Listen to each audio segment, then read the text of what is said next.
Hey, good evening, everyone. What is up? It is so good to see everyone. Moralize, Hafaro, PK, how are you all going today? Hope you're all having an excellent day. We're back again with some more Guild Wars 2, and no Sarah CM tonight. We have a few people out of action tonight, but that means we can dedicate as much time as we possibly can to map comp, because we are now on 69% map completion, so I have a feeling that we'll actually finish this. It's probably about it's 2 streams worth of finishing it actually, and our latest YouTube video is now live. We pushed live on that earlier today. Still actually need to get a few little things set up for that, so let's do that quickly. So I think I've got a power conduit one. Let's just go save that. I got to transition the existing command to a new one. Let's go add new command. No Sarahs today. No Sarahs today. Yeah, I think at bare minimum we had 2 people who would not be available, and I think Sparse is out of action as well. Now let's go power conduit, and that gets that command. Yeah, let's go advanced settings, and let's put this under conduit as well. Cool, so we can transition that one out. Activate command. Command already exists.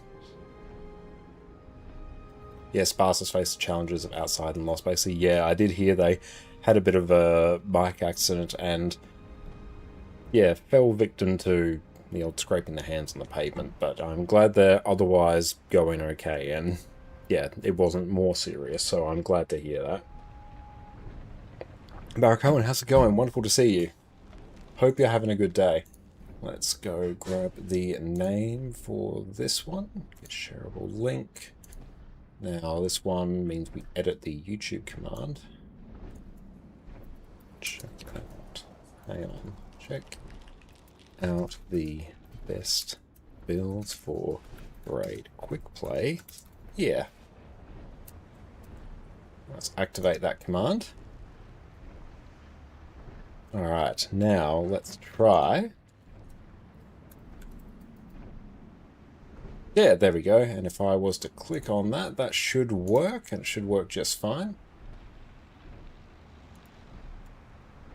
Excellent, there we go. That does work perfectly. But how is everyone else going today? And Afara, how are you going as well? Let's go waddle over to... I think maybe I actually get Dredgehaunt Cliffs done, because that's one I actually do kind of put off doing for quite some time. So let's go... Why don't I mute that tab? I'd say outside the scary place so you can relate. Yeah, the outside is unpredictable. That's why we always stay inside and play Guild Wars 2. But Jess and I have had a good day here today. We took Addie out to a dog pool party today. There is a public pool that at the end of every season, they basically shut it off everyone else, open up so the entire day it's only dogs there. So yeah, Addie we put her in the large dogs, so there's a lot more Goldens. Last year we put her in the medium dogs, so there's a lot of smaller dogs there. She doesn't really like smaller dogs that much. Big dogs though she loves, and yeah, there was a bunch of Goldens there today. She had a great time. She got in the kiddie pool of her own volition. She was very, very pleased with that, very happy with that. We've been trying to coax her to get into the big pool because she's a golden. She can sort of inherently swim, and we know for a fact she knows how to.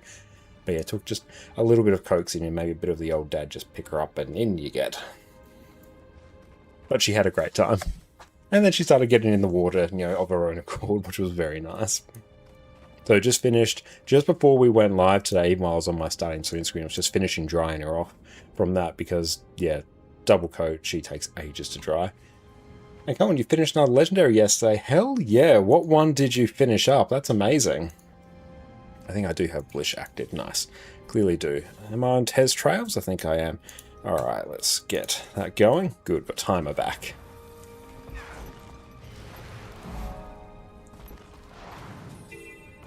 Okay, this one we've got a nuke many Svan. Yeah, looks like someone has been here.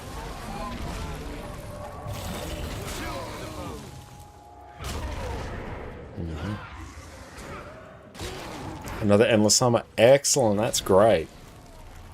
So what is next on your legendary journey? Oh, and thank you, Fire, for the hydrate. That's good. Definitely have not had anywhere near enough water today. Cool, these have all respawned. Oh, I should actually... Oh no, I do have my buffs, that's good. That's the wrong thing. There we go. Yep, so just keep nuking stuff around here. Ooh, big bunch here. Never not be satisfying. So keep an eye for when other batches respawn. We've got a corrupted ice container at the very least.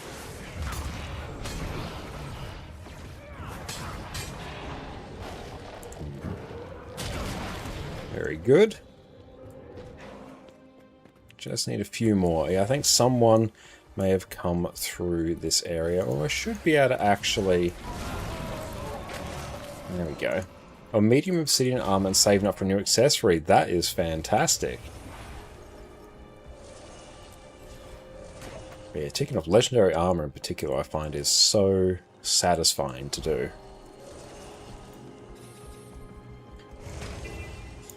I'll destroy spiders and webs, nuke them all.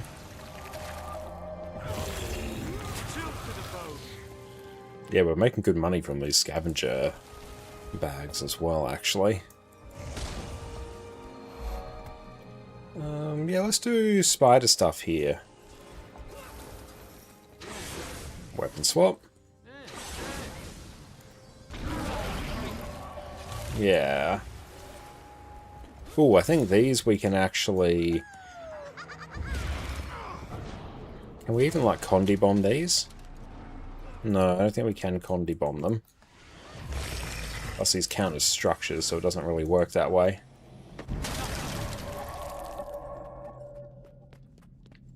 Yeah, the quality of life improvements that legendaries give are amazing. Oh, they really, really are. Will that one die? No. It's going to require a little bit more coaxing to do it. Okay, there will be more stuff. Oh, we can actually nuke these some more. Wait till these come back down.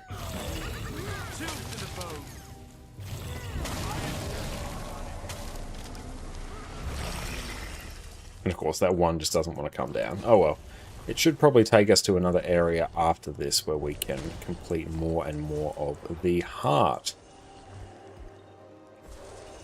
I think Dredgehorn is one where it doesn't actually require us to buy a bunch of things to complete the hearts. Well, none of them require us to buy things, but they certainly do streamline it. Warclaw up, off we go. Oh yeah, I guess there was like a ton of things there we could do.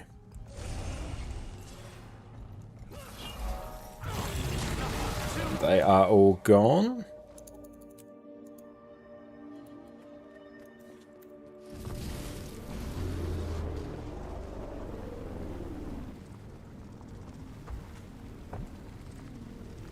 But there should just be Shiver Peaks, Ascalon, and Ore. They've already done some of the Shiver Peaks.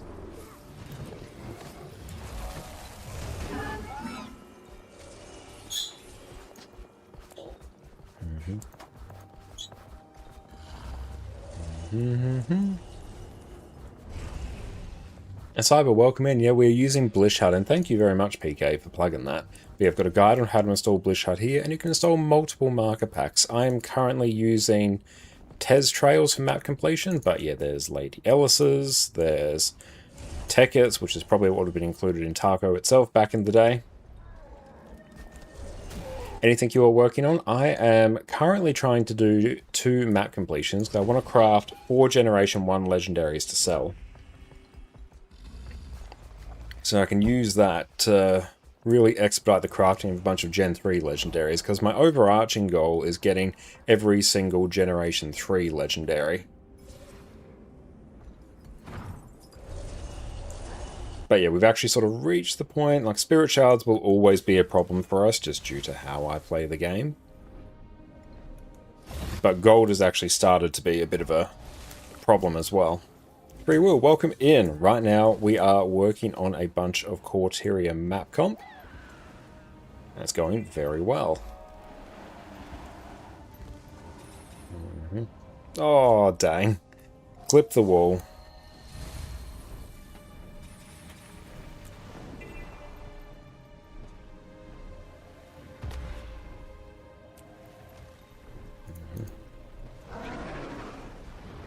Just slow swap to beetle. Yep, I was definitely very slow. I really like the Shiver Peaks maps. I mean, honestly, I like all maps in Guild Wars 2, but I especially like the Shiver Peaks ones. It's like, welcome in, great to see you, mate. Okay, so this one we gotta go nuke all this Farnier.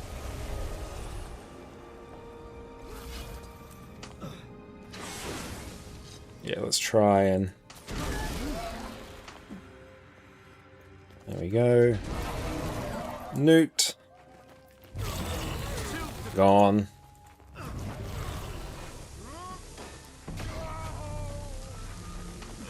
It shows heart borders. It's not specifically showing heart borders, it's showing the what it considers to be the ideal place to complete things for that heart. So the area for this heart is bigger, but it's saying that this area is the best place to do things for it. And can I just nuke everything? I'll do this one. Oh, dang, that didn't actually do it. Oh well, let's just do this one. There we go. Off we trot. But yeah, the map completion pathing pack I'm using, it's the one they use to do world record map completion runs. So it's about the fastest one that you can use. It does recommend using some fairly specific, you know, mount movements, griffin glides, position rewinders, jade waypoints, things like that. A Wayfarer Foothills is probably your favourite Corteria map. That's awesome. Yeah, Wayfarer Foothills is very nice. I think for me, it's probably Timberline Falls, I think, or Lornar's Pass. In Lornar's in particular, I love when the Priory music starts playing.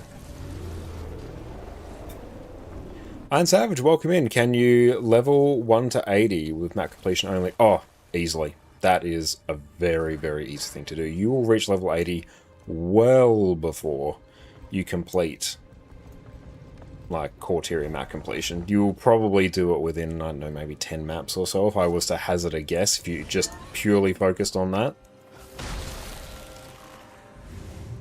And yeah, how are you going? It's wonderful to have you here.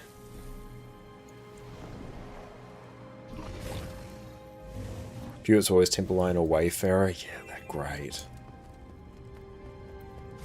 Oh yeah, we've got to go grab a thing. So it's actually giving us specific tips on how to complete each particular heart.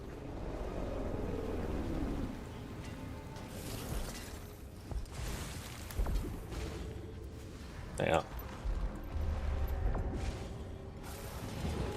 Well, I guess we can still mount up here if I can get out. Yeah. There we go.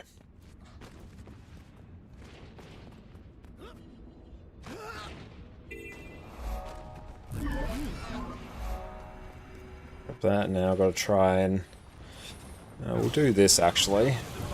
Just nuke everything there. Yeah. Up we get. Okay, so here what this one actually wants us to do is place the shield on each of these 3 markers. So let's just start doing that. Oh. Ah. Oh shit. Okay, well don't stand in front of them like I did. That's not ideal.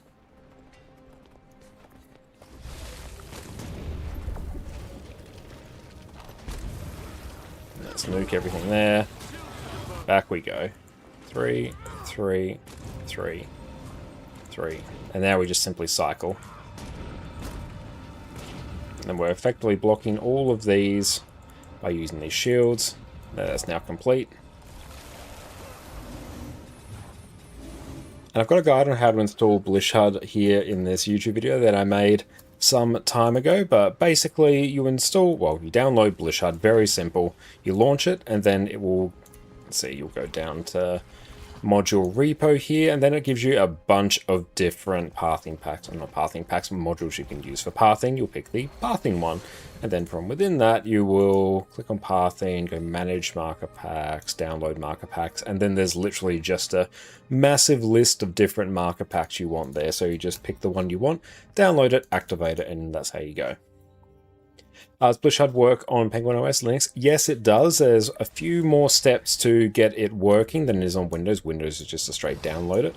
But yeah, if you actually check out, if you go to my Discord and check out the tech support channel, there's some stuff in there about getting Blish HUD set up on Linux in particular, because very recently they've made a whole bunch of strides in, you know, making Blish HUD Linux friendly, because it used to very much not be. It was utterly cursed to be able to use it, whereas now it's pretty seamless. So to answer your question, yes.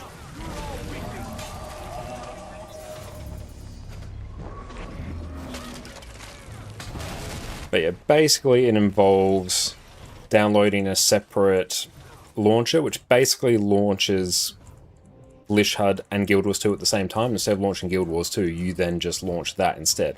And that both launches Guild Wars 2 and Linux. Also check out the Blish HUD Discord. They have a dedicated channel for Linux stuff. Oh, great. Yeah, definitely do that. That will be far more comprehensive than anything you can find on my Discord. There we go. Dunskies. But yes, it does work on Linux. It's now pretty easy, all things considered, to get it set up. So yes, you should use it.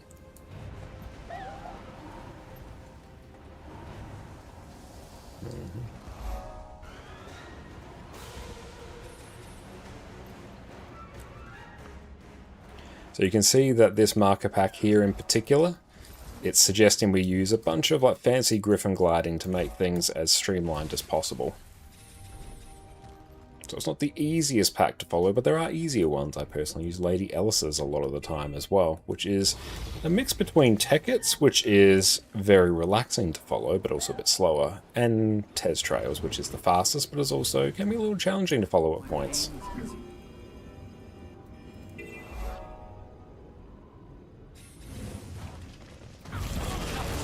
Oh, satisfying.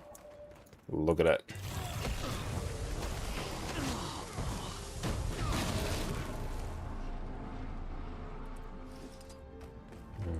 Inch closer.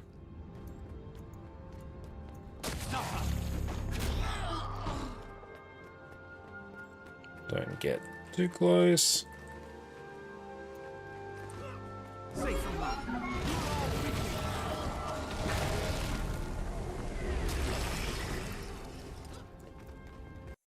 So here we'll simply run through, nuke all the dredge, and call it a day.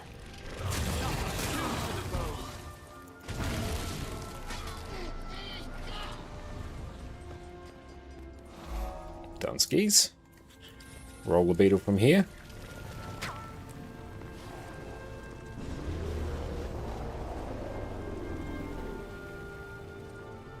Can't wait to try the new rays in a couple of weeks. Oh, do you mean the new rays or do you mean new fractals? I know we've got a new fractal coming out. Either way, yes, I'm also very excited to do it. Oh, so here we actually need to capture it. Kill dredge. Yeah, let's kill dredge.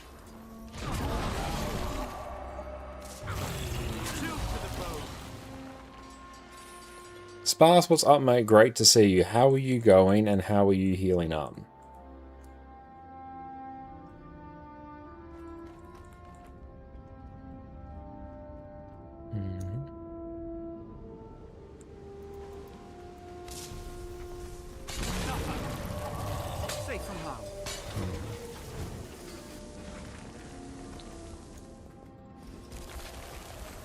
Cool, that is Dunskies.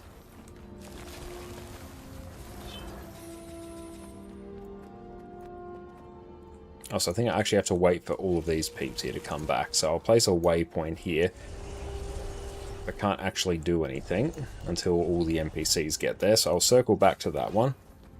I thought we were getting both. I didn't think we were getting a new raid. I was pretty sure it was a new Fractal. I could be wrong.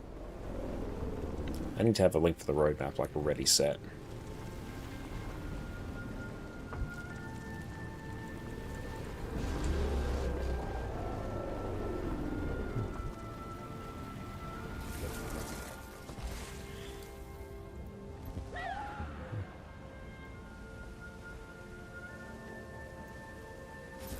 Let's just nuke everything here.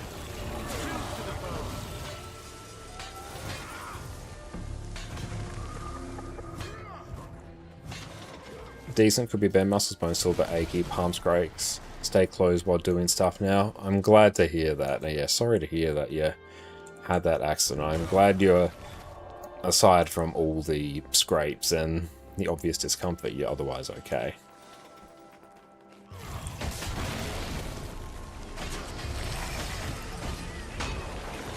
Yeah, let's just finish nuking everything here.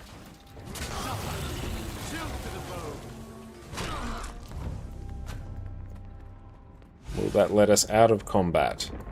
It will now. Good.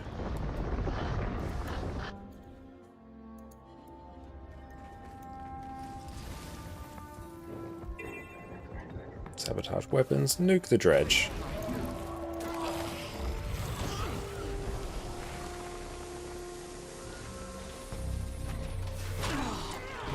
Must have already done like some stuff here.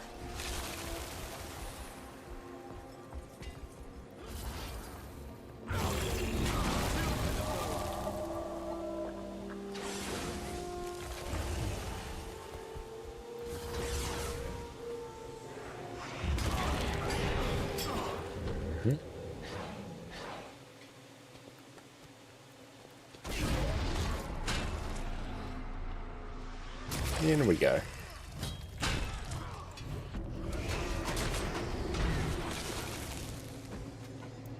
Interact. I don't really need to gather.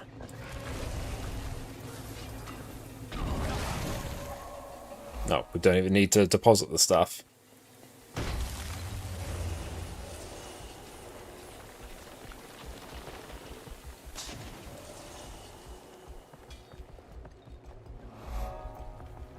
Okay, let's try and not get in combat. Sweet.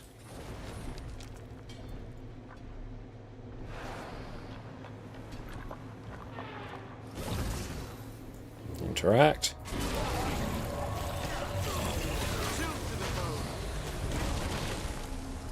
Out of combat? Yes, please. Great.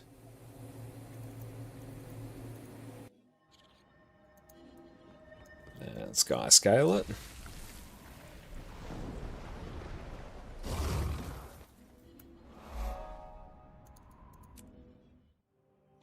Immortalize, how's it going? I'm going very well. How about yourself? Ooh, yay, many events.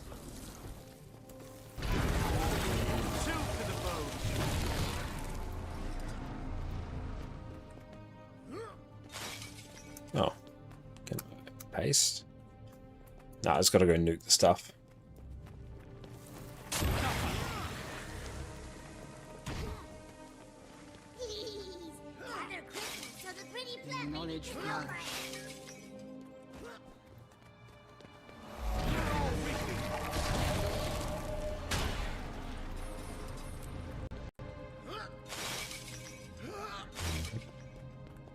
We're currently working on medium envoy. All you got to go is Chak, eggs, and LI. Oh, nice! How many Chak, eggs, and LI do you need?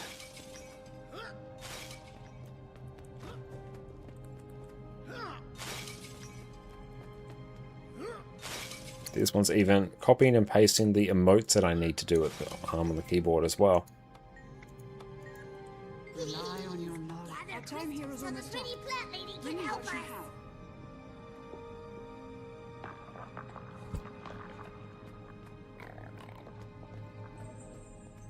Done skis. 10 Chak eggs, 107 LI, so hopefully in 2 weeks' time we'll be done. Excellent. Yeah, that's not too much left. Hurry! Align the crystals. Attenuate the matrix. Okay. Especially Chack Eggs, you can get done with those quite quickly, because you can get at least 2 from doing the meta event. Just pick the Chack Egg as your reward.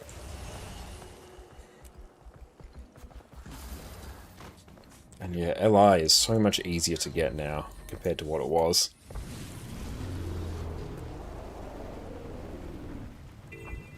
Ah, this one. Tattered armor. So I got to make scarecrows.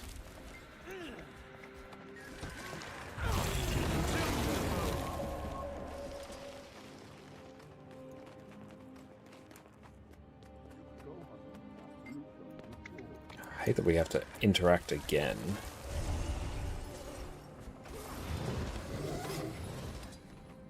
After information, if you want legendary rings, the VOE rings are the cheapest. That is very good to know.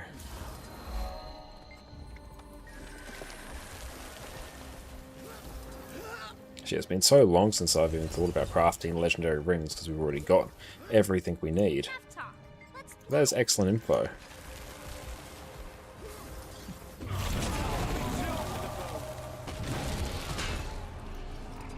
You still need to learn Wing 8 so you can get the full amount of clears. Decima is down, just waiting for training for Greer and Ura. Well, at least you have the raid daily bounties.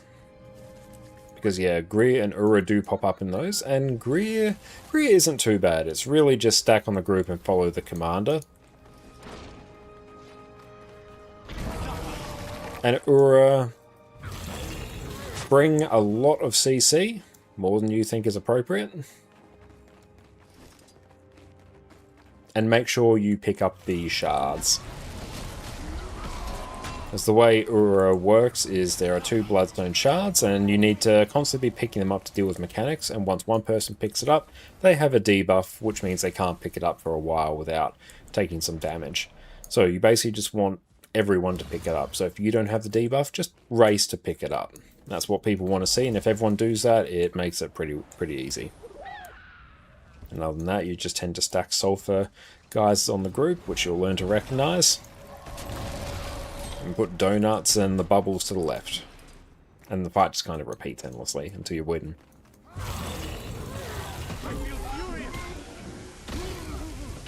I'd say from a pug perspective, or a new player perspective, Decima I would consider to be the hardest one.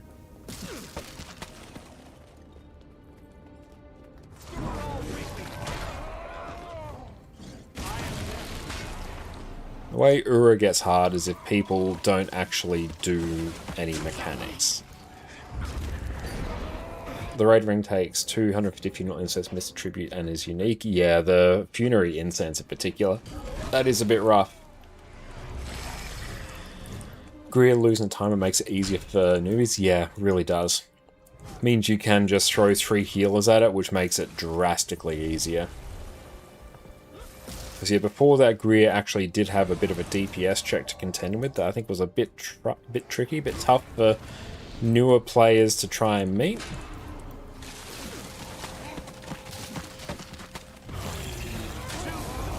Nice.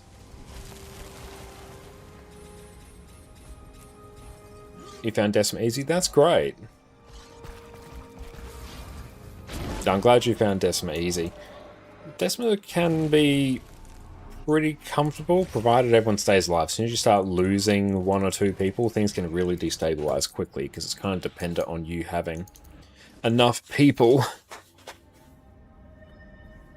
to actually deal with all the mechanics.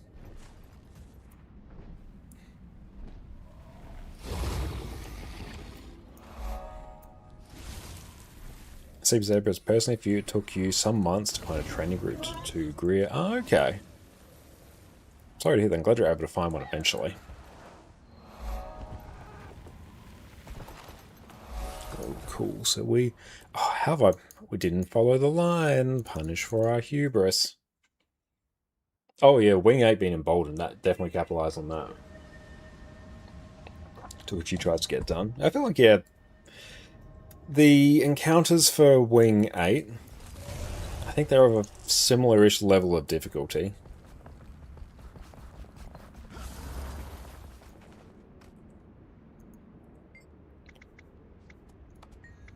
3. Entering combat. 2. See, even this one, it actually just tells you the things you need to press. No thought, only following the line. And yet I have failed to follow it. I think Emboldened for Wing 8 doesn't have as much impact as it does for other wings. It's not like Wing 1 where, yeah, that one you can just really sort of brute force. Whereas Wing 8, Greer doesn't really care about you having Emboldened. It's nice, but Greer's probably one that benefits the most from it. Decima doesn't care. So many things will just like one-shot you if you stand in the wrong spot, or as well as more of a mechanics check.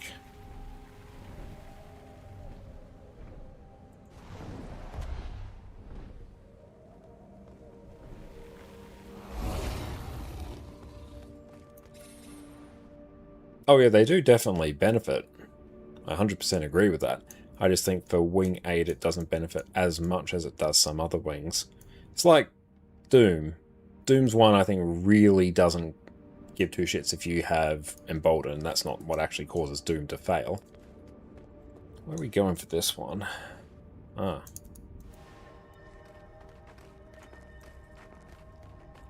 Oh yeah, we didn't follow the line. I somehow thought I'd already been here. 27 minutes. You rarely see one of those. Again, welcome in. We're running Power Reaper for our map comp today. Let's go over here. Did you hear Doom high DPS? I do love Doom.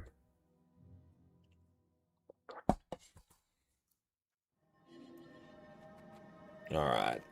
Wayfarer Foothills. Ah, T. Yeah, there we go.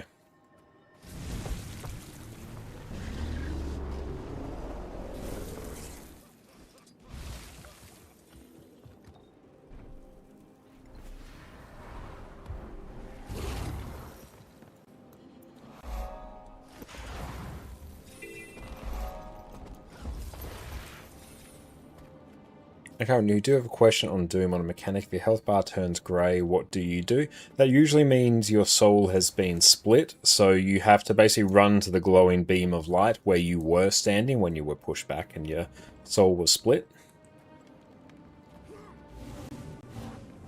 Or else, yeah, you die after a certain amount of time. It happens periodically in the fight.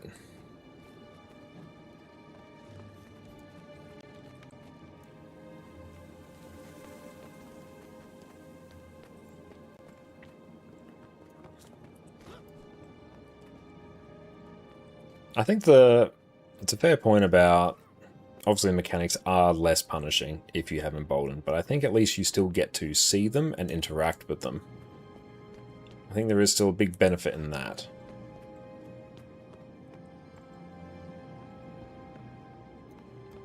Because even the spread mechanic, you can overlap some of those. Even on normal, it's not going to be overly punishing. My destiny is taking. I think the thing on Decima in particular that really messes with people is just the simple not catching of orbs. If you're able to do that, then it's mostly fine. And a lot of it's down to your kiter as well. Cull Skulk, turn in Raven eggs at any nest.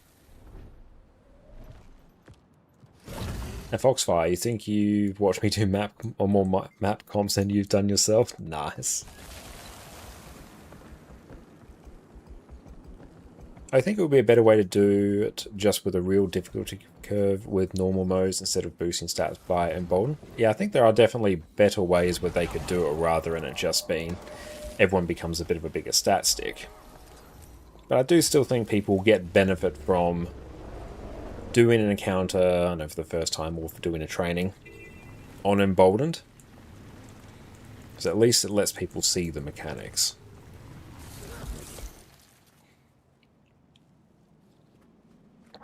And it is better to learn it without it.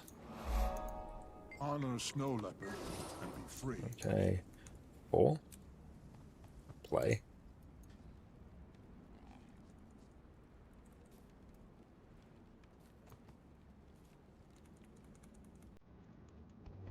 So we just got to keep playing with the thing over and over again.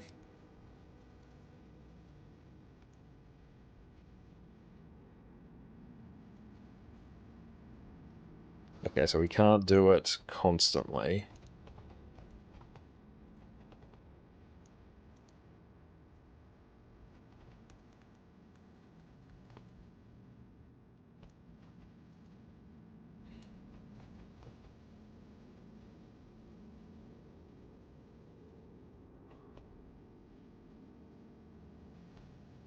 One more.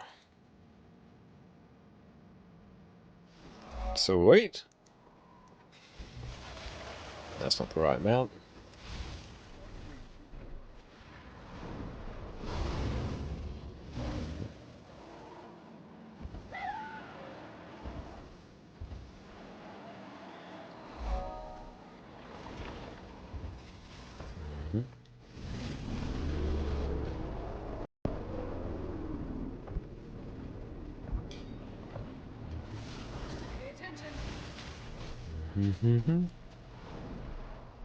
Up we get.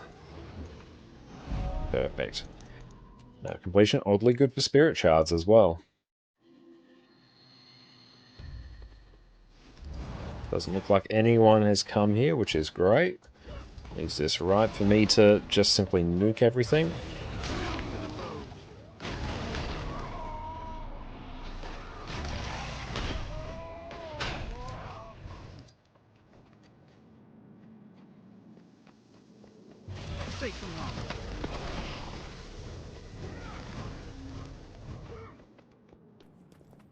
I think I still actually need to do... Have I done Fractal 100 CM? I have a feeling I may have done it with a random group at some point. And one person kind of just dealt with all the mechanics. I feel like that was the case. I'll probably have to go check the achievement.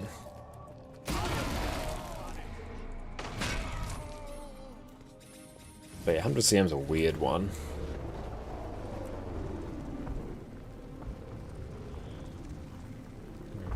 There we go.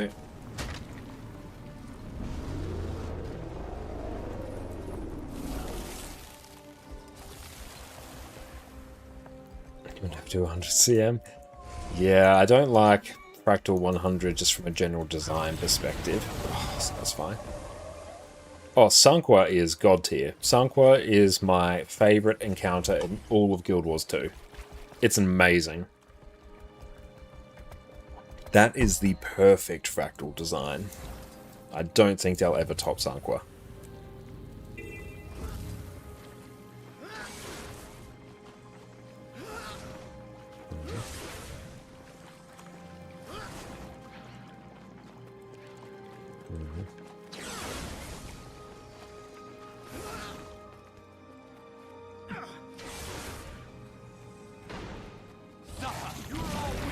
Naxos fun, we find the grapple device a bit annoying. Yeah, the grapple device is super annoying to use.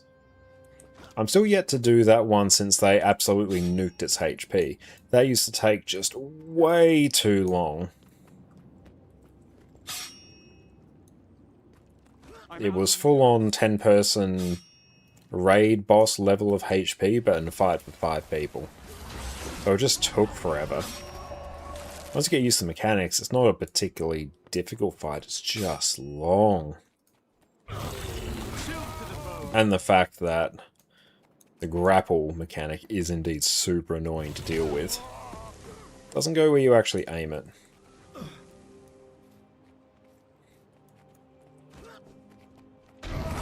Post-patch, Linker showed how nerfed Knarksai really is. He did, what, 3 or 4 attacks the entire fight? I have heard it's, like, significant, the HP drop. Like, it's...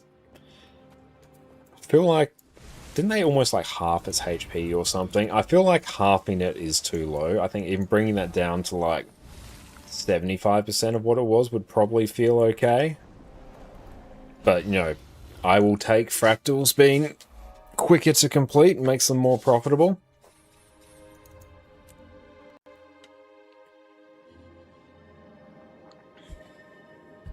Yeah, not all groups are pumper groups like Linkers. Yeah, that's true. Like, if you're playing in a group of Linker, yeah, the boss is probably not going to do too much. But it just sort of goes to show how significant the nerf is.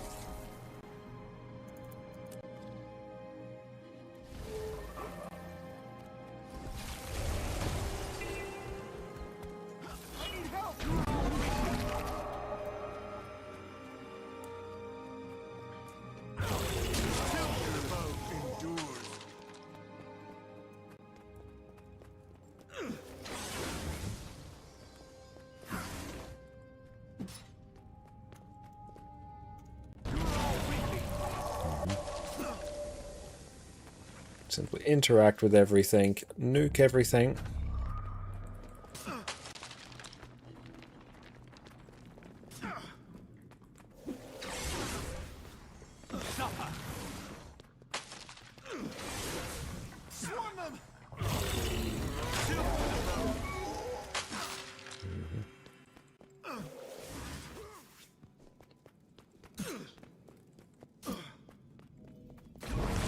Perfect. Done 5 of 15.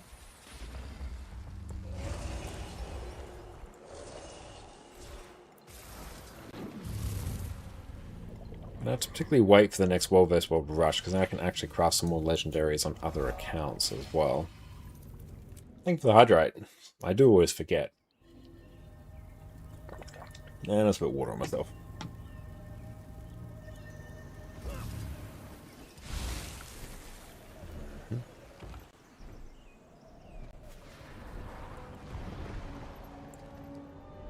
It's nice doing something a little bit different than crafting Gen 3 legendaries, just for a little change. Granted, we're crafting Gen 1 legendaries, but still, it is a change of pace.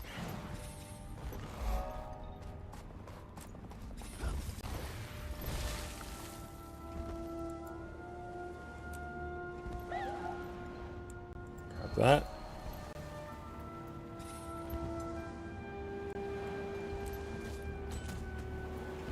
Oh, cool. We were successfully able to get that. I didn't watch the last stream. How'd you find the Hammer Power Renegade? Oddly enough, I found it quite fun to play. Its energy management I found was pretty relaxed. I got Rifle Drop and Scare.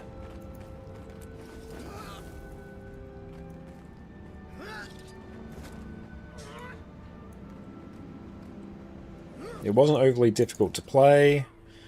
Damage and burst was phenomenal. So yeah, I play it again.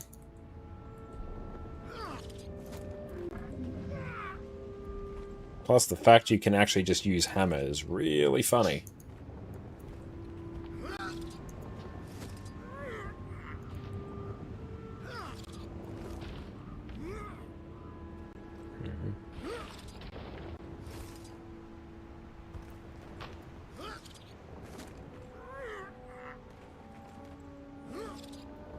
Go listen when the rabbit shows up.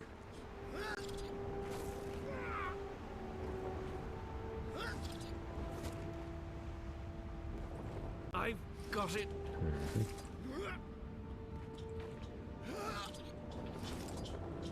One more. But if you're a Power Renegade enjoyer, or Power Revenant enjoyer, I definitely recommend giving Power Renegade a shot. One downside of it though is that if you dodge, you lose a chunk of damage because you no longer crit cap. So you have to be a bit careful with that.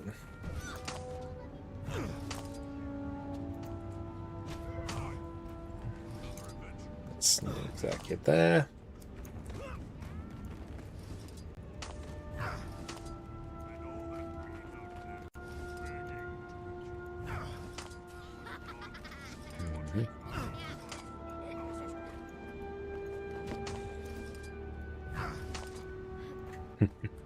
It's always a fun heart. Especially when you run snap target. It do stops moving. There you go, just dunk on that one kid.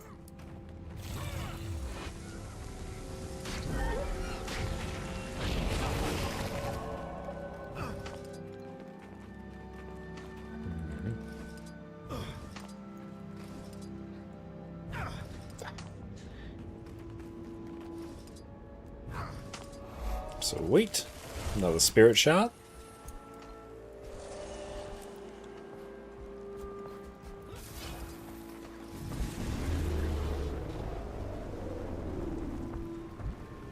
Big drift.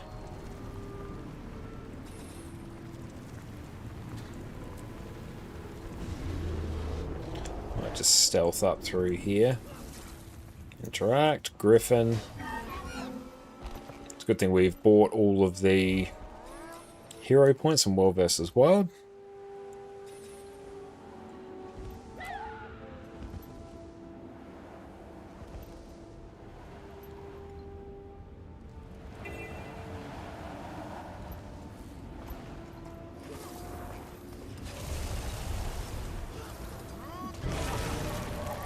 Okay, so this one I gotta go find many ice brood.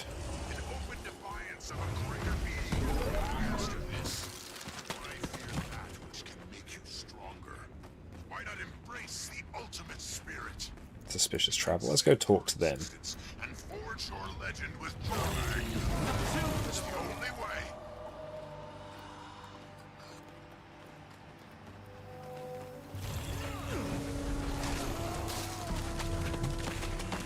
Oh, we're just going back to that waypoint anyway.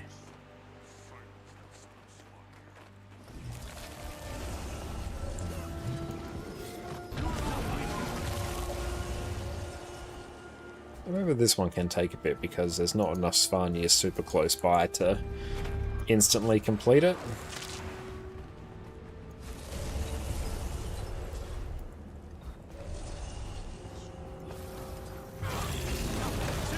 He is not to be feared, but embraced. He takes care of his own.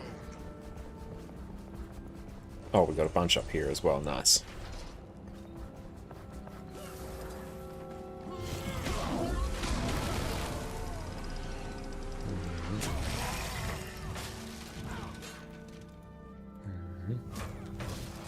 So wait.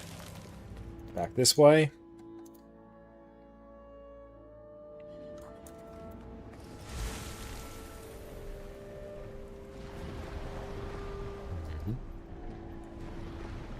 I think we should complete this one within probably 25 minutes or so.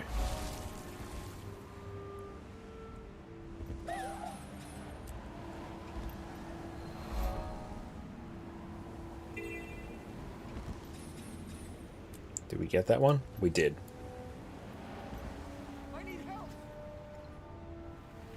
Let's go nuke some Gruul here.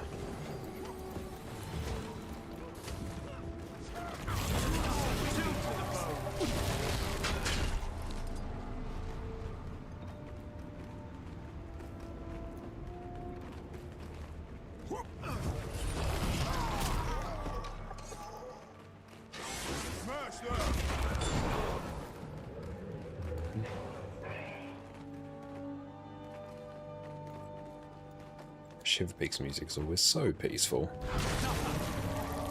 Love that we can just double tap some of our shouts and everything just kind of dies, especially in low level maps. Done?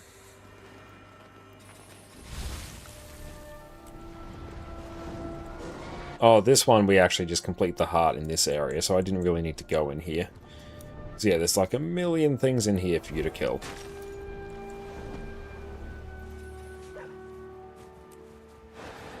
Just stealth.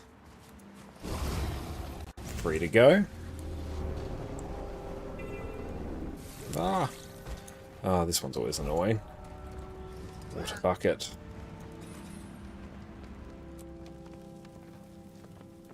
Got to go find all the drunks.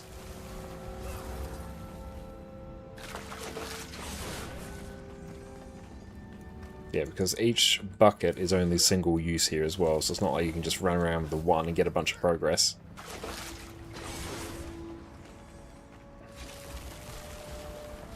And the catching event here I always find is super jank. You need to be in like a completely different spot in order to actually catch everything.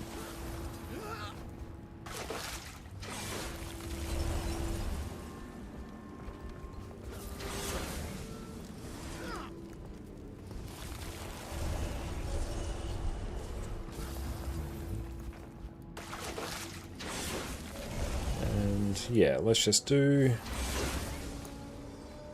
The worms down here. We'll just nuke everything.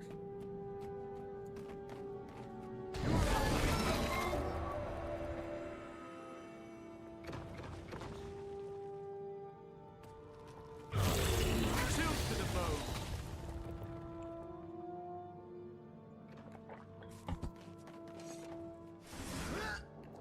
So we'll just bring more kegs up.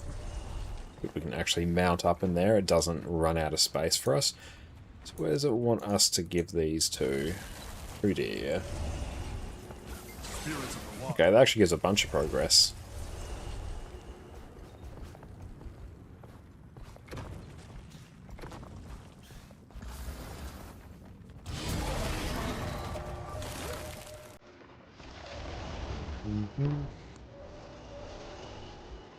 Oh, it's all the way over here.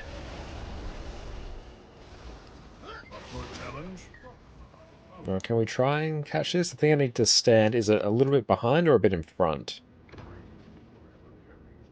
Let's try behind. No, I think it needs to be in front.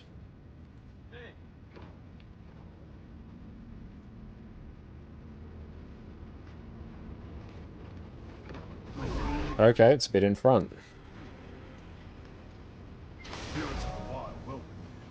Oh, sometimes standing slightly ahead of the zone works. Cool, the actual text did say that.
Dunskies. Oh, might be a push to do this in 25. Might depend on how lucky we are with certain event timing in a moment. Did we even get that? Hello? Okay, must think we have it. Position rewinder. Ready for more.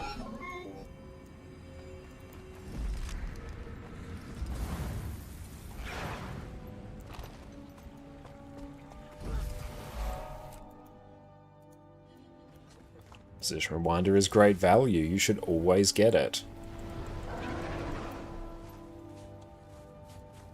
Already have that waypoint.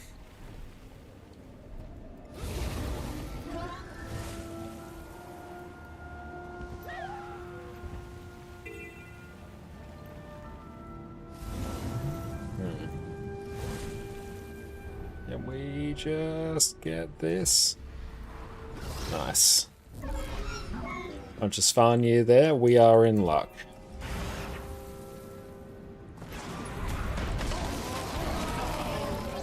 That's actually what we want. We want a bunch of Svanir to spawn here.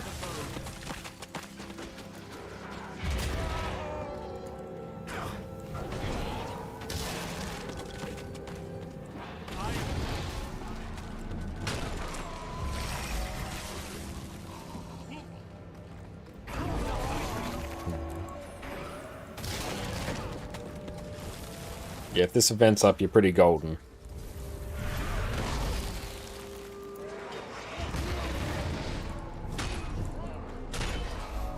Very good. We don't care about the rest of the event. Let's cleanse our condies with Spectral Walk and move on with our day. And can we griffin? Oh, that was good griffining. Very, very good. This one, simply yeet the roadblocks.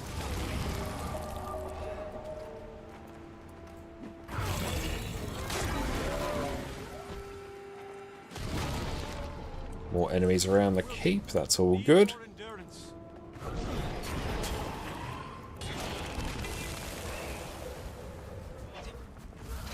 This one's quite tight in terms of the area it wants you to complete it in.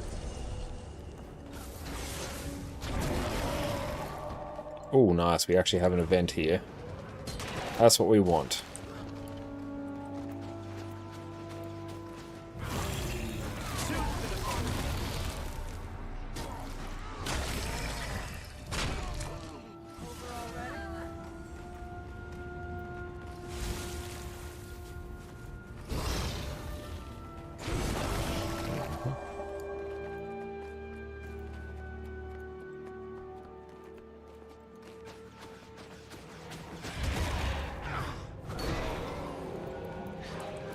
Dodge in. Heart quest complete.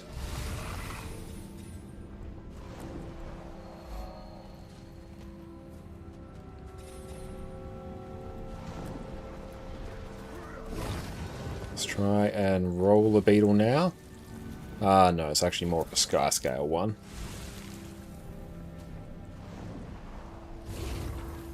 Interact. Actually, this is fancy griffining. We can be a little bit fancier. We can do that to actually get a little bit higher. That. Not quite the cleanest one, but we did okay.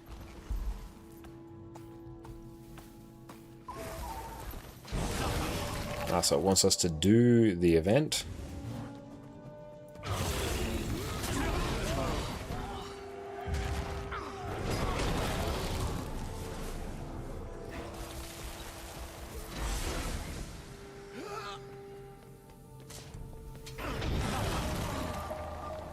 Yeah, just nuke everything in the meantime.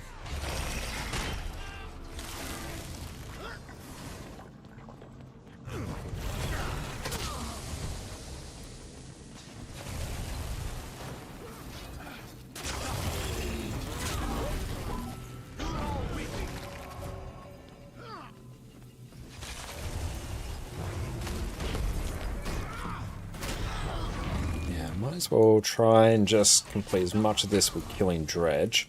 Then I should be able to just complete the event by returning the ore. So I feel like... Oh, let's get some more over here. It's definitely a bunch. At the very least, it's going to be a boatload of experience. Now we'll go return stuff, and then hopefully it just insta-completes.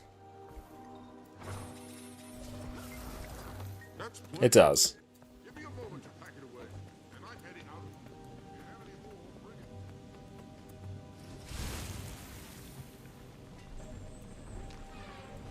bring it. More spirit shards, great.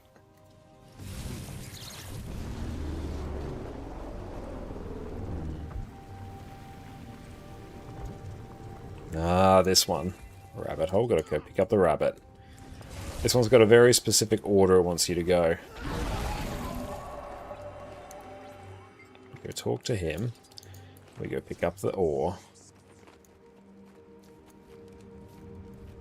Loose ore goes to Thrug. Metal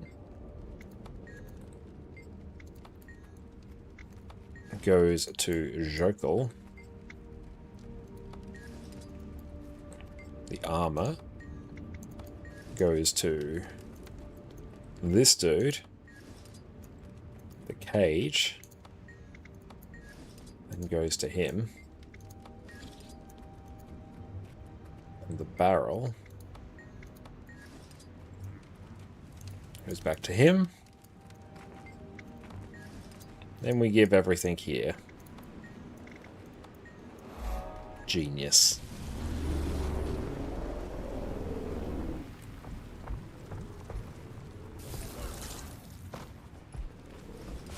Just little things like that. Oh. Really need the Jade booster. Map comp done. That is 27 minutes. Not awful. Could be a bit quicker.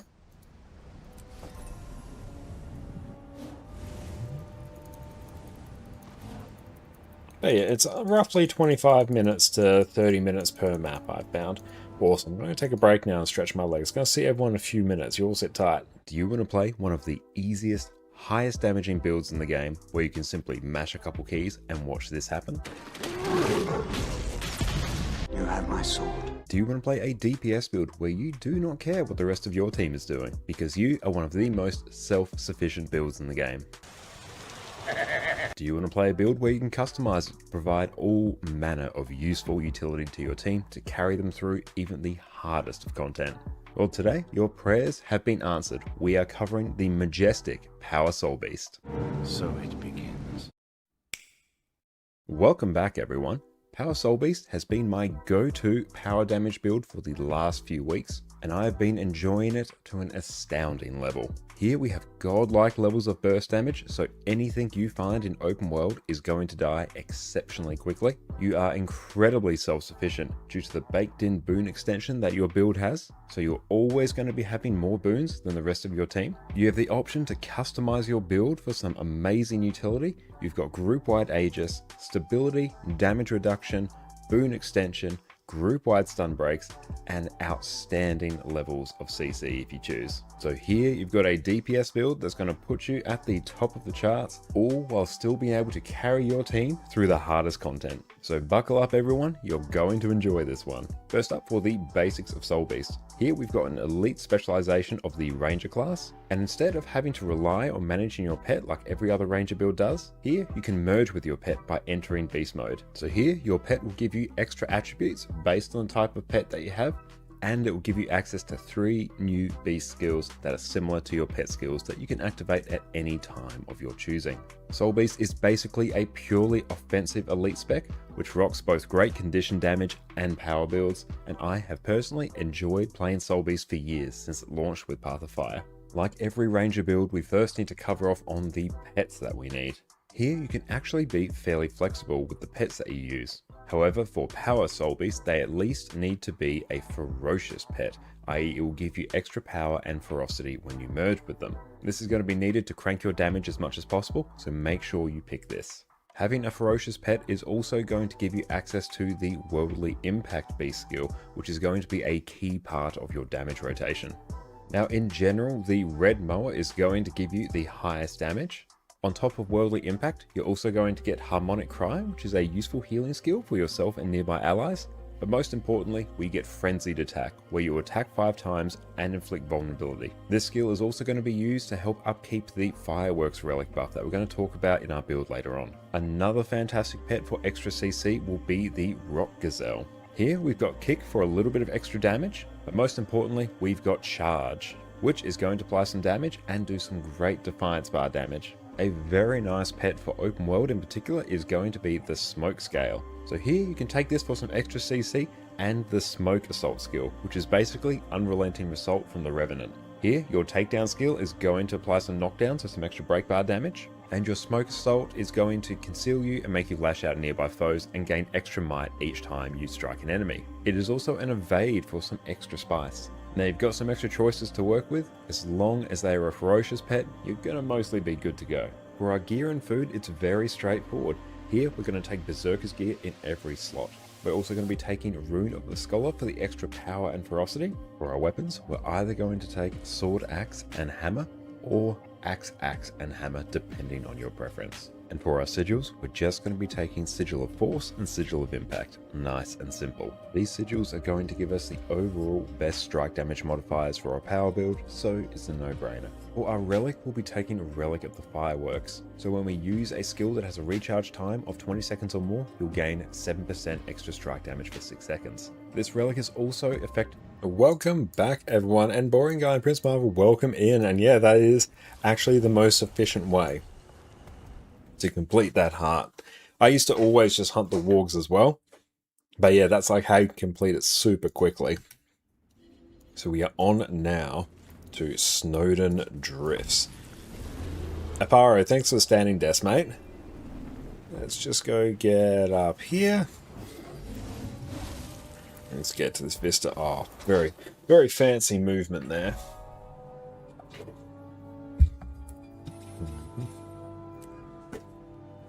Okay, back to the start. This is a map that I actually have not been in at all on this character. Okay, nuke walls. Gone.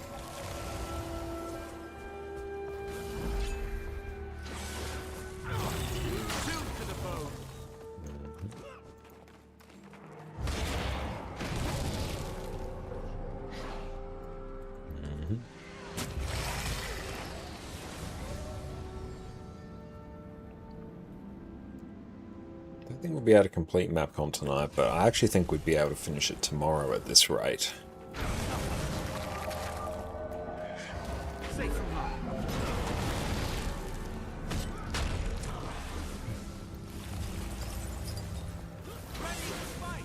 Nuke it. Snow Leopard will go. One more. Is EOS tomorrow? No. We won't be doing that this week because we had quite a few people who were unavailable. I won't actually be around next Sunday either. I'm going to move my next Sunday stream to Saturday because it's Mother's Day here in Australia. So Jess and I are going to be out and about with family, so I won't be available. So probably won't do EOS, at least on my stream, though. You will probably just find a replacement for me next Sunday because I'm just a DPS. Oh, that chill.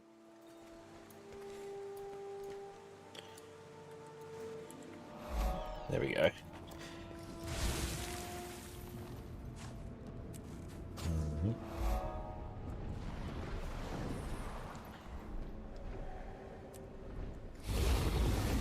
Up we get.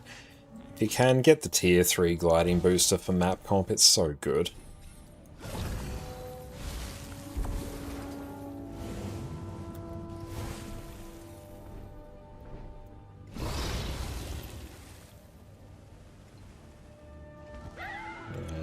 And we hit a tree. Oh, we will lead in by nuking all Svanir.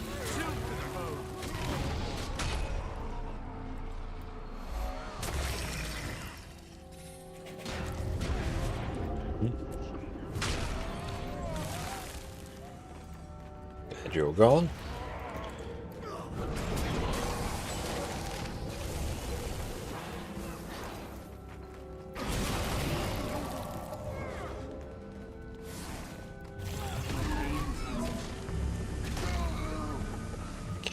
I should just be able to interact with damage writings now.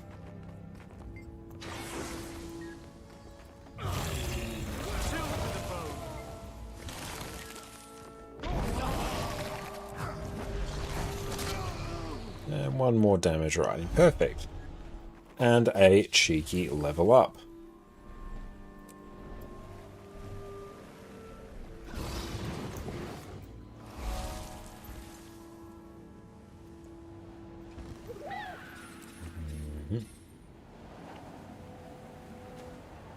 But if anyone's wondering, it is definitely worth it to pick up the Griffin. I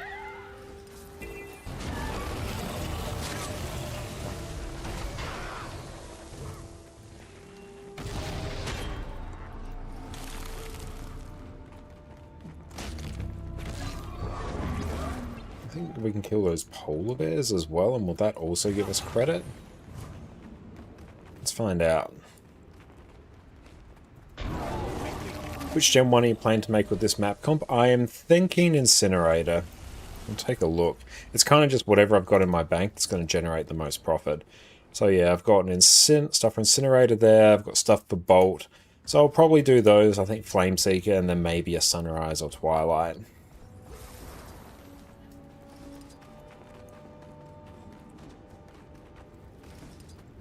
Or I can make Sunrise and Twilight turn into Eternity and sell it. See what's actually going to generate me the most gold.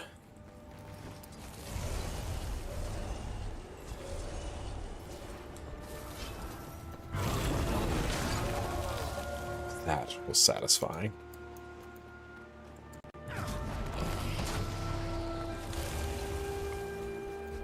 clovers are painful for Gen 1s. Yeah, the sheer amount of clovers you need is a lot. But yeah, I'm going to be relying a lot on the magnetite shard converter because I can buy 15 per week from there. How much does the gift sell for? Yeah, well, obviously the only way you can sell a gift of exploration is by like crafting a legendary for someone. I feel like the act of doing that may be a few years out of date, but I feel like it was in the realm of 500 gold or so, but you also need to combine that with like a gift of battle, all of the other components for the legendary you need. But I think roughly the process of using one of your gifts of exploration to make a legendary for someone would net you around about 500 gold. That's information I remember from a few years ago though, so it might not be current.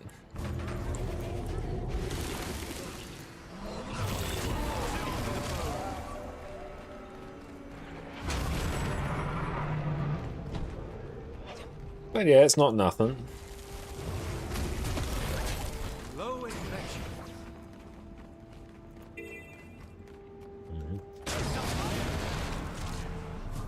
Let's go nuke this one.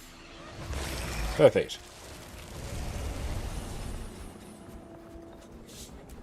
This one got to nuke more wolves.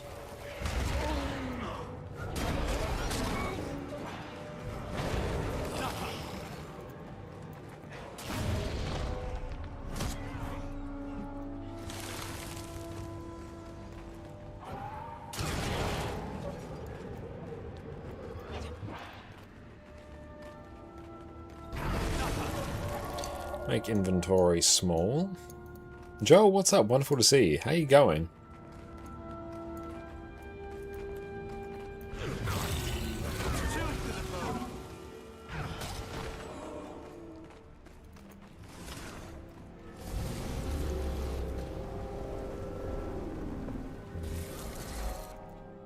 Are you inspired to make Wizard Vault legendaries? That is excellent. How have you been going with that?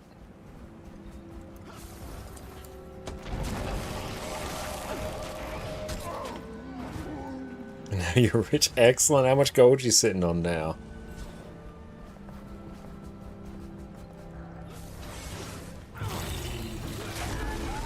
We just got outside the heart area.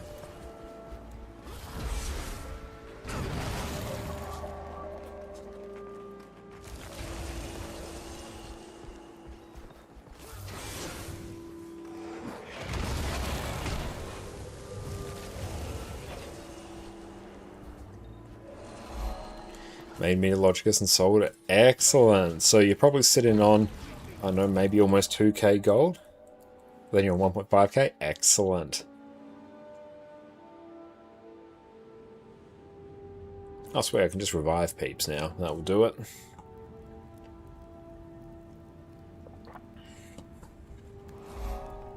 Yeah, making some legendaries is a fantastic way to make some gold.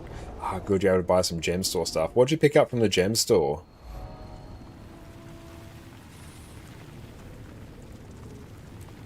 Someone's cleared this area.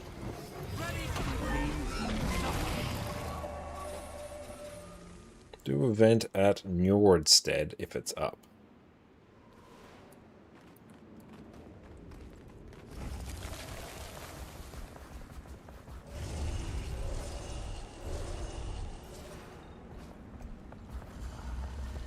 Event is not up, so we won't worry about it. Oh, now you're making Frostfang. Great! Oh, you're absolutely killing it. That is great to see.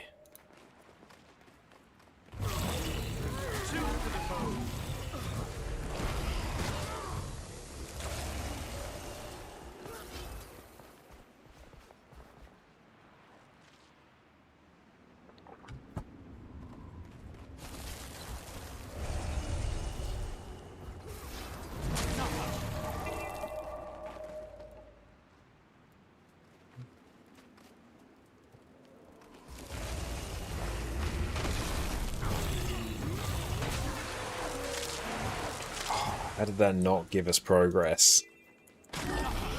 Airborne, welcome in. Wonderful to see you.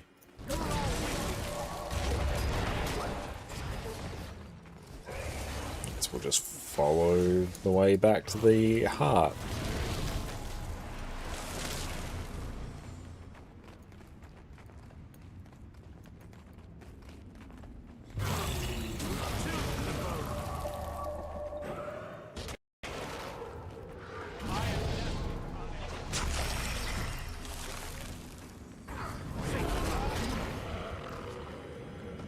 This area is very particular with where it wants us to complete it.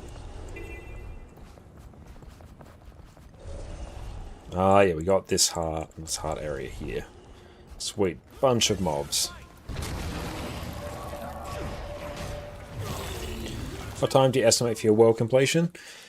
Overall, I'd probably say in the realm of 12 to 15 hours, I think. I'm doing about 25 to 30 minutes per map.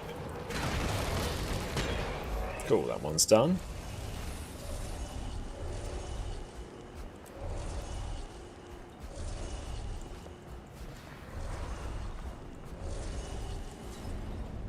So we're not on a world record pace, but it's very respectable.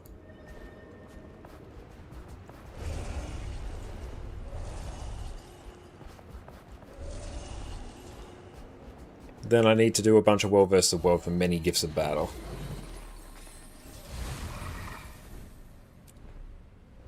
As far as world completion goes, you actually don't mind it aside from hearts. Yeah, the hearts are the biggest drag. Depending on the marker pack you have, it can really, really help, particularly for some of them where it shows you a few nice little tricks to complete things. Stinging ones give more.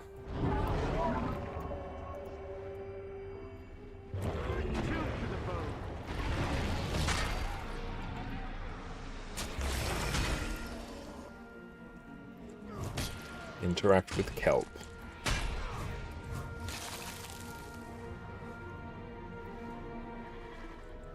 Well, completion you're crafting a Gen 1. I am planning to craft 4. So I'm going to sell them and make a boatload of gold and use that gold to craft Gen 3s.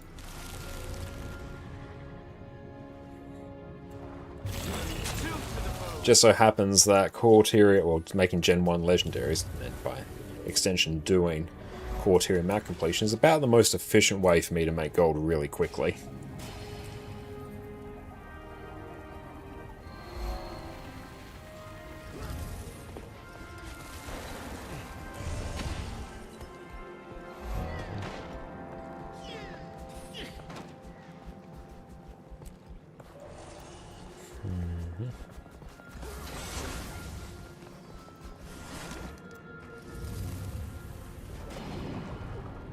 Come on, in we get.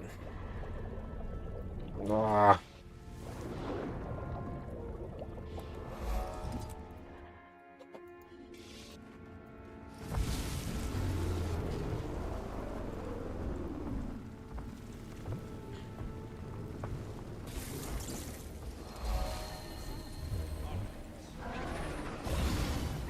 And down.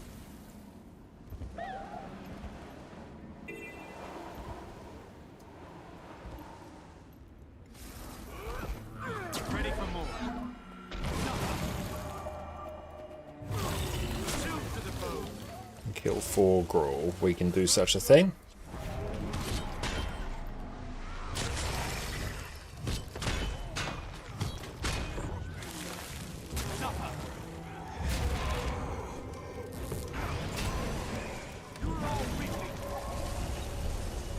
Feel like that should probs do it. Greetings. It did.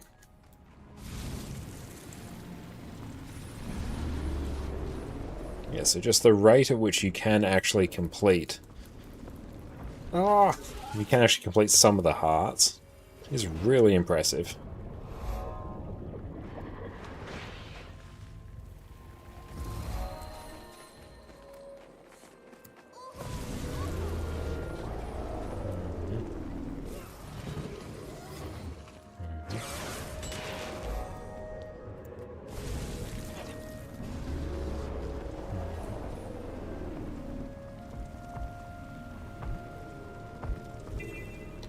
This one just nuke many centaurs.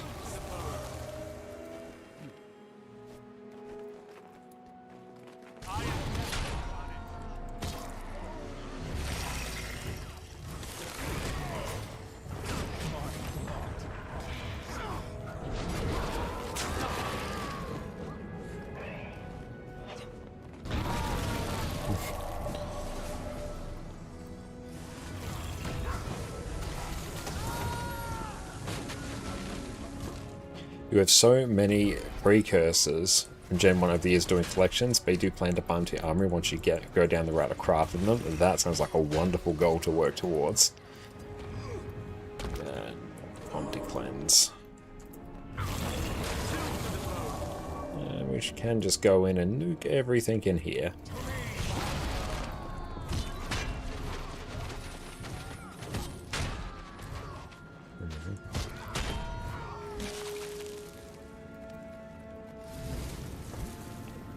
Oh, come on, let us out.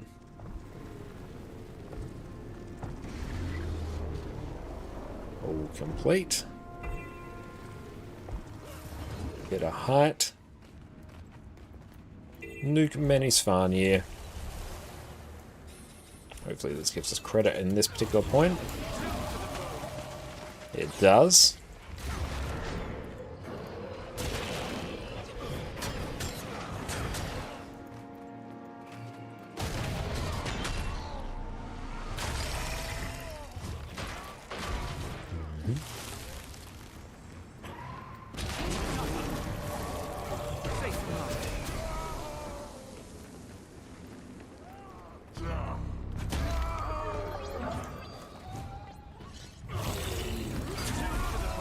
Done.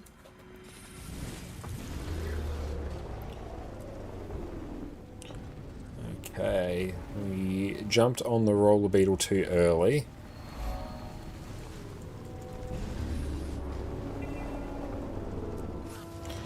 Here I'll just kill some Svanir on the way. Just in case this doesn't let me cheese it. So I think this is one of the parts you can really, really cheese.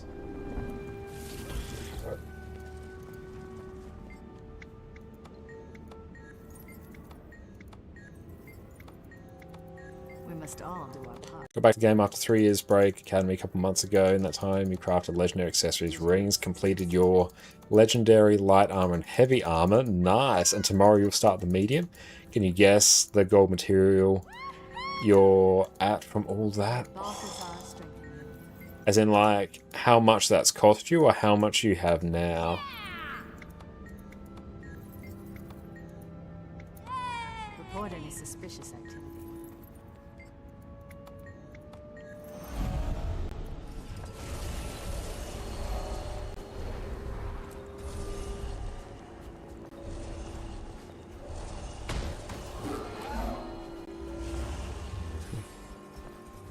How much you have because of all that. I feel like you're going to be in the double digits of golds. I feel like you're going to be somewhere in like 50 to 100 gold after all that.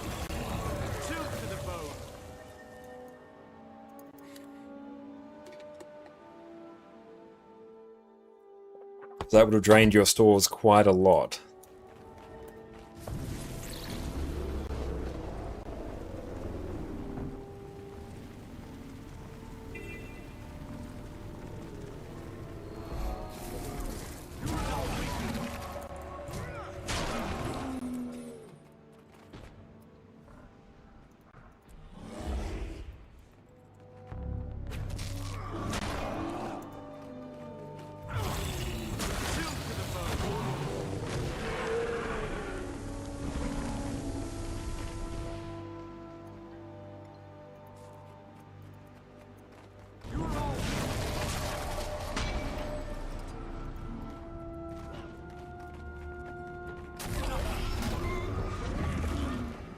You're at 250 gold currently, you get 20-ish gold a day, when rating it spikes up to 50-ish, not too bad.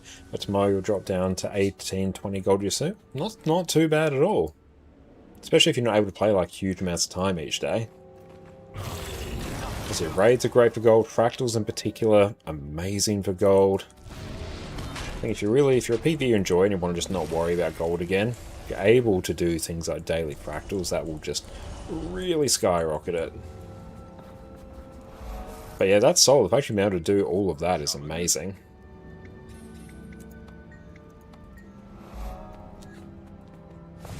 Now 20 gold is from tier 4s and Rex. Excellent. Yeah, if you're able to extend that into CMs as well, like, you're going to be rolling in it.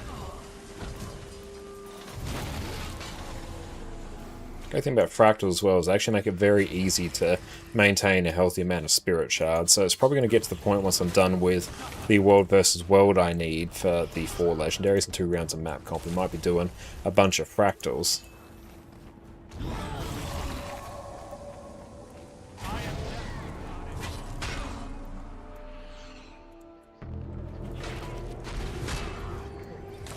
How many of these do we have? It's going to be interesting to see.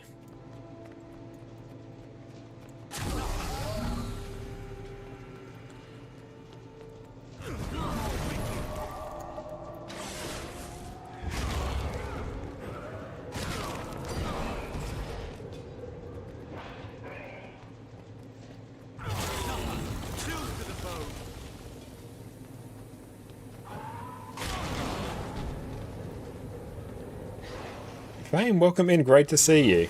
Done? Do the old CMs haven't wrapped your head around Lonely Tower and the Kinpool CMs just yet? Ah, okay. Lonely Tower's a bit of a tricky one. I think I may have only done that one once. Thank you for the watch streak as well, Fame. I appreciate you. Kinpool's not too bad. You just got to figure out... It's going to alternate in terms of whether you have to go up or stay down, so basically stand in the orange circles or ignore them. Once you figure out the first one, it will like indicate like whether you should be in them or not. Then you just sort of alternate, go up and down, then up and down, and you repeat until the boss is complete.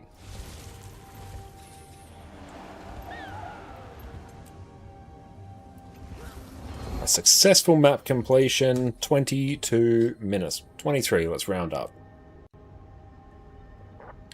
Very good. No keys, though. Not sitting pretty in terms of keys. Ugh. Where are... See, we've got 69 scavenger mite bags. Solid.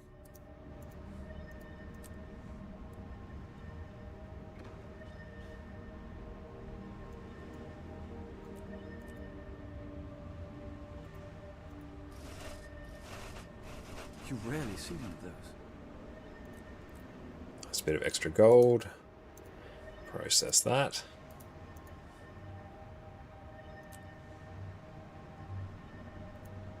I've got a bunch of transmutation charges, so I don't know, that's fun. Okie dokies.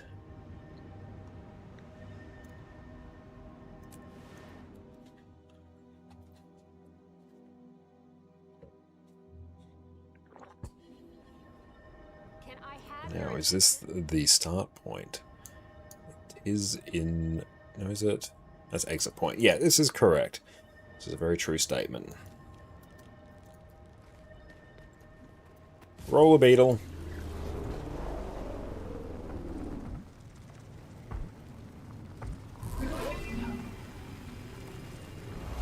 Go through. Nuke mini dredge. Let's get FR edges, then I can...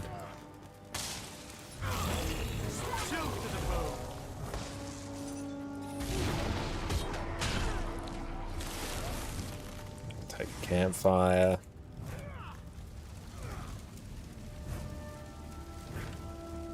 Let's see, I want to go stand right about here. Done. Where does that want us to go? Back here.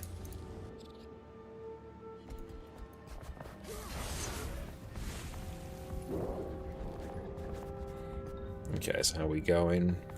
After this map, we'll have to refresh our Jade protocols.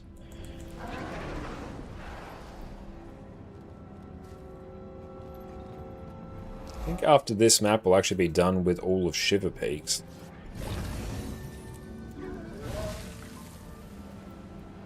Oh, that sucked. That was not great. No, I'll interact with that. Move these.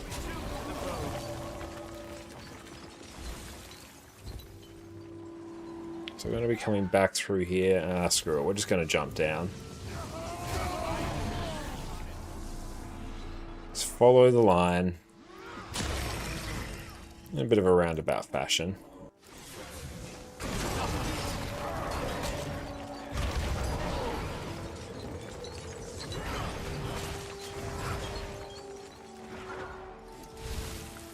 Cool. So we'll come back through this area later, so we'll finish that heart.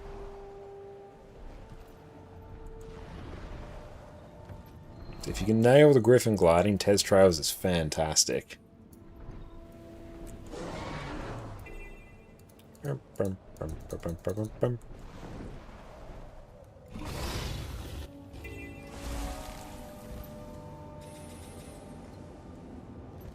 That's a good griffin glide.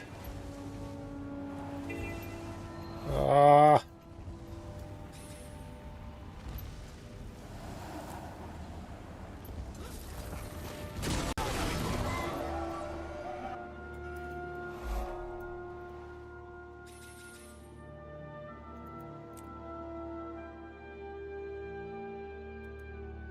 And yeah, Sab is definitely a good thing to focus on as well. Make some very good gold with it. Keep going. Code and supplies.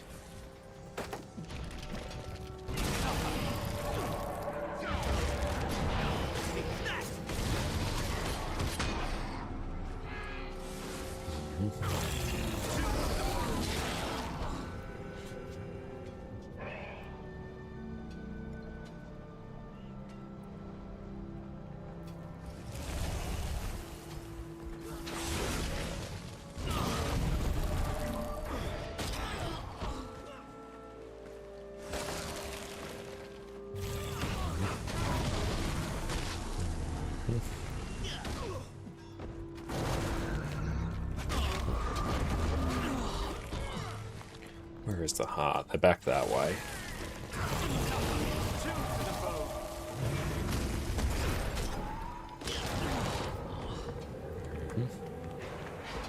Can't really want to do map completion with your amalgam. I feel like it would be amazing on amalgam.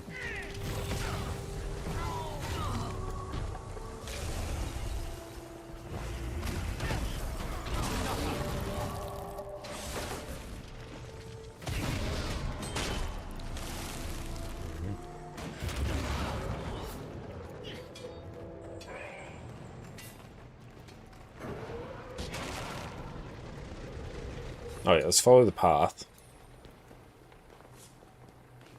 Playing Guild and Reaper and Necro feels like on easy mode, especially in like areas of open world such as this.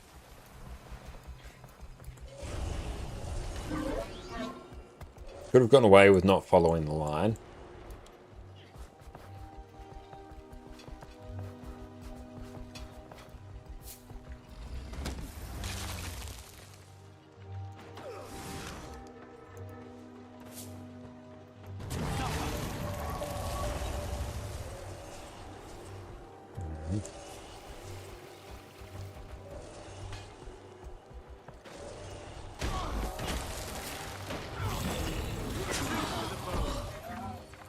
Hello.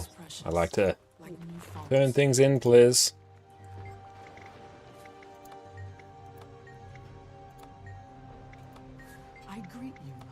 Oh, dang. Ran out of time. How many characters you done map comp? Overall, I think this is my 15th or 16th. It's a bit hard for me to keep track. Magma looks like a lot of fun. It is. The burst damage on it is fantastic. It's 3 on this account, and I think it's about 13 on another account.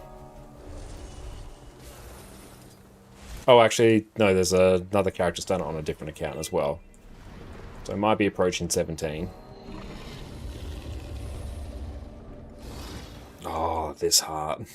This heart sucks.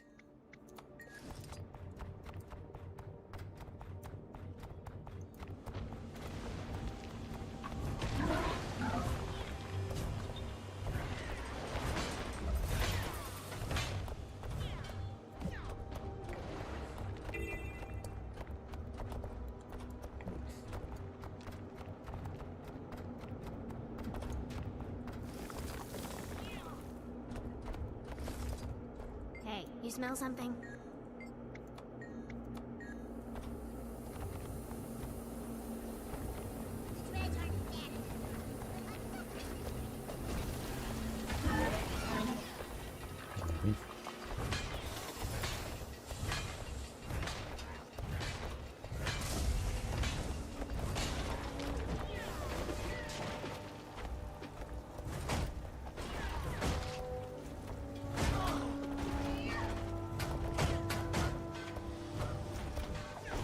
Yeah, Q, repair.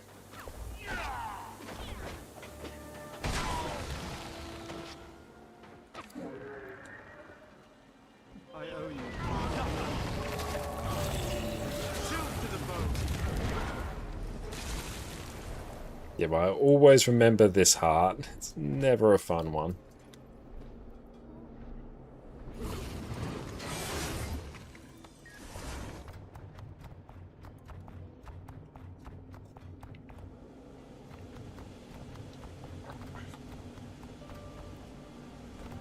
Yeah, let's just go interact with all the things. Brothers, stand tall. Today we show the oppressors what true freedom is.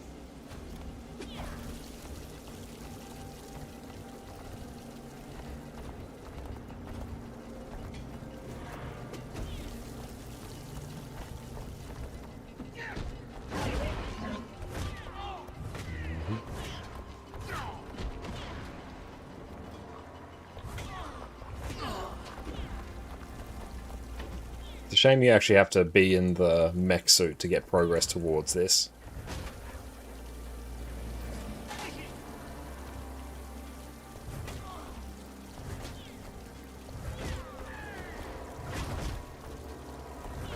Yeah, it's the pathing tool within Blish HUD that I'm using to do map comp here.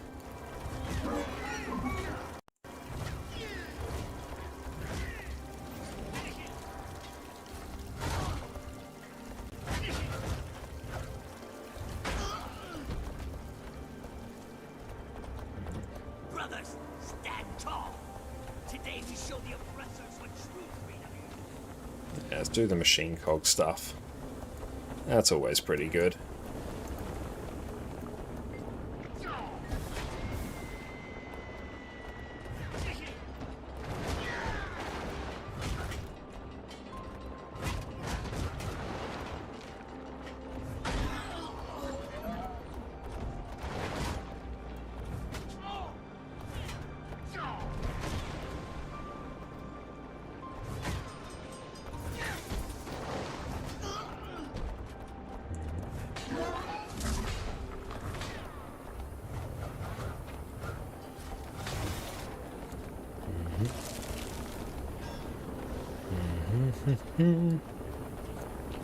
Getting there gradually.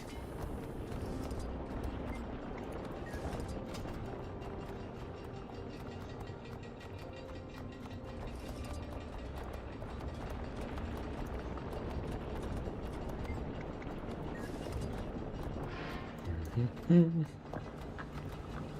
done everything there. Let's go stand right here. Brothers, stand tall. Today There we go. We should be done after we turn this one thing in now. We are.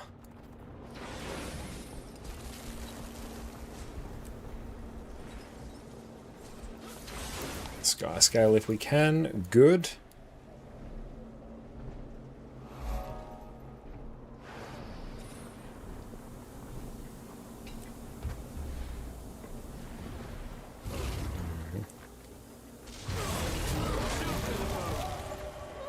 That let us out. Cool. Out of combat.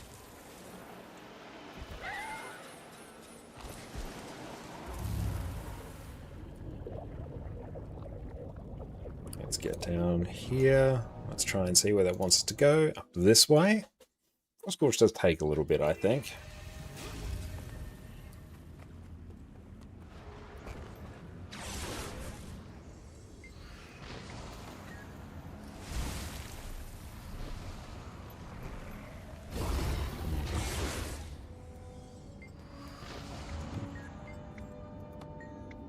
Yeah, gotta talk to them about balance. The answer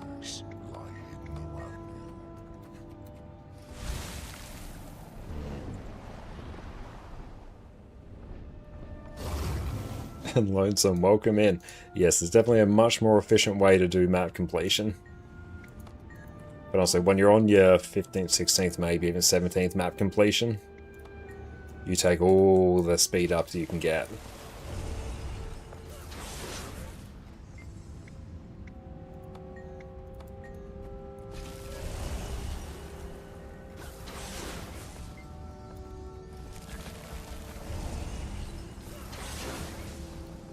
This guy wants 1. How may I aid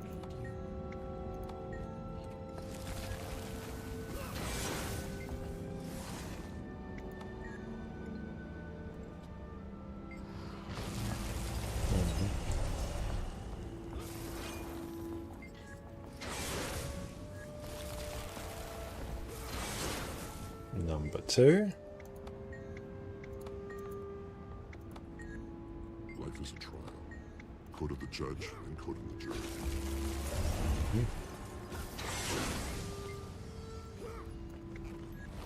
Let's try and get just up here.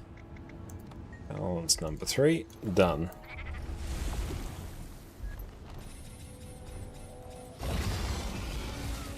Fancy griffining.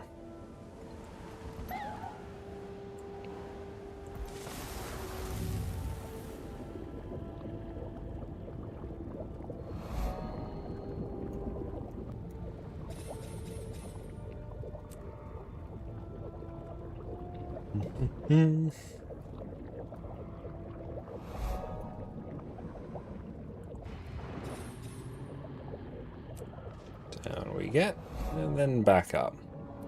Interact with the Vista.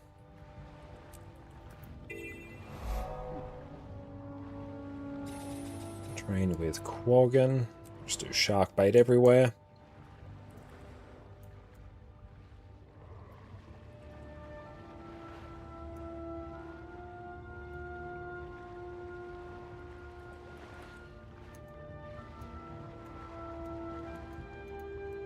Let's kill this shark.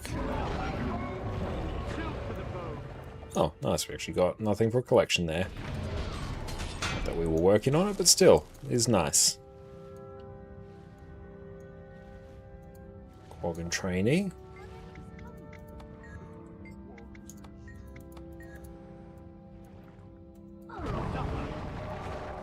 Oh yeah, I remember doing map completion Corteria before any of this existed and before mounts as well. Whew, it took so much longer. Oh, so you quit the game soon after the first expansion. What's new and interesting? I mean, that's a lot because you're what? You got Path of Fire, you got End of Dragons, you got All the Living World, Icebrood Saga, Secrets of the Obscure, Janthea Wild's Visions of Eternity. But you've got a boatload of new elite specializations to play with, new areas of the world, new story, new raids. Raids have had a massive rework, even just recently this year, so if you're a raider, it's a very good time to get into Guild Wars 2. But yeah, like there's so much content, and the amount of content you get for also not having a sub fee as well. In fact, you already said you played the game, a couple expansions ago, you still have access to everything. Obviously, you have to buy the expansions if you were so inclined to come back and continue, but you have so much. But you've got new weapons, new elite specs.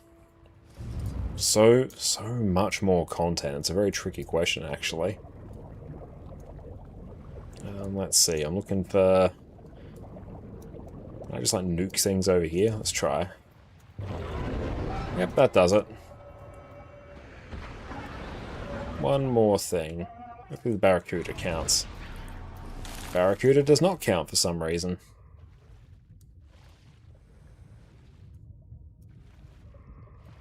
This Iceworm will, though.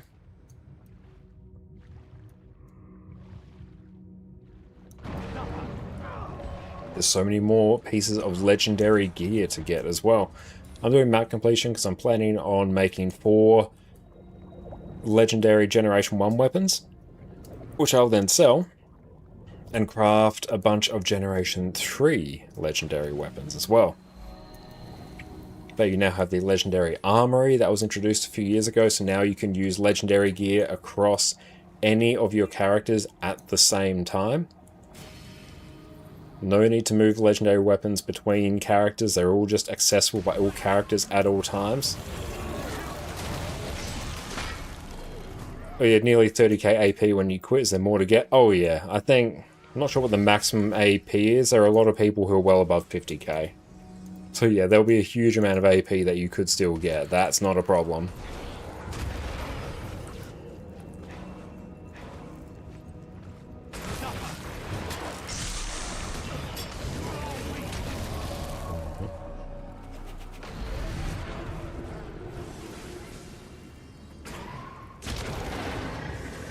Antero, thank you so much for the sub, mate. I really appreciate you. Enjoy. No more ads and your god tier ad emotes. Thank you, mate.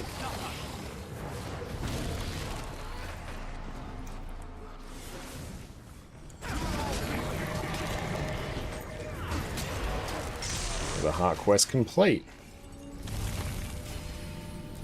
A lot of, well, obviously if you didn't play since Heart of Thorns, you have mounts as well, and Guild Wars 2 has one of the best implementations of mounts out there. I'm gonna take a seat now.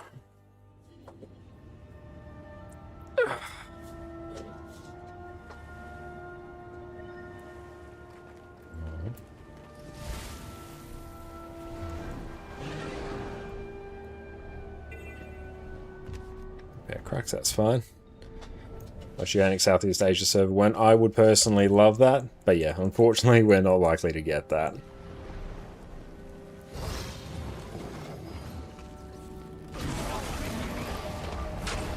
Or I can just simply nuke Iceberg. I'll try and tick off this event as well while I'm here.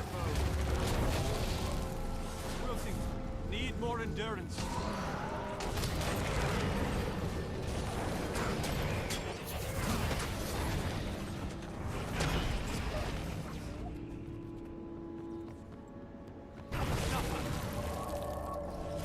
Oh, let's do this Vista as well. Oh shit.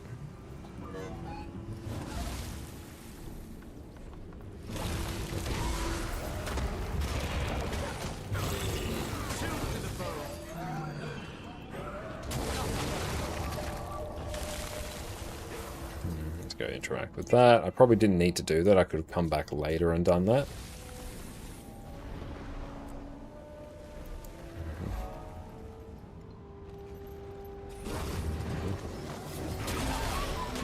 And the good thing is, even though Guild Wars 2 doesn't have oceanic servers, as someone who does play in Australia, it actually handles higher ping really, really well, with so much of everything you do being client-side rather than server-side. So as long as you have a consistent ping, the game still feels really good to play.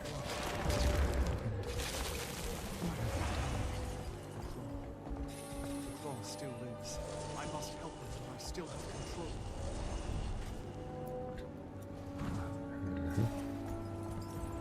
Cool, we've done that. I don't think there's anything else for us to look at around there. There probably is, actually. Yeah, let's just follow the path. Yep, I see what's happening here. My mind. Chaos. Its rage. Our duty. Shards of glass on an icy wind blow through me. Focus. Focus on me. The rage is Koda's.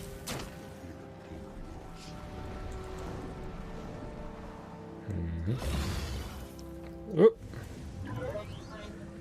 Come on. Ah, well. No fancy Griffin Glide here. I'll just keep that over here. Then I can use my position rewinder if I ever need it.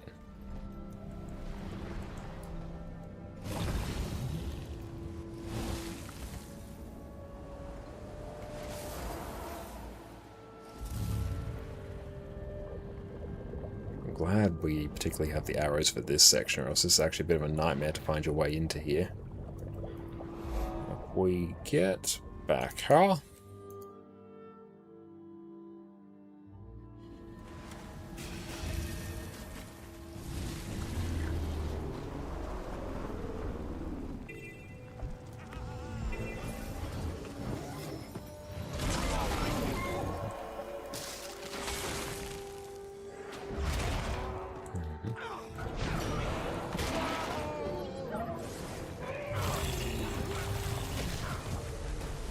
Oh, I cancelled the cast there. Very unfortunate.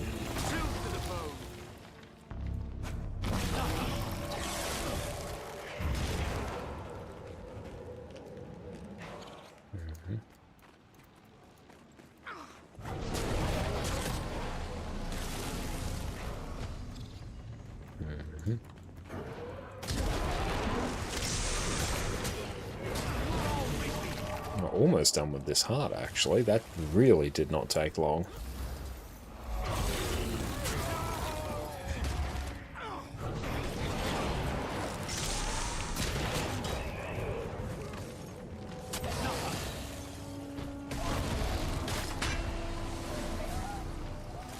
Okay, 75% completion, not too shabby. 77%. Okay, we can simply nuke the Svanir that we run past here. That will take care of it.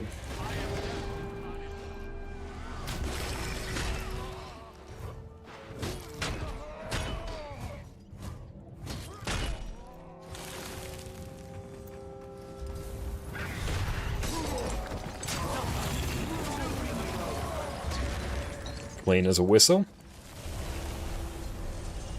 Glad we did a little bit earlier on our way through. Just gotta wait until our mounts come off cooldown. There we go.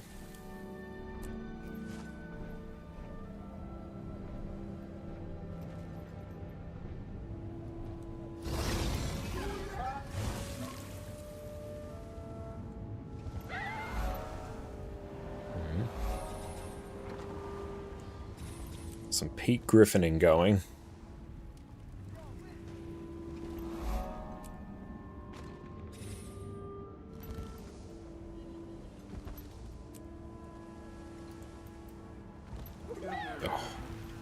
I think we clipped that.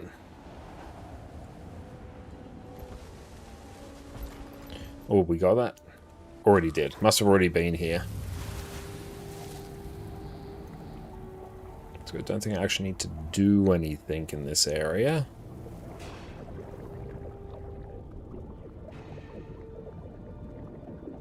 Excited for the new story in 2 weeks? I'm very excited for the new story in 2 weeks. See, I really enjoyed the story that we got at the launch of Visions of Eternity. I found the characters to be very engaging and interesting. I like more of the lore that we're getting. So yeah, I'm very keen.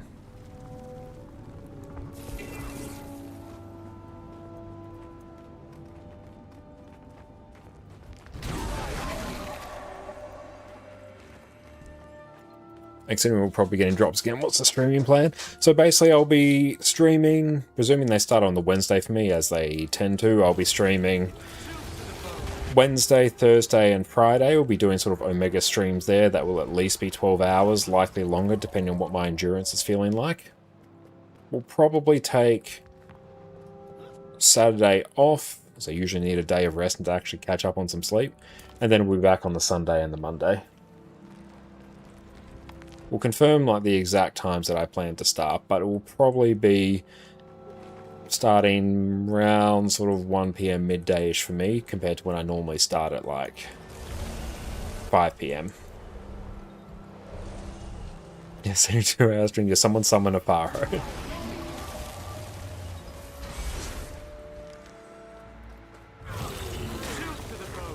Cumulatively, we might get there. Super Adventure Box is back. Yep. We are currently in the Super Adventure Box Festival as well, so if you are a SAB enjoyer, good time to come back to some Guild Wars 2. Do you guys enjoy Tribulation Mode? I'm personally not a big SAB enjoyer. I think I may have only done like maybe 1, maybe 2 Tribulation Modes at some point. But yeah, SAB has never been my jam.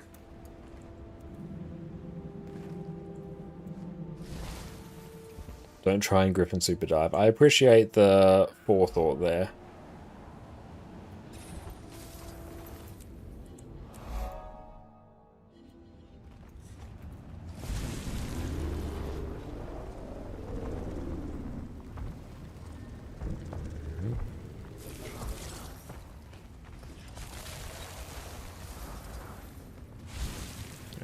excellent progress. We're 93% complete, 27 minutes. A little bit of a longer map, but still workable.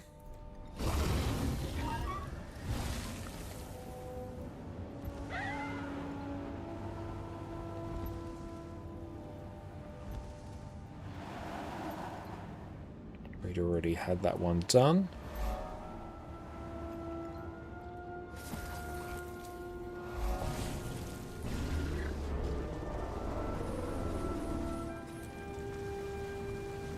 Now let's go do many torches.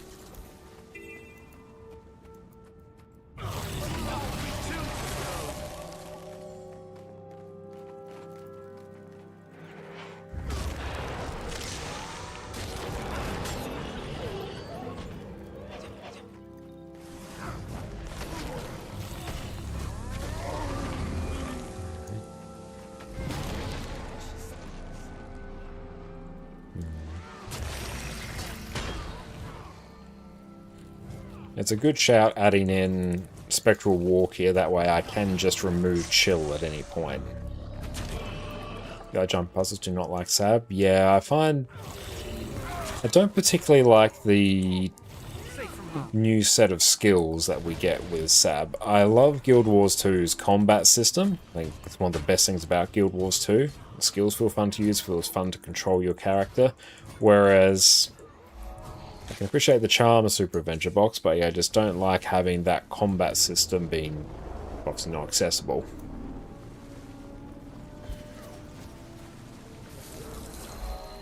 Okay. 29 minutes. And a key! Is this going to be our crafting station contract? No. No, it was not. Monstrous die kit, though. I don't know what keys do we want? What keys do we not have? Oh, loads of machetes. Vials of Chuck Acid, actually, are probably the most useful for me. Random exotic. Monstrous die kit. We got Crush die. Okay, where are we off to next? I think we're actually done with all the Shiver Peaks maps. So we're on 80% map comp now. Not too bad at all. I think this actually puts us towards Rust Bowl Waypoint. So we're actually moving into Ascalon now. So it'll be Ascalon and finishing off the ore maps. Try and finish off map completion with Cursed Shore. That can be our equivalent of map completion dessert. 3 maps with no hearts. Let's make it happen. Right, but we need to take a break and go and stretch our legs, so we'll see everyone in a minute. Sit tight, everyone. Welcome back, friends. Since its release, Blish HUD has been the Guild Wars 2 add-on that I've come to rely on the most. I use it to speed up my map completion, control my mounts, find my items, and so much more. So today, we're going to walk you through exactly what Blish HUD is, how to set it up, and some of the best features you can add to it to take you to the Guild Wars 2 promised land. First up, Blish HUD is effectively just an overlay that you'll run alongside Guild Wars 2 and it will display things on top of the game. The best example of this will be the pathing module, which will display various paths and markers over your game that will update in real time. The more modules that you add to it, the more features that you can start to take advantage of. So let's dive on into the installation. First up, I am in no way affiliated with Blish HUD. It's simply a very cool tool that I use. It does not alter your game's files in any way and just runs over the top of Guild Wars 2, and I've used it for several years. I get asked all the time on my streams how to set it up, so the time has come to share this with you, so you can use it however your heart desires. Simply download the latest version of Blish HUD from the Blish HUD website. I've included the link in the description below. Extract the zip file to whatever location you prefer.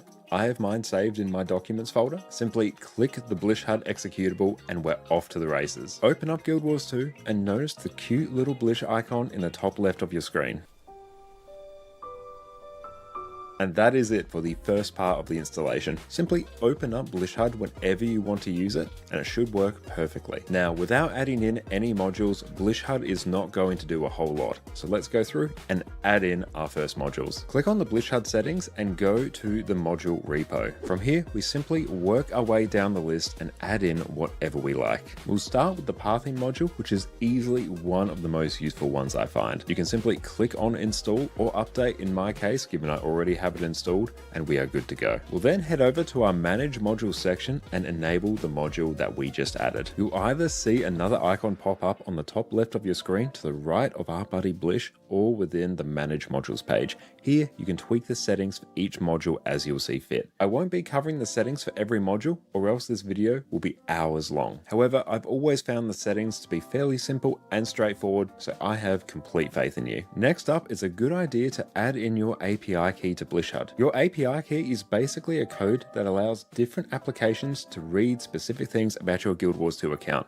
like what items you have, how many characters you have, what they have equipped, what achievements you had, things like that. A lot of the best Guild Wars 2 websites like Guild Wars 2 Efficiency and GW2 Crafts all need you to input your API key to function, so this is totally normal. You don't necessarily need to do this, so feel free to skip this step if you prefer. However, certain modules will not function without your API key, so just keep that in mind. There are some simple instructions included on this page in the Blish HUD settings to tell you how to set up your API key, so just go through, follow these instructions, and you'll be good to go. I have done this many times. It is a very simple process. Next thing on our list, now that we have fully installed Blish HUD, is we need to add some more modules. Modules are basically little bundles of functionality. Each one does a specific thing, and you can add as many or as few of them as you want. There is truly a monumental list of things that you can do from within Blish HUD, so I definitely recommend taking the time, exploring all the different modules here and seeing which ones tickle your fancy. To get you started though, here is a list of all the modules that I use day to day in Guild Wars 2 that make my life so much easier. First up, we have the pathing module, probably the thing that Blish HUD is most well known for. Here you can install marker packs for just about anything you can imagine. You've got map completion paths, hero point trails, achievement point and collection markers, world versus world, siege placement markers. If you're looking to blast out some map completion or dunk on your friends with your achievement points, make sure you install this module. For some quick recommendations, I get insane value from Teket's all-in-one marker pack, as well as Tez trails and hero point markers. I use these daily and I can't imagine my life without them. Are you tired of missing the Claw of Jormag event for your weekly? Are you fed up with having to check the wiki for the next event in your meta train? Well, I come bearing the solution to all of your ailments. With the event table module, you can simply bring up a table showing you when all the important events in Guild Wars 2 take place. You can customize it to only show what you need and even set reminders for specific events that you're keeping an eye on. I spent years having the wiki open on my second monitor, and this has freed me from my multi-monitor bondage. Next, we have the Mounts and More module. There are 9 mounts in total in Guild Wars 2, with each one being more spectacular than the last. This does, however, make it rather tricky to have reasonable keybinds for all of them. There are only so many buttons those of us with tiny hands can access. About the size of a KFC spork. Mounts and More comes to the rescue. With this, you can bring up a radial mount selection wheel, which lets you quickly select any of your mounts. No need to use up prime keyboard real estate to ensure you have quick access to your mounts. Personally, I've shifted all my mounts over to the number pad on the right side of my keyboard. No way in hell is my left hand reaching over there, but with this plugin, it does not matter. This leaves so much of my keyboard open for weapon, utility skills, and profession skills. Anything that lets you have better, more convenient keybinds is an absolute win in my book. I also really appreciate the gathering tools module. Permanent gathering tools are one of the nicest pieces of quality of life upgrades that you can get for your account. Never again will you run out of mining picks in the middle of that rich orichalcum node you scaled several ravines for. If you're like me though, you can never seem to find your gathering tools when you need them. Then you need to log into each one of your characters only to find they were on that one character all the way over to the right of your character select screen. With this module though, that is a thing of the past. Simply click on the little gathering tools icon and you'll see exactly where you left your volatile magic gathering tools you spent hundreds of gold on. Not only that, whenever you log out, this module gives you a handy reminder to never forget your tools. So thoughtful. Just like our last module, only infinitely more powerful, we have Item Search. it does exactly what you think it does. Just open it up, type in what you're looking for, and bam, your problems are solved. There are many more modules available than Blish HUD, so have a play, see what you enjoy, but these ones are some incredible ones I recommend to get you started. And that, my friends, is everything you need to get started with what is unquestionably the single most powerful add-on in Guild Wars 2. There is so much more that you can do with Blish HUD. There is a module for basically anything that you can imagine. Take the time, have a play, and you might just find that tool that you've been searching for. Let me know down in the comments below what is your favorite thing to do with Blish HUD. And if you want a guide on how to install the next greatest Guild Wars 2 add-on, Arc DPS, I have you covered with a detailed guide just for that. Until then, I will catch you all next time. Cheers. Our Virtuoso has risen to be one of the top DPS builds in Guild Wars 2. Here you have a build that can be fully ranged, bring insane levels of burst damage and sustain damage, and you can tweak it to give huge amounts of breakbar damage, conduit cleanse, teleports, squad-wise portals, invisibility, extra quickness, projectile reflex, infinite boon rip, almost any piece of utility you can imagine. So let's get you set up with the last DPS build you will ever need. Welcome back everyone. For the past few months, Power Virtuoso has been my go-to DPS build. It's the build that I've used to clear Harvest Temple, and it's the build I choose when I've decided to stop messing around. And we're back. Welcome back everyone. Alcan Axes, how's it going? And in terms of how long map completion takes now, world record is like 7 hours. I think for a regular person, if you're following a pathing pack and being pretty efficient, you're probably talking 12 to 15. Oh, hang on, better. Start up our timer again. Add a few seconds. I've seen how long it takes us to complete each map. Oh, actually, I also need to go and refresh a few things.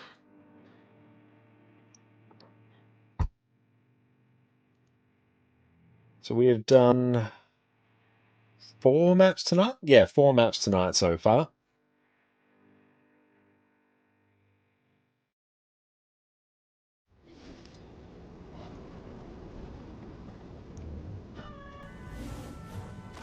Okay, let's grab that.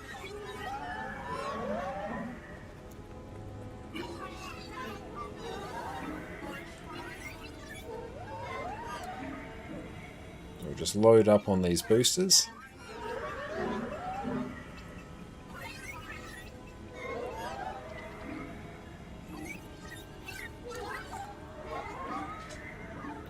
Then let's bring in, actually just bring in some of this and this. Use. There we go. So we want to have some good food. Especially because with this extra ferocity on killed food, we can like really speed this up.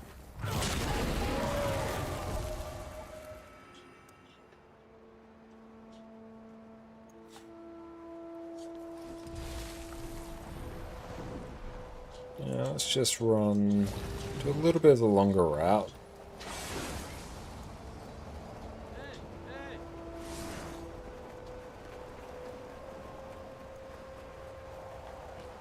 Interact with the code and flags.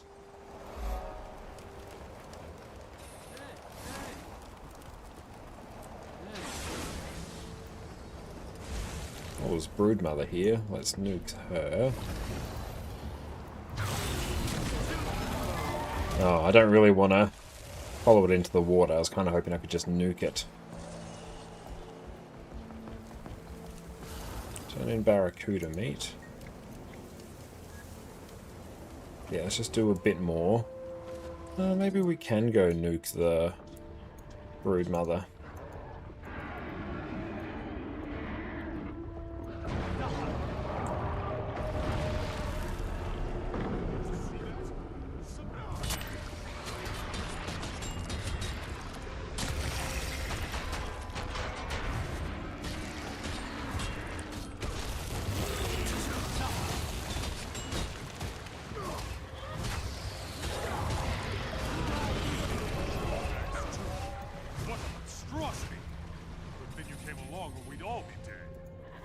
Yeah, good to do.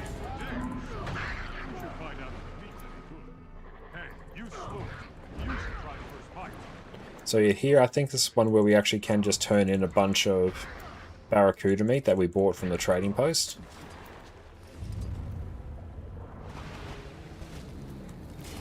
Let's try it. Life is a trial. There we go. Court of a judge and court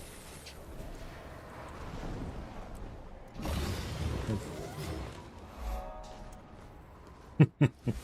Ooh, it's good to see Alka. And I started like singing the song in my head as well. I remember that used to be in the soundtrack of Grand Theft Auto San Andreas. I think that was a banger soundtrack. Come on, up we get. I serve the Vigil. The Vigil serves Tyria.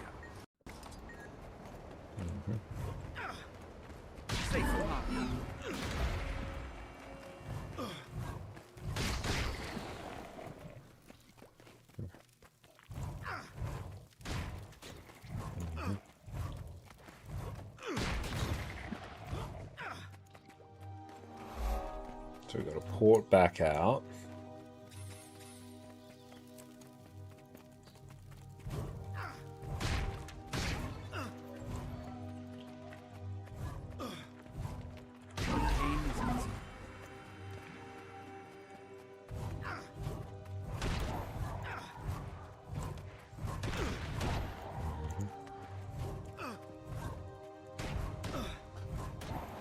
There we go, down skis.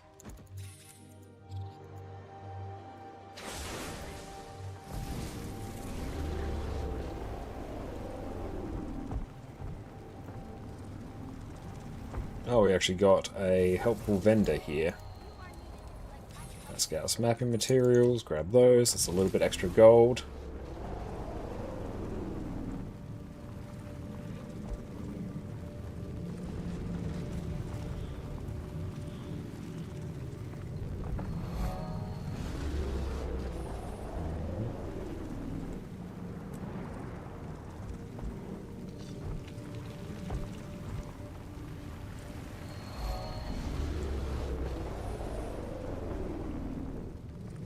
Oh, I think I've already done this heart. Sweet. Oh, hang on, I didn't. We messed it up. We won't time this one. It's probably going to be around about 25 minutes.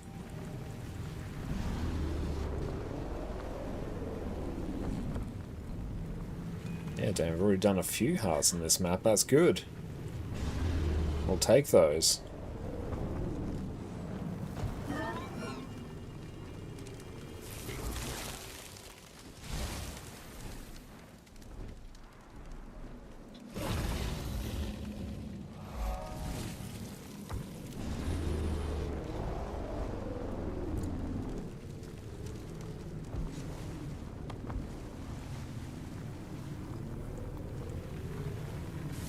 Where are we off to? Down this way?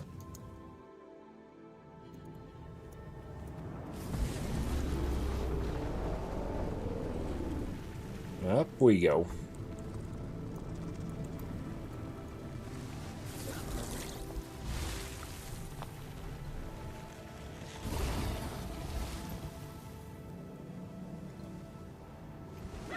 Oop, trying to get a little bit of height. Very nice.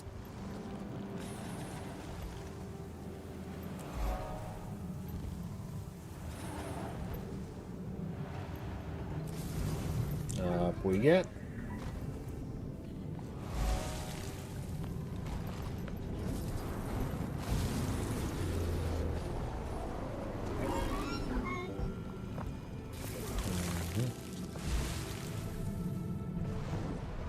Mountain movement's pretty on point on this map so far.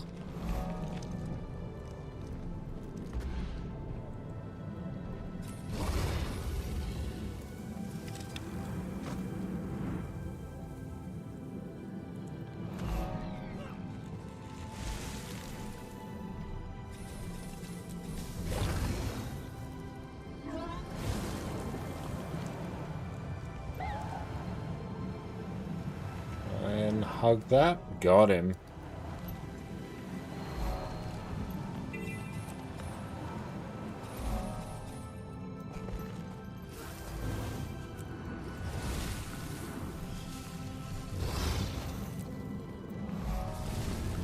Oh, that's not how we do it.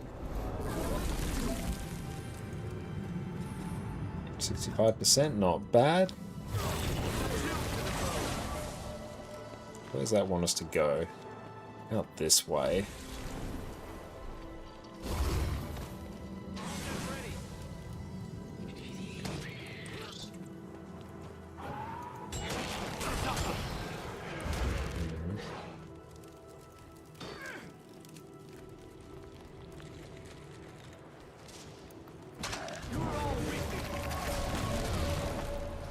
Wilting, need more endurance.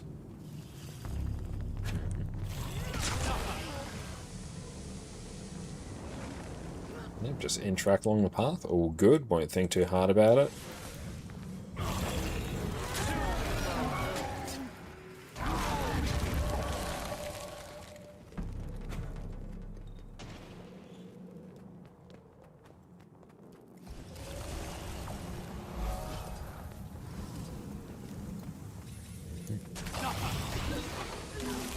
Oh, easy.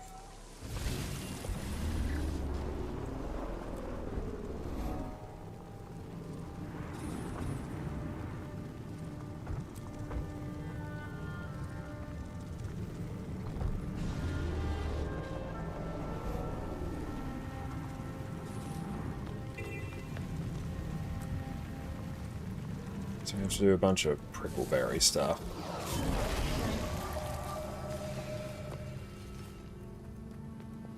Oh, kill wargs as well.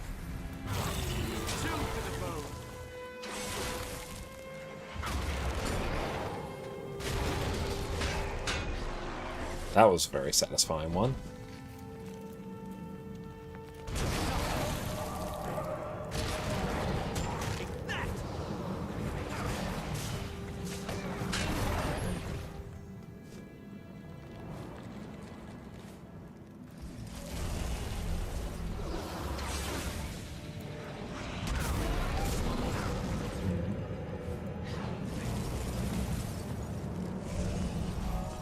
Okay, let's go turn everything in. We'll maybe do this one more.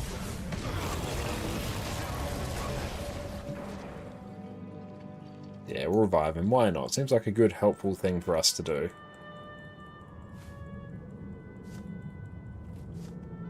Cool. Now we can simply turn in everything.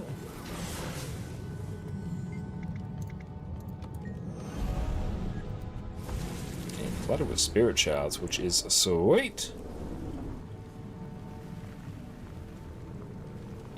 Morale. Don't think I actually need to do anything for that one. Nope, I guess I've done this. Sweet. Just zoom in a bit on the map. Cool, so everything's all done there. Do we have this event? Ah, we do, yep. Little cave creatures.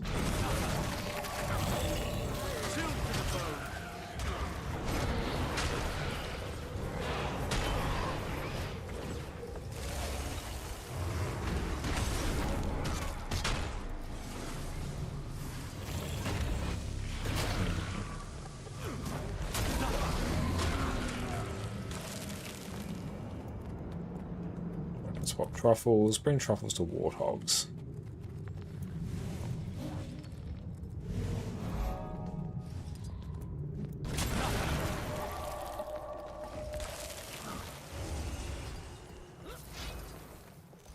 Oh, I don't actually need to bring them, I can simply interact and drop them. Sweet, it's actually the quickest way to do this.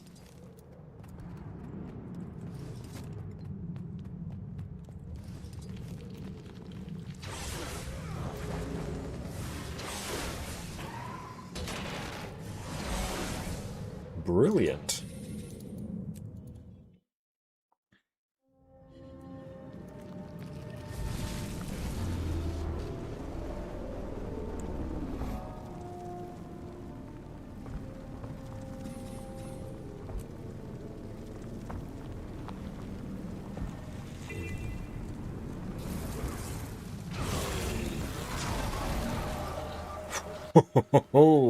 Did we just instantly complete that?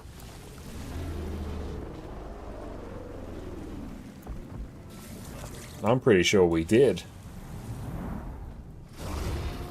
What a good day. Oh.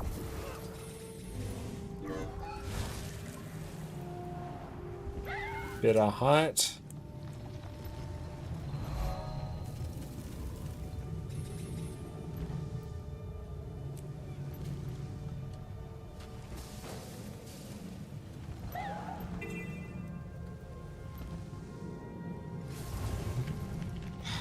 Gotta sky scale it.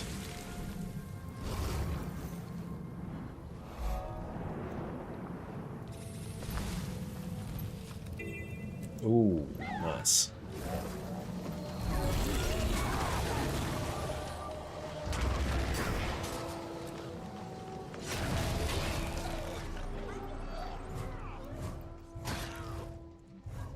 Ow, welcome in. It's great to see you. Would you happen to know where you could find information regarding the best quick play builds for every class in Guild Wars 2? That is a wonderful question, and so fortunate that you've asked that, because earlier today we have just uploaded our latest YouTube video covering what I personally think are the best builds for every class to bring into Raid Quick Play. So if you're looking to dive on in to Raid Quick Play, grab one of those builds, and yeah, you're going to be set. How you going, mate? Good to see you. Also, I respect the smooth transition there.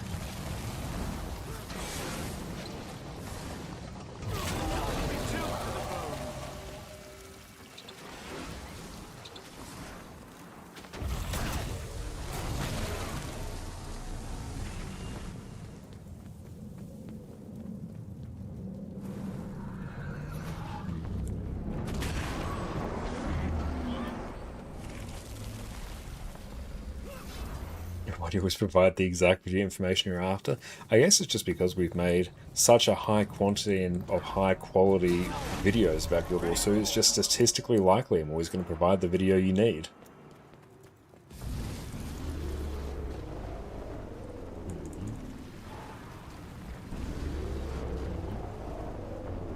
We're blitzing this map. We're almost at 5 maps completed today. Griffin!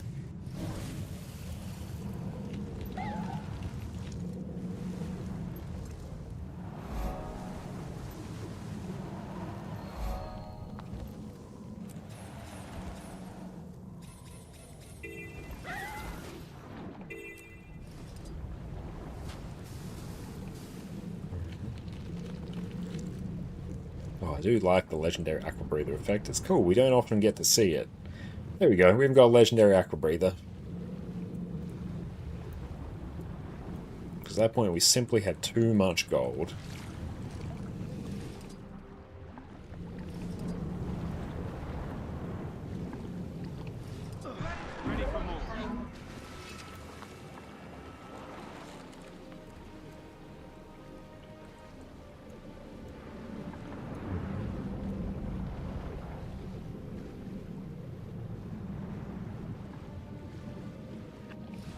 One more. 11 of 12. Last one. Can we Condi bomb these? Please let us Condi bomb these. Let's try. Let's crack out the Scourge.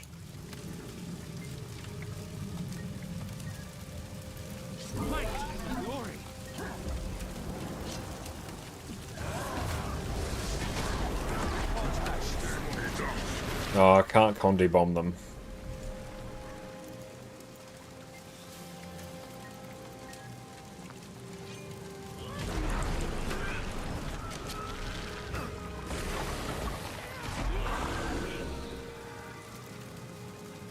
Certain mobs you can just apply a boatload of Condis to them and they'll actually die over and over again.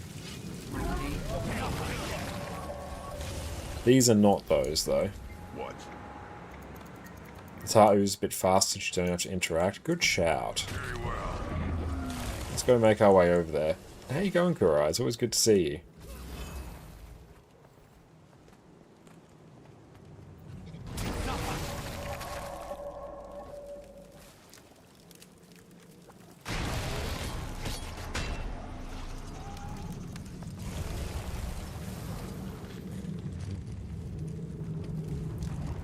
Glad to hear you're going good.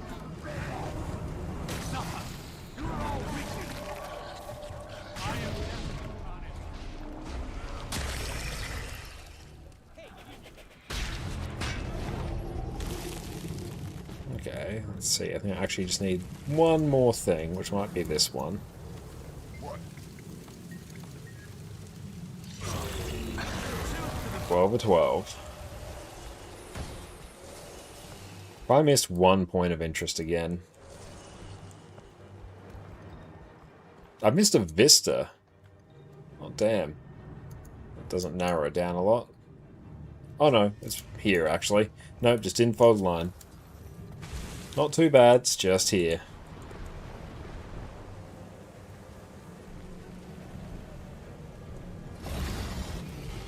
Another one done, no key.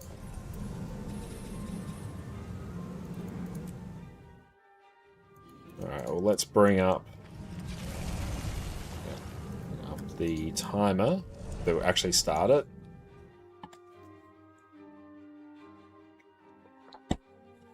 Okay, Iron Marches, let's go.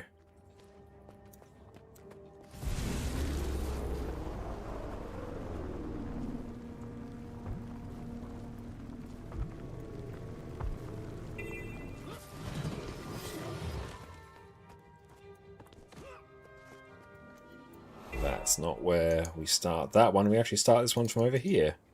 I guess I actually do have the waypoint for.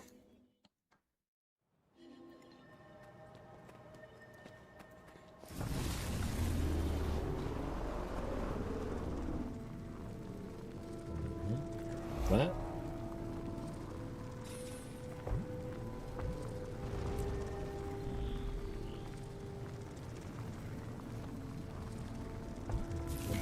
Raptor it. Oh, nice. Lots of separatists in here.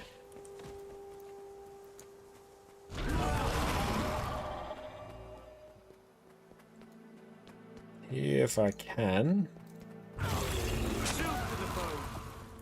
Definitely want Spectral Grasp.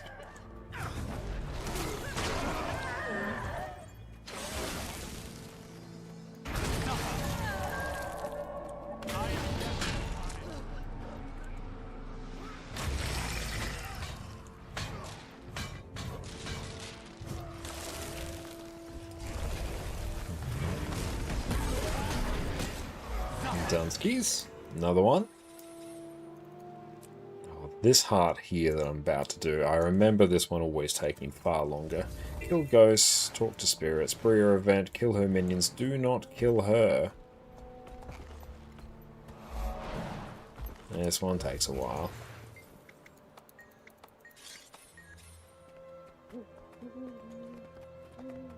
Cover me.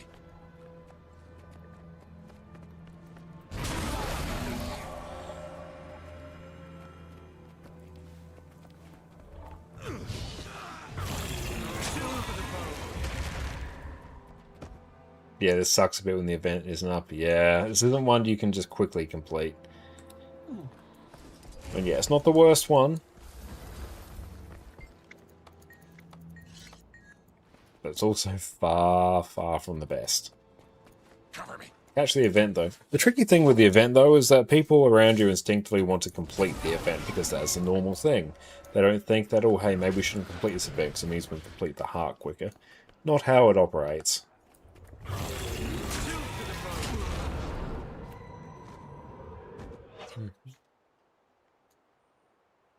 Like, we're now halfway done after 2 of them.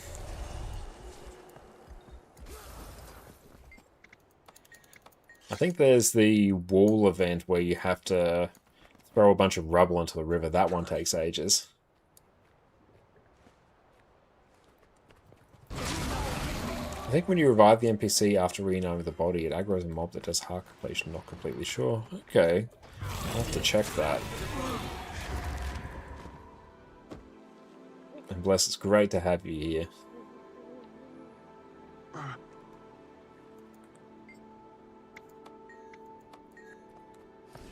One more.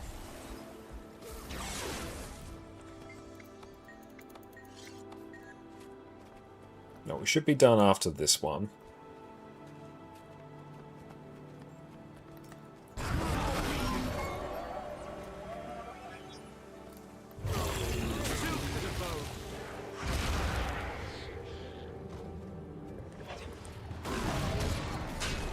Sweet.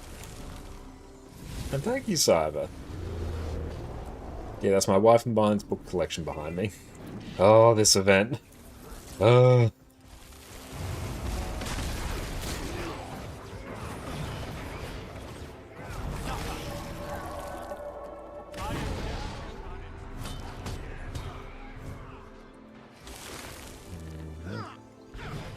Yeah.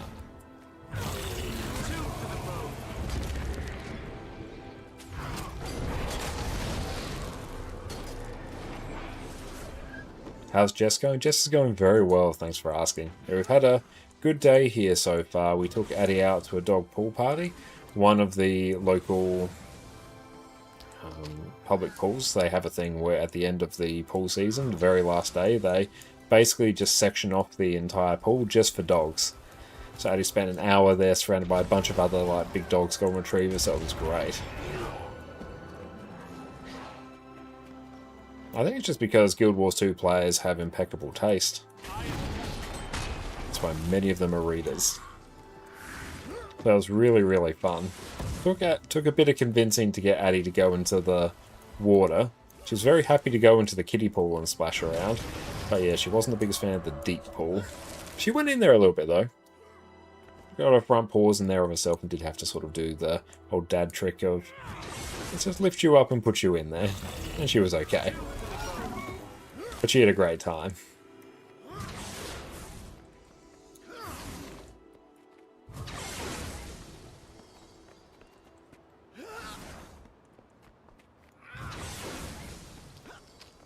Okay, this one isn't, like, awful now.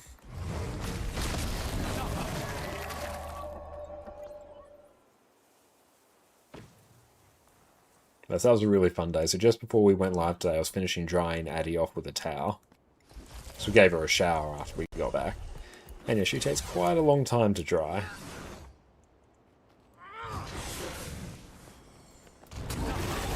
Done. Okay, one of the worst hearts done.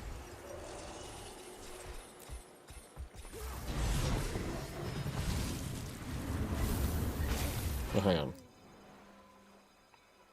I'll go here. And then we turn around.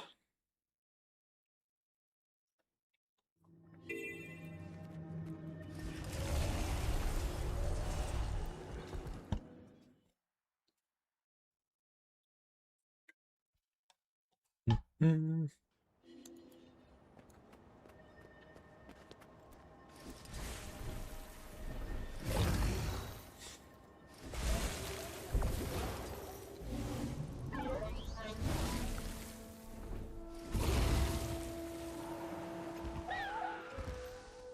Just fly by that.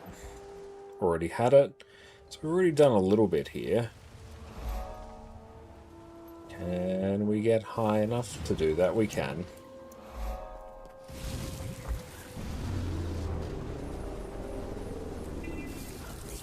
Just nuke all Flame Legion.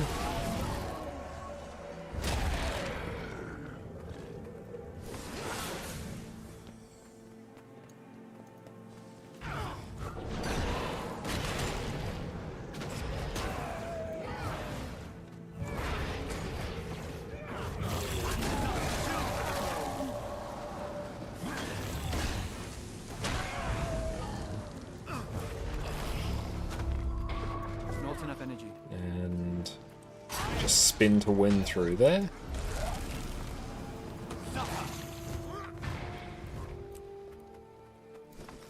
Let's pop that back so we can actually get some Condi cleanse.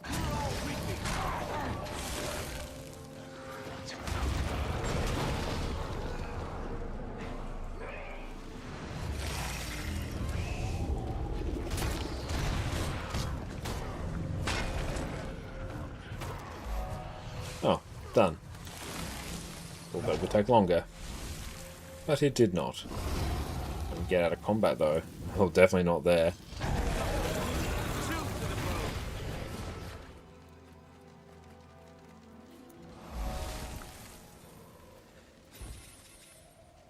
Might have to do the Springer trick.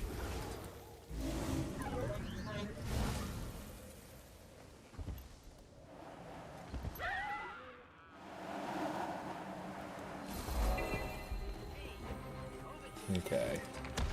So we have the mace. Where does the mace go? Mace is out this way.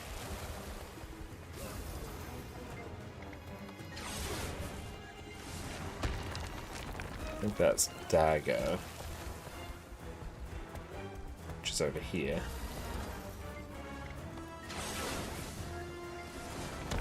Torch.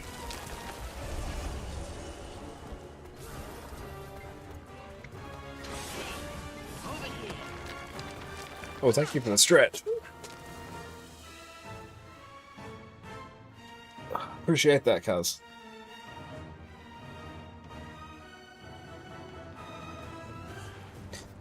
Okay, so what do we have? That is Great Sword, which I think is actually this one. What guide are you using? Using Tez Trails for this. It's a very, very fast pathing pack. Shield.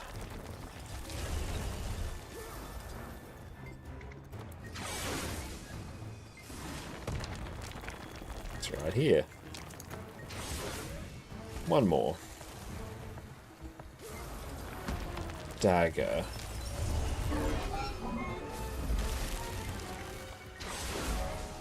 Done.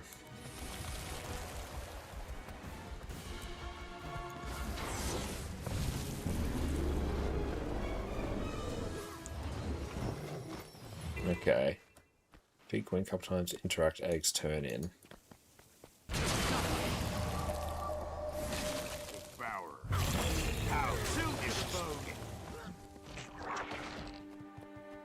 Try and avoid the queen.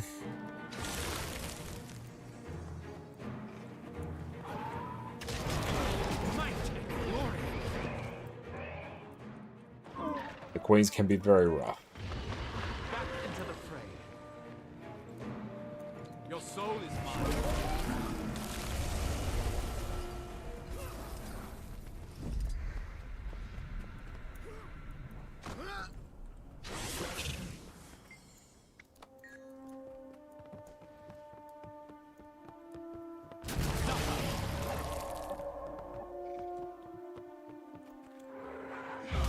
Let's go eat some food, actually.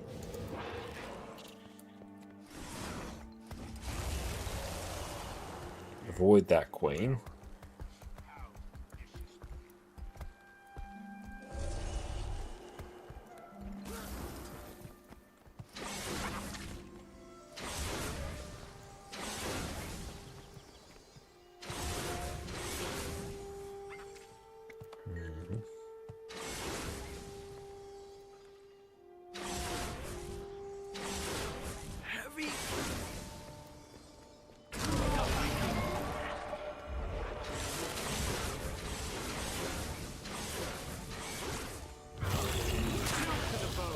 Okay, let's run off now. That's probably enough. What? Nice. Okay, let's try and get out of combat.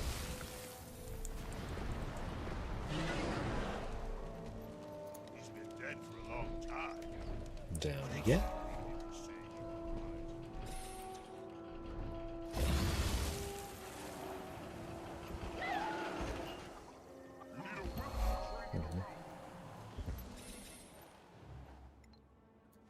Oh, I think this might be one where we can Condi bomb people, so let's try that.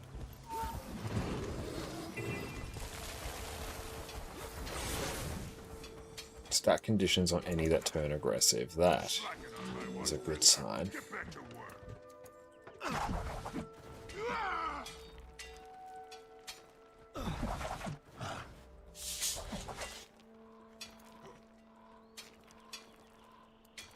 Prepare to suffer.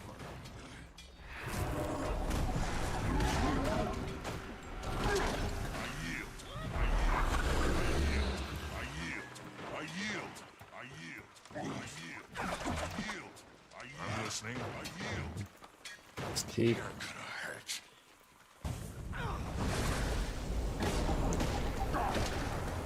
That could have gone. That could have gone. That could have gone. That could have gone. That could have gone. That could have gone. That could have gone better.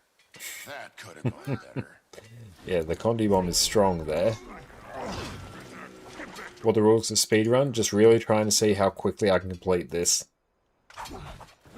We'll use any and all tools that are available to us.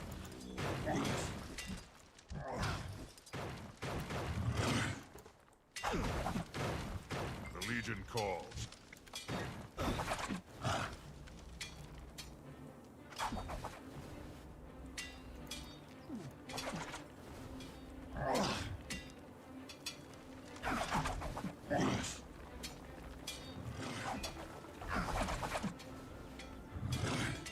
We get him to turn aggressive again.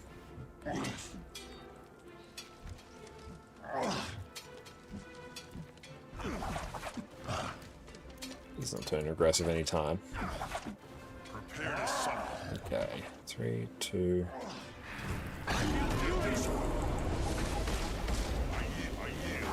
There we go. You can see my heart is getting like completed very quickly there. One of the joys of stacking Condis. That could have gone better. That could have gone better. Back to power.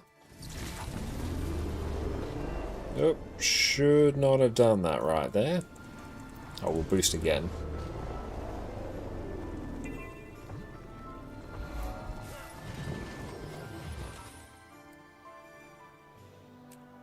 Okay, so we can just revive everyone.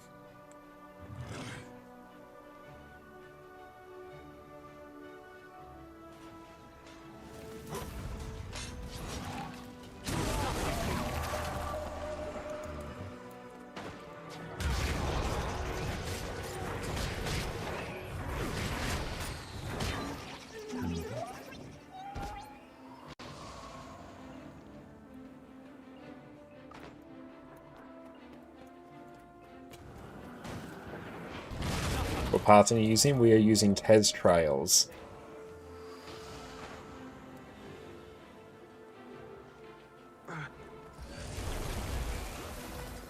Cool, this one's getting completed quite quickly.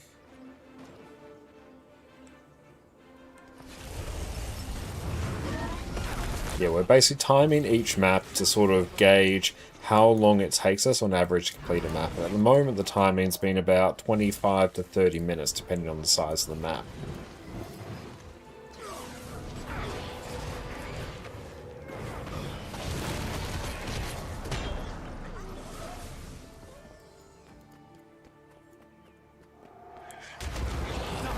Cool, another one done.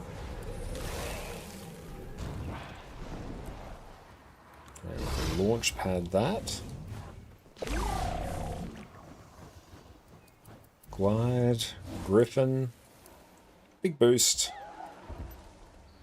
Oh, unfortunate, we clipped the wall.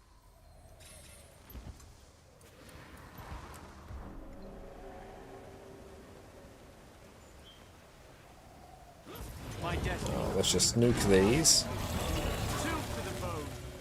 And then continue on with the path.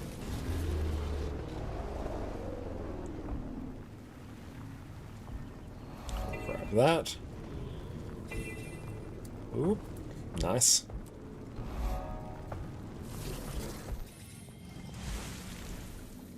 Yeah, see, this would have been a really good one to get the Griffin glide for. That would have been smooth as anything.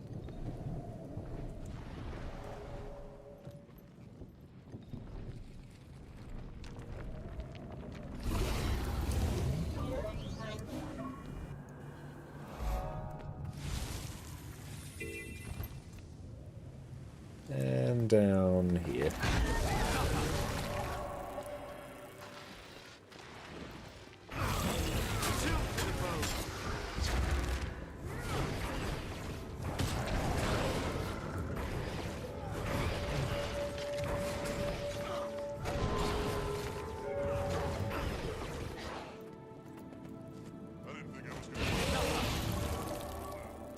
Just interact with the beacon and then we can nuke everything.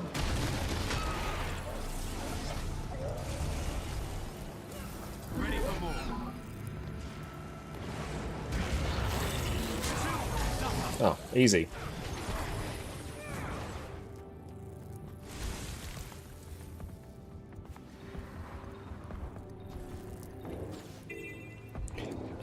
interact with spear guns.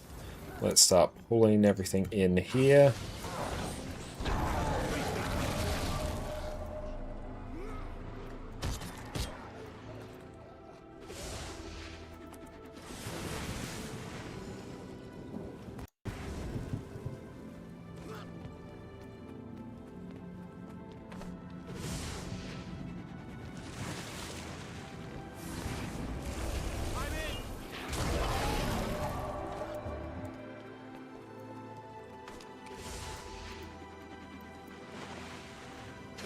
Weapon swap away.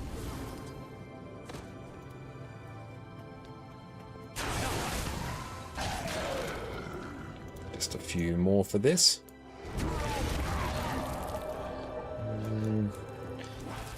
Yeah, let's pull these ones together. Oh, we're just out of range. That is some nonsense right there. There we go.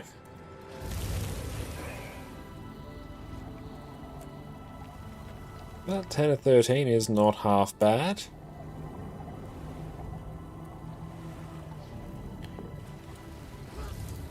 Position rewinder.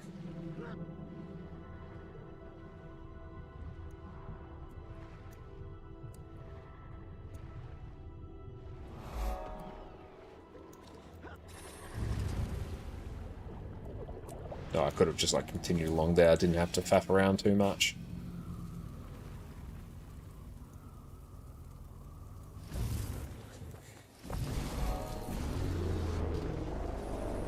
Hey, Calendrax, how's it going? Welcome in, Raiders. My name is Connor, or ConnorConCarne, and you may also know me from my YouTube channel, where just earlier today we uploaded another guide covering my personal favorite builds for Raid Quickplay. Everyone, make sure to go check out Calendrax over on Twitch. Cal, what you guys get up to on your stream today? Right now we are working through some core Tyria map completion, seeing just how quickly we can complete each map. And yeah, it's about 25-30 minutes depending on the map. It's been good times. Maggie, great to see you. Hope you're having a good one. Yes, how have you been? Hope you're having a great weekend. Hope you had a wonderful stream.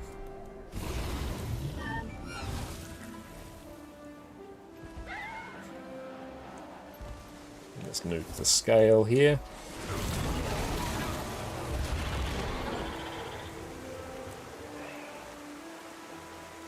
I've been doing this on Reaper and it's been fantastic fun. We need extra firepower.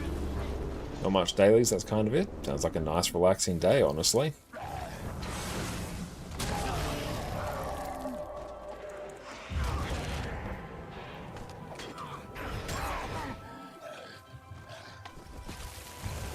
Yeah, dailies, weeklies, and World vs. World. Excellent. How did World vs. World go today? I will have to spend a bunch of time in World vs. World at some point in the near future, because I'm trying to make 4 Generation 1 Legendaries in order to sell. So, yeah, obviously 4 Gifts of Battle. We're going to be there for a little bit.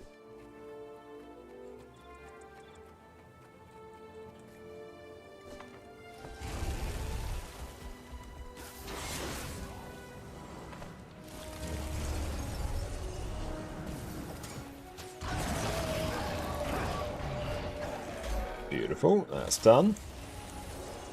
What gen legendaries are valuable to sell? Basically, if it can be sold and it's a legendary, it's valuable. And welcome in, Divine, it's great to see you. But the Gen 1s I'll be selling purely because I've got the Gen 1 starter kits sitting in my bank, and I've been meaning to deal with those for quite some time.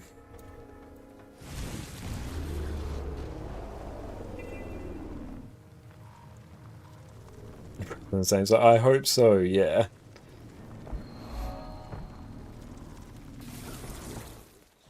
One. Whee!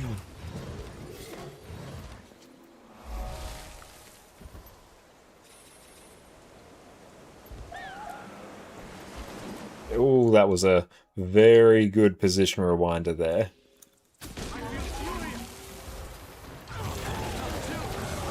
Loving just running all the shouts on Reaper in map completion is very good. We done this heart? Kinda looks like it. The gate is closed, trail of shame. Meh.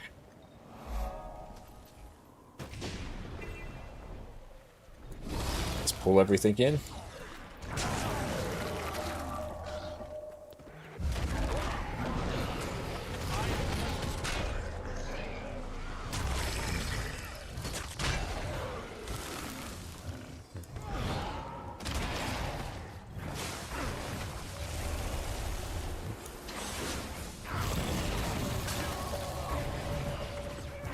We've got the Fire Shaman there. I'm not going to bother trying to do that. That's like a bit of a cursed event to complete if you're not in a group.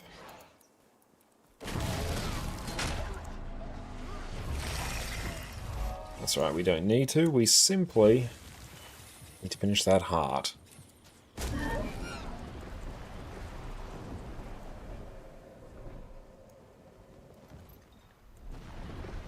And yeah, we finished the heart now, so I can skip that. I will not be bothering with it.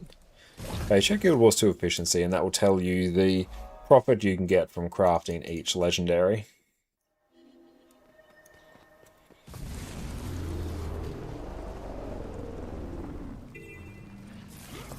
Put everything in.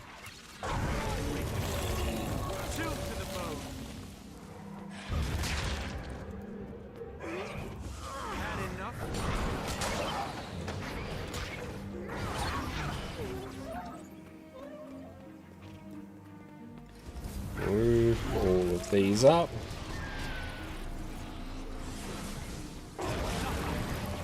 Might as well just jump straight on down.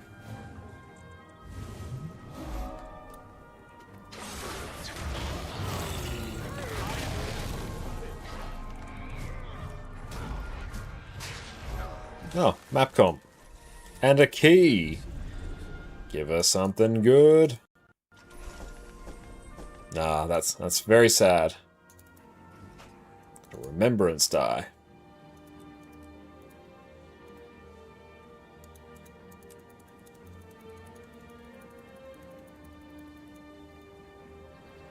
Okay, so where are we off to after that? I think we're back down to here, or does it really matter?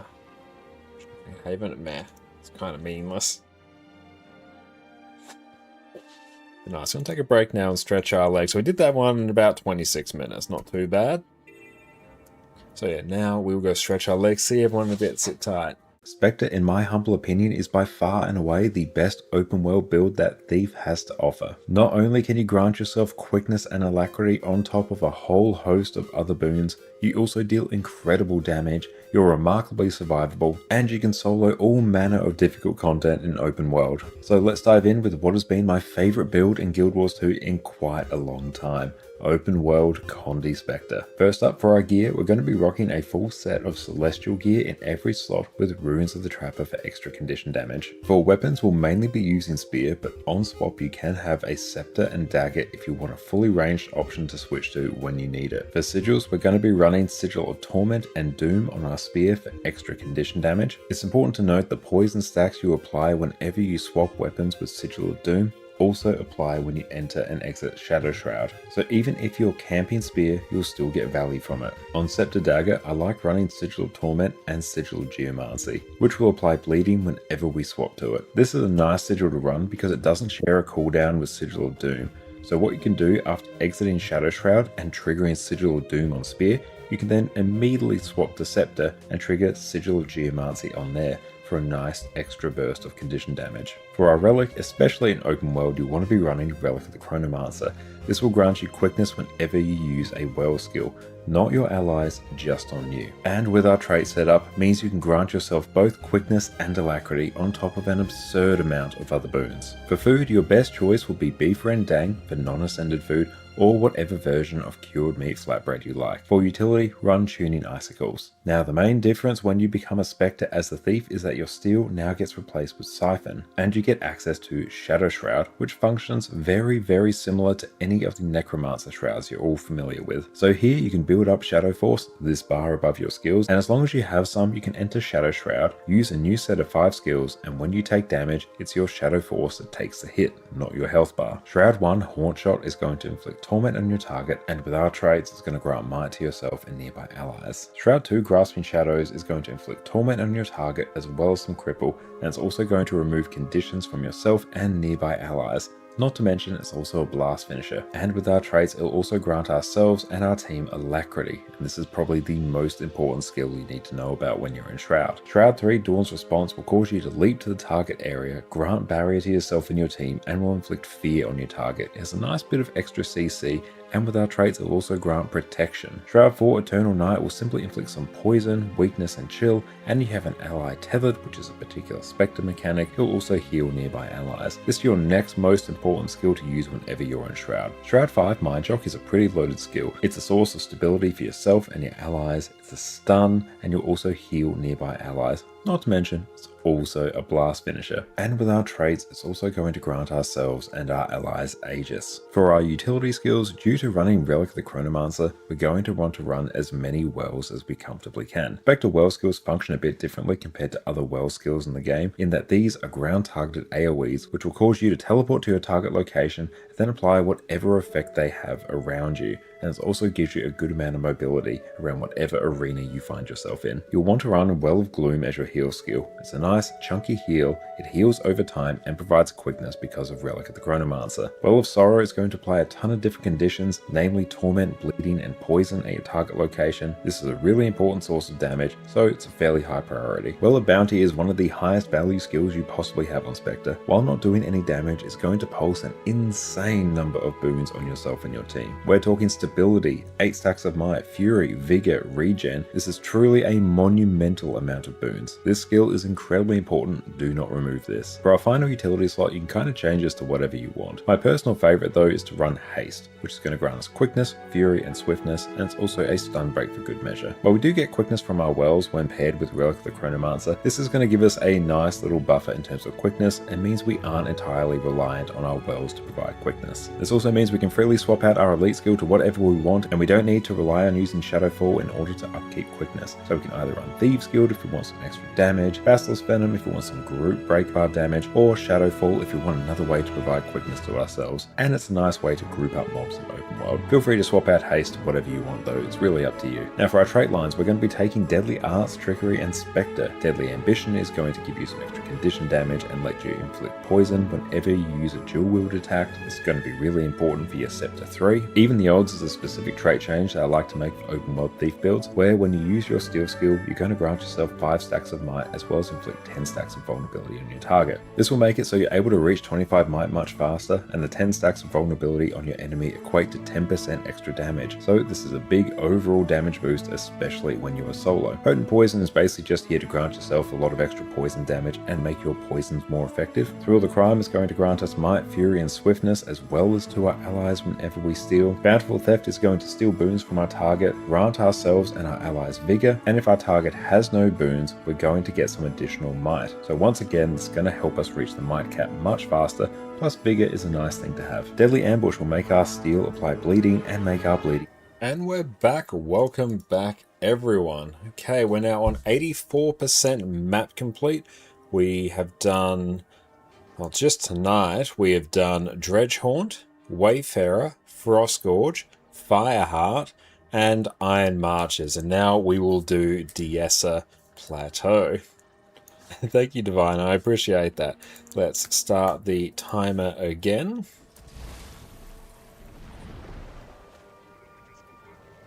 Here we are, blitzing map comp.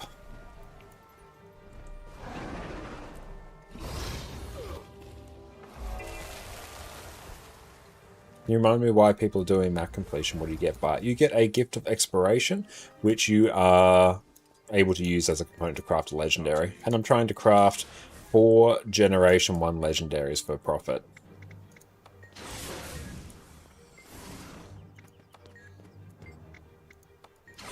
So this one I'll swap for Condies.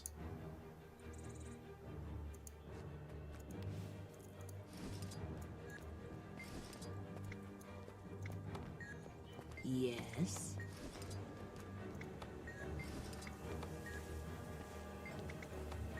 Okay, is there inebriated soldiers around? Ah, here. progress terms. Can we get these to aggro somehow?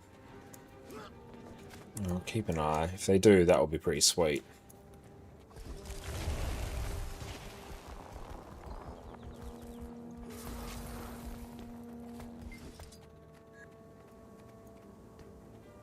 Need something? Has anyone seen Cars? I can't stop thinking about those pickled eggs. Legs. Alone.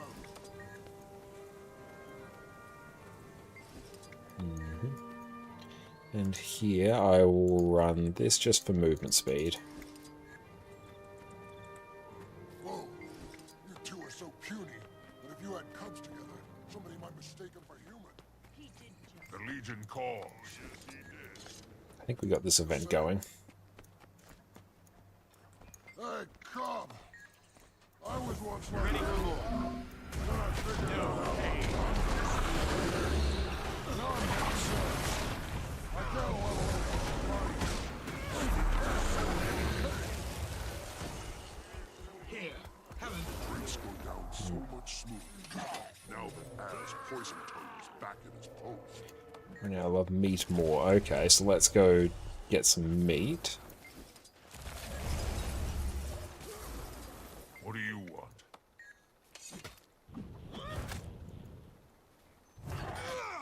Okay, so we can't do anything with them. That's unfortunate. The Legion calls.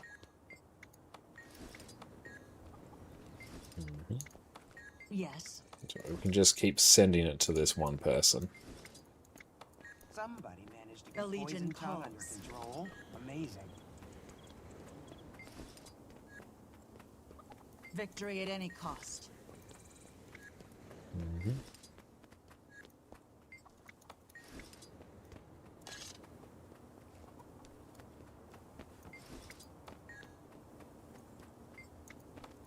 One more.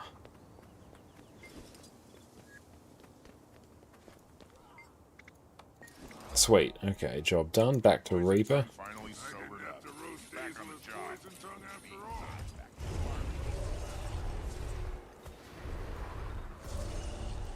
So it's also quite a long heart quest there, but we finished it.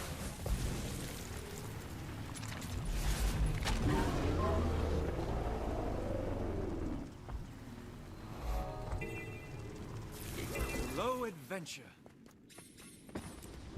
Let's hear it.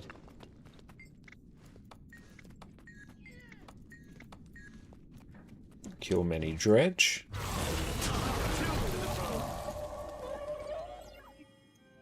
Oh, we've got to finish killing this.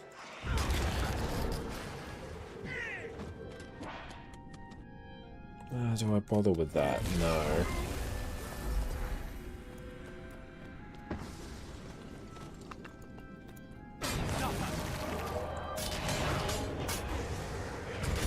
We've got many dredge up there. Come on. There we go. Got it.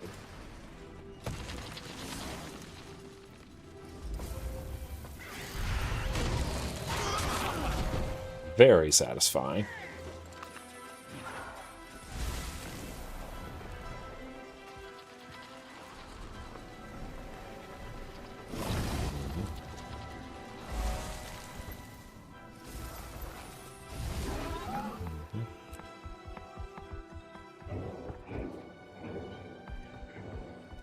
I think I was saying to Griffin here.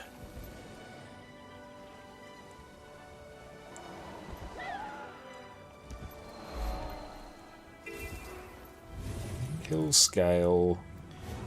Do tile elementals count?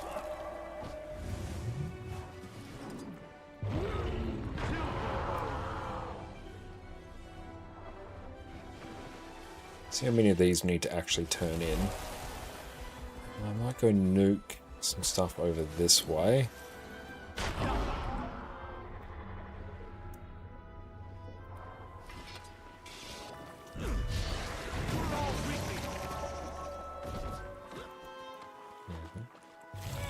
I think we need to do too many here.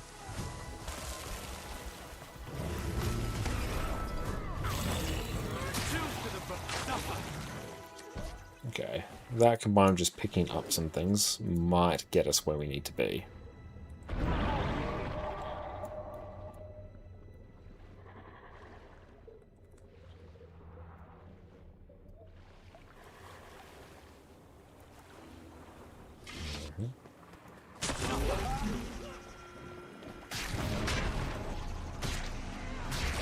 Okay, yeah, now we should just be able to turn stuff in.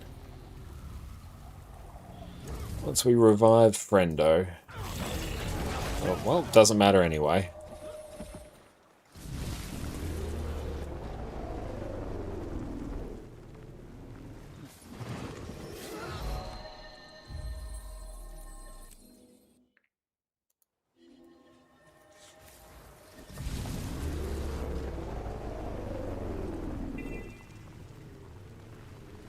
Kill dredge, not veterans, kill walls.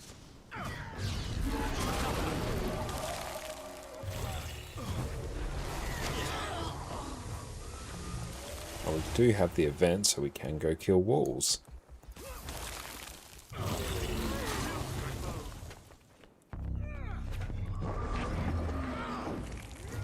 Not enough energy.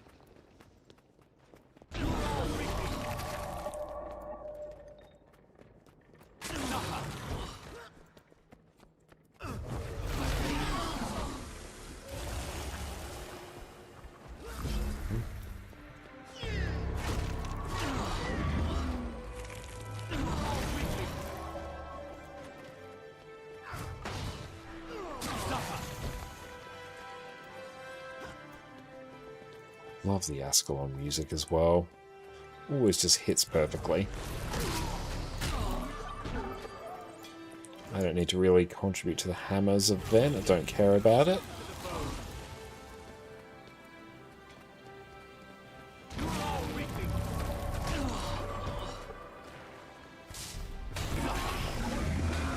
Beautiful. Dunskies. Where are we off to next?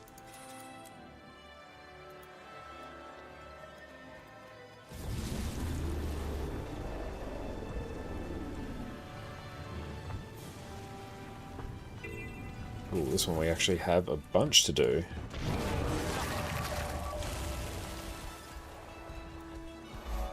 I've already done stuff here.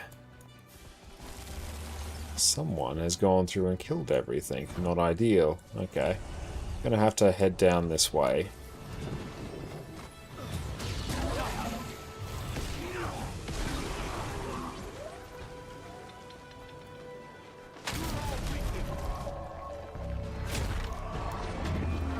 That's right. Should be more than enough to complete just around here.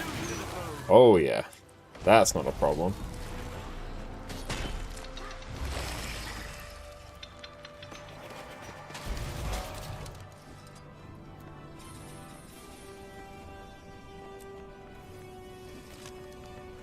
Tommy, welcome in. World completion of legendary crafting. Yep, that's exactly it.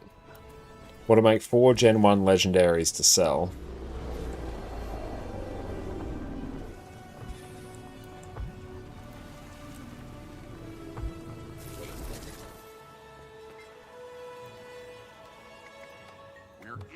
On EU and NA today. We should be on NA, I'm pretty sure.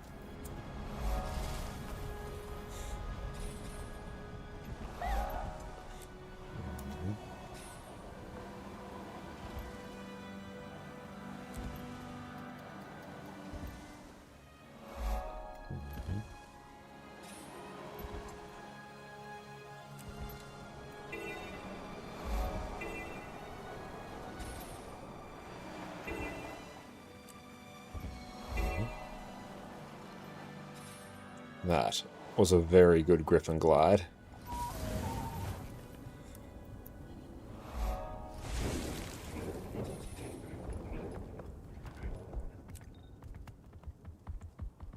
Do not enter.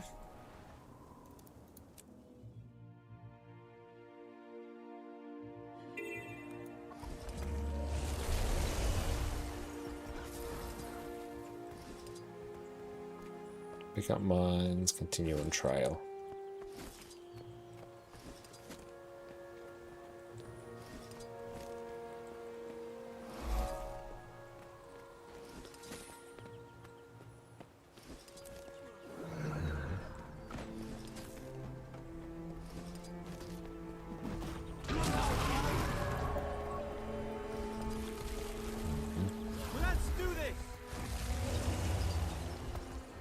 Cool, we don't need to worry about anything there. We can come back and do that again later. If I have stealth to use it, meh. Just casually walking past everything will do the job.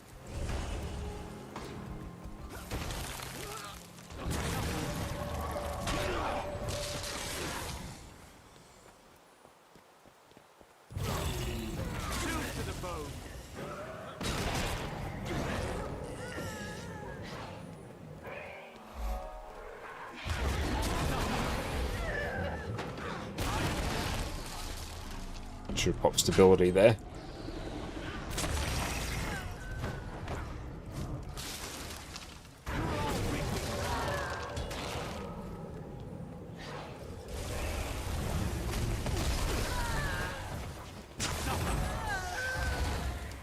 Can we stay out of combat? I think I aggroed something. Anyone has that Gen 2 axe that looks like a star? That's Astralaria. I don't have that one myself. I really, really like it. Will probably be one I get at some point someday.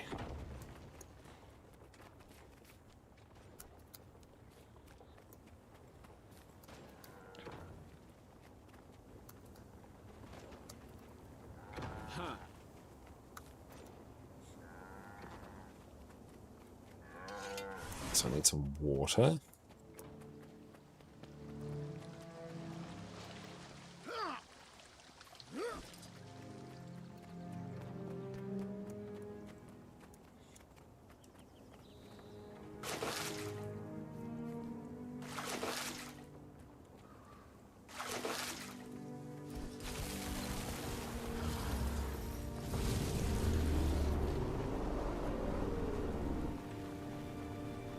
Do we bother with the giant?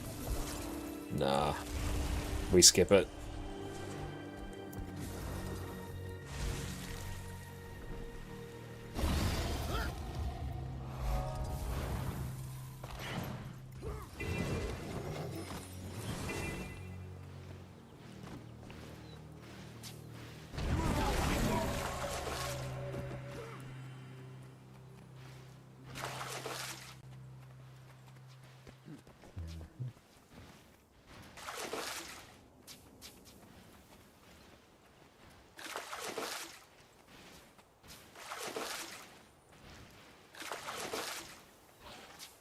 Oh, we can just, like, water all the plants.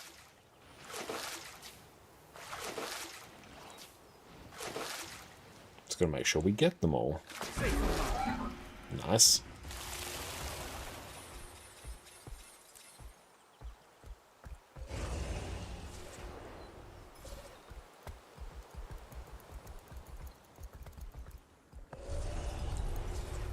We can now roll a beetle the rest of the way.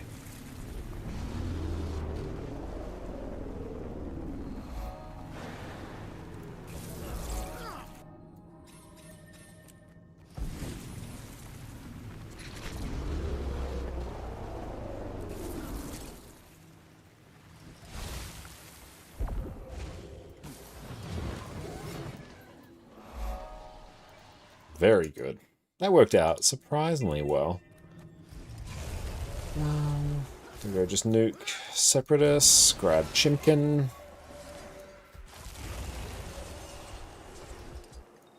Talk to Dahlia, feed K to Hal, and repeat. What? I gotta deal with the camp stuff. Event, water trough, kill Separatists.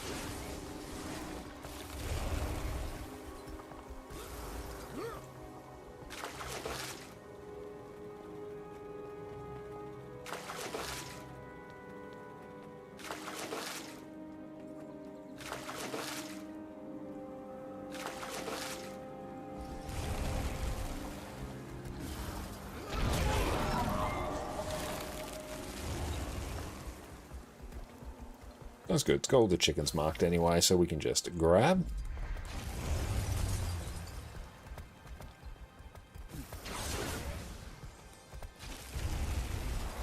Done.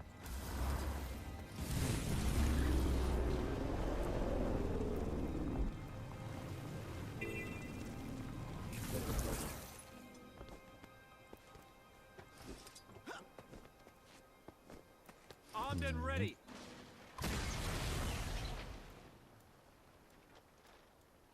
Trebuchet event. Meh. Let's go nuke that one. Safe spot. Play still.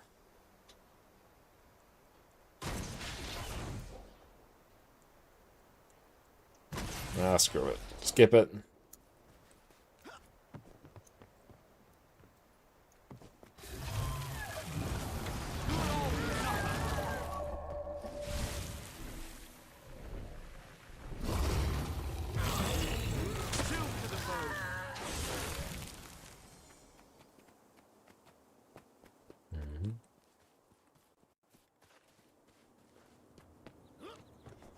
Okay, let's see what else.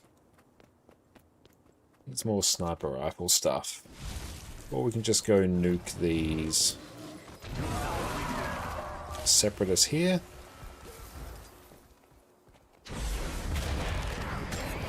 One more.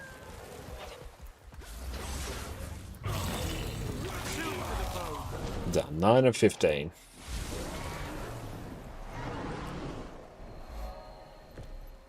Yeah, I think we will finish map comp tomorrow.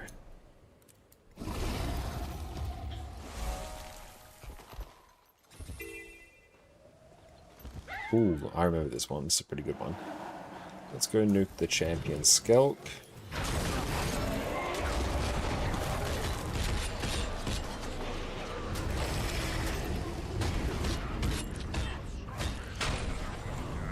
Yeah, might as well just get that done.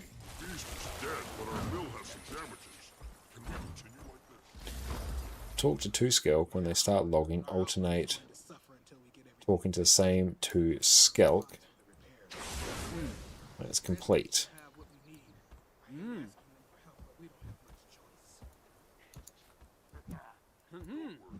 can push through this and still put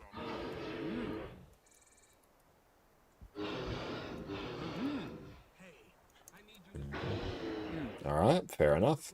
So another one we can very easily cheese. Make sure they sense it right away. Huh.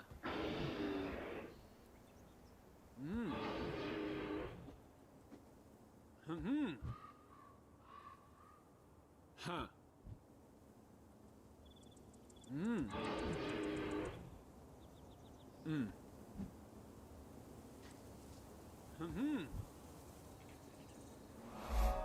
Beautiful.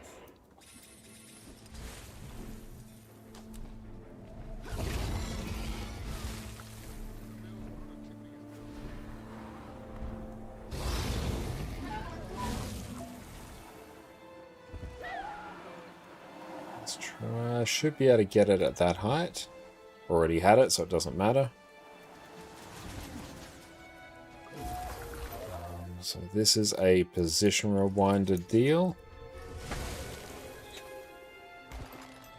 Skimmer. Down we go. If we can sort of force our way through. Oh, that's going to be super annoying. That's fine.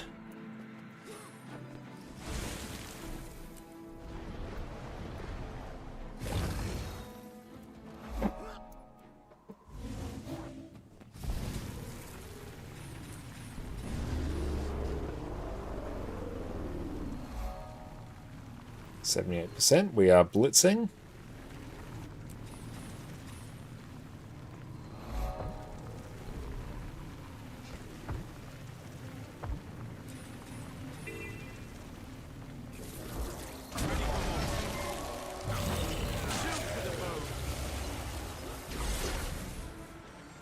Oh no, this is a good one. This is one you actually complete with a full inventory. Yep, this one is.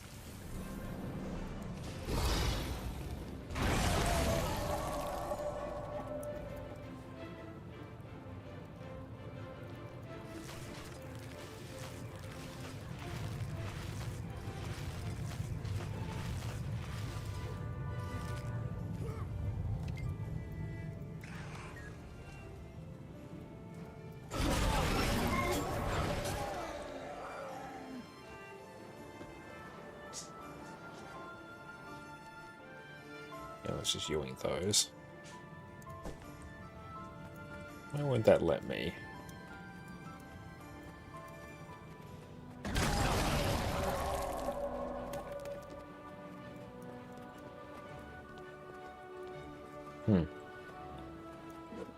I won't deposit everything. We will just finish nuking everything as normal. I've always had issues with that one in particular.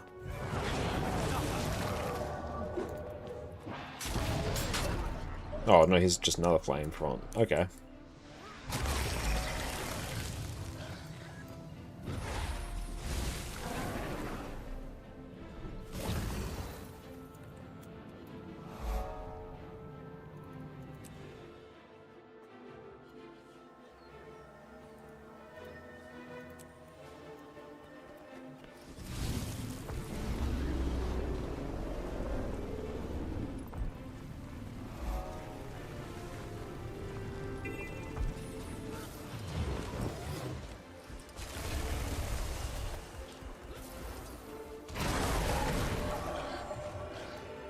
No, I don't think I'll bother doing that event now.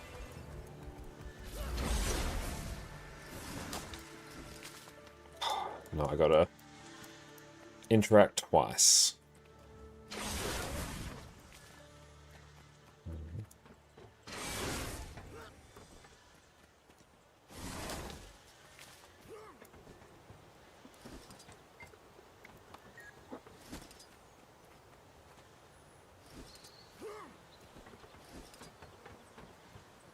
Free branch. Okay, there we go. That's fine.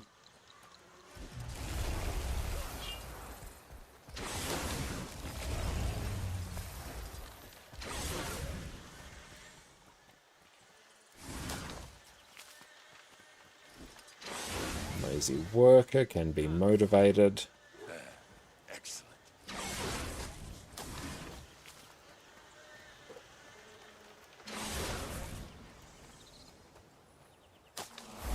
Done. I think DSO also actually takes a little bit. Not the speediest map. Nope, shouldn't have done that.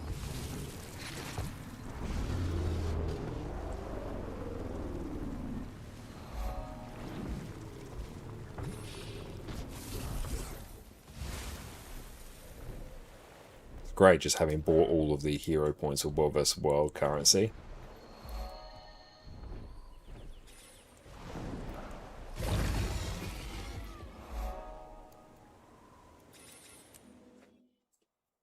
Okay, yeah, so we've still got a few hearts left to complete.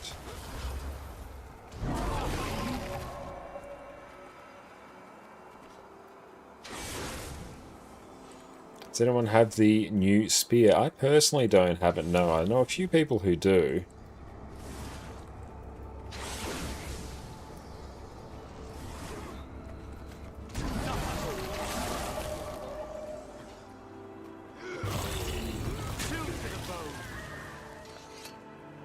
Is it hard or annoying to get? I don't think it's necessarily hard or annoying, it's just very expensive, because that's when you also get the staff with as well. You get 2 legendaries for the price of 1, so it's just expensive, I think.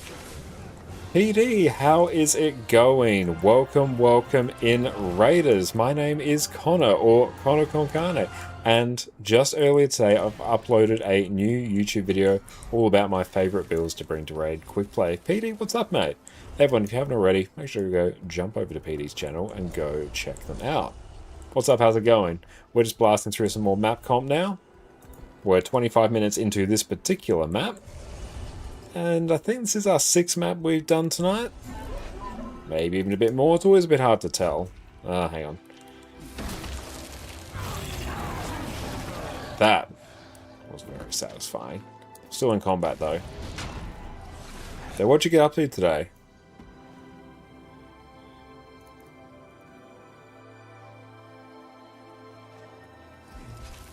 Okay, so I've got to go interact this. Cows and wash them again.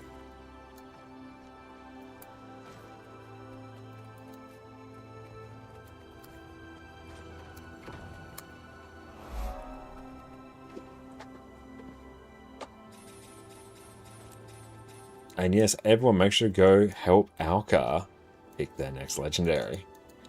Did Trib wing to Zone 3 once, took 1 hour 3 minutes and jumped out of D4, first time playing through story? That's excellent. How have you been enjoying Diablo 4?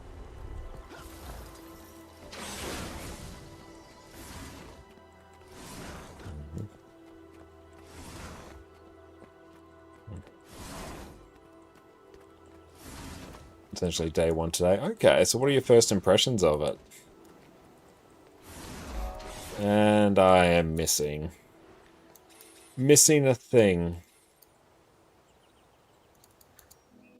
Very unfortunate. Not very professional of me.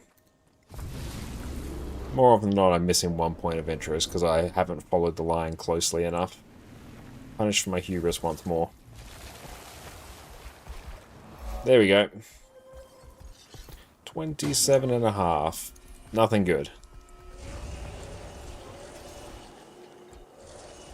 Alright, let's head over to our next map. Which I don't know. Eeny, meeny, miny, this one.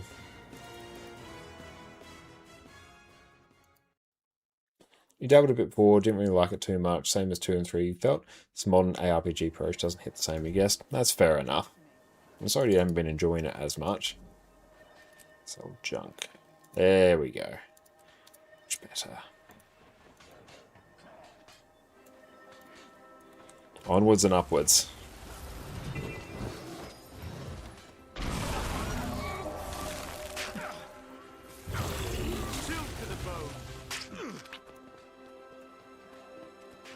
Leandra, welcome in. Great to see you. Now determine to do the story at least once, and then determine if you still don't like it or if you do like it. That's a good plan.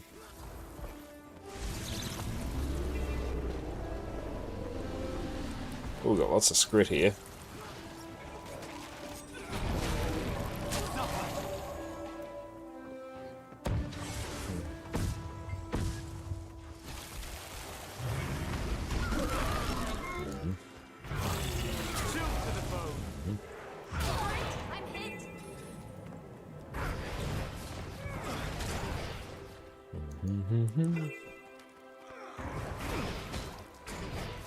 But yeah, we are now on 87% map completion. So we are blasting.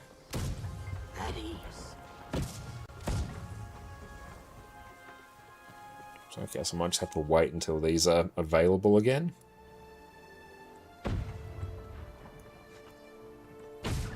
Done.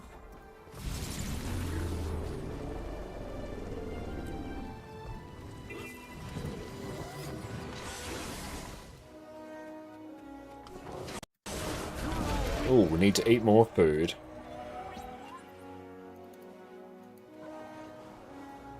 Didn't eat the food.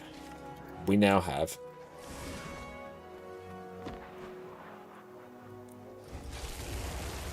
Oh, many Flame Legion here.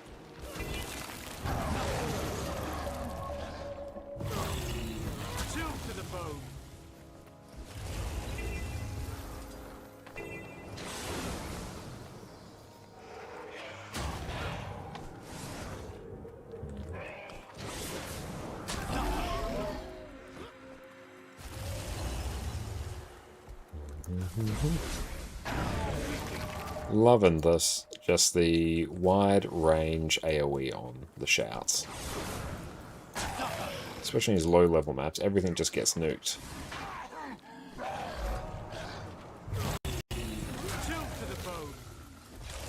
How are we sitting in terms of shards as well? Spirit shards, that being 73, okay. We'll still need many more.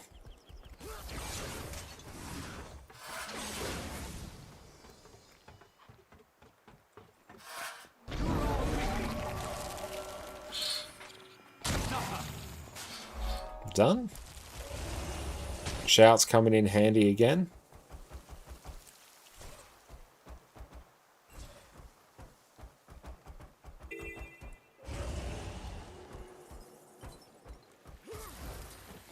Interact to kill drakes. We can do such a thing.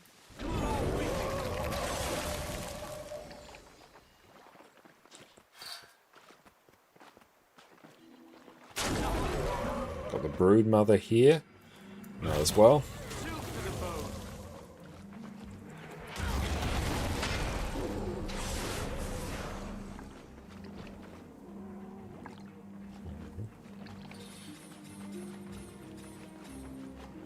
Just go home from a long walk. Now you've gotten a support belt to help just fine. That is great. I'm glad you're able to get out for a walk. That's wonderful. How'd you find it?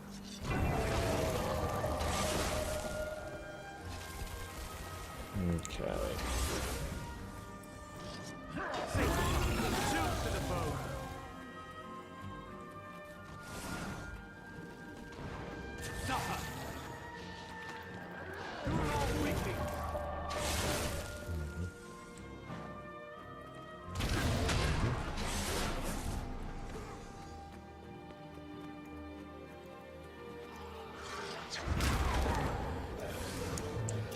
How are we do in terms of progress here?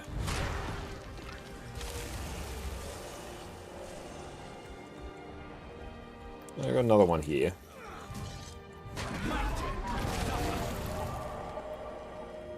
At least revive this one. Oh, get rid of that. Don't need that info.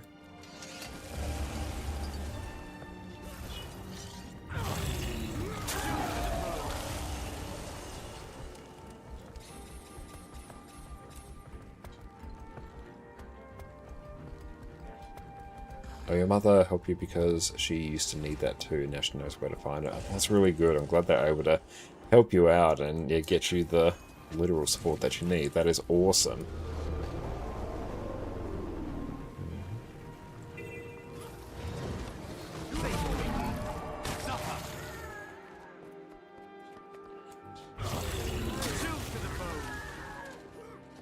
Coming up we get.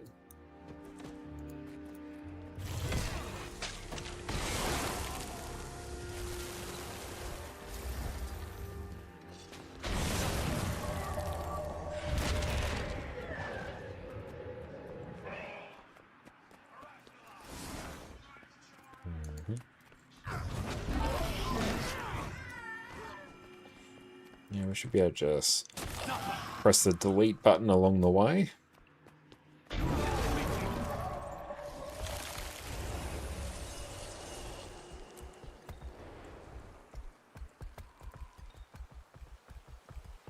Awesome. Yeah, everything is just getting absolutely ruffle stomped now.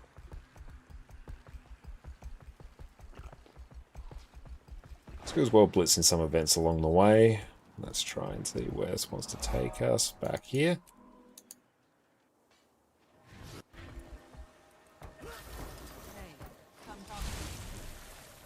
So 8k step goal, feel good to have completed today. That is awesome. Well done. It's a solid effort.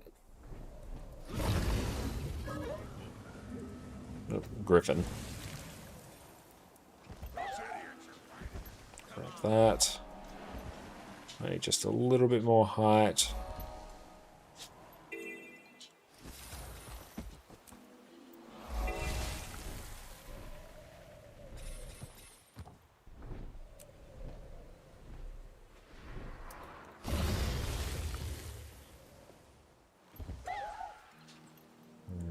Oop, that's really not helpful.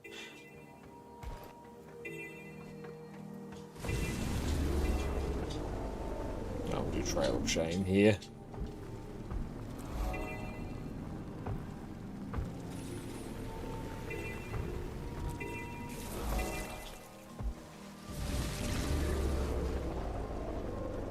Ooh, can we just go straight up this wall? No. Sometimes you can. Depends on the wall.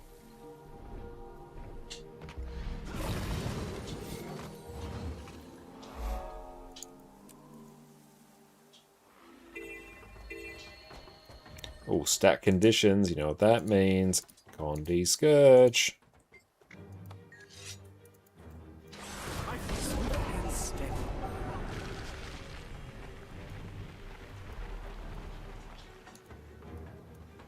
What?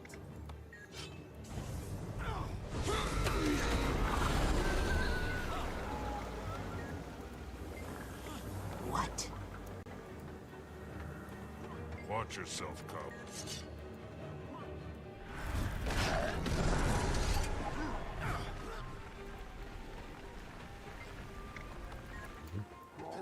these woods. Unacceptable. Braggart?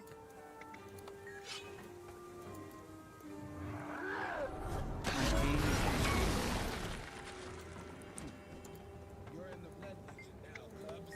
What have you learned? No legion. Excellent job done. Iron Tinker's Asher.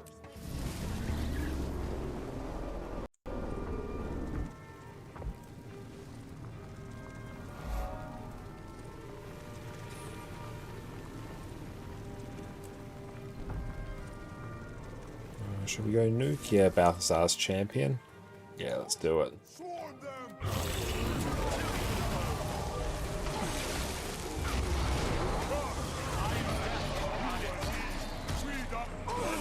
Might as well.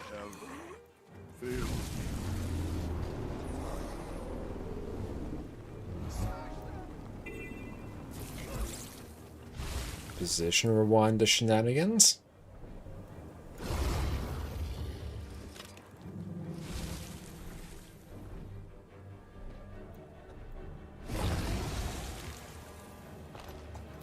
Oh, that was nonsense.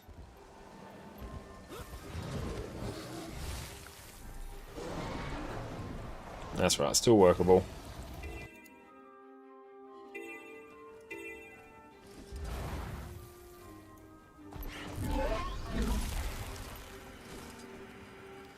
Pull them all in.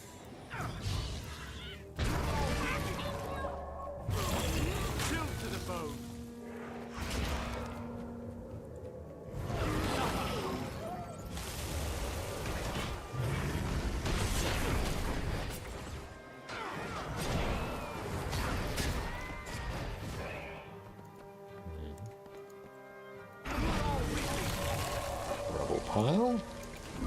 No, just nuke Harpies. Harpy Slayer. Very good. Get that AP while we do other things.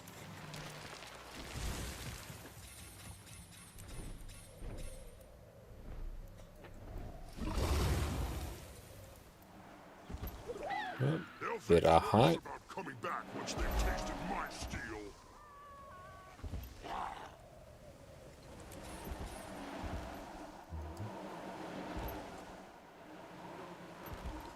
This is quite a post you've established here.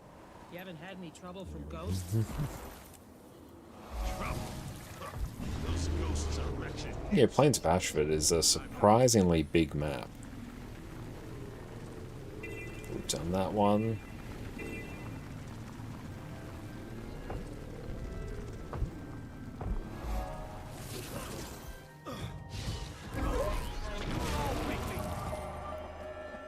Ooh, nice.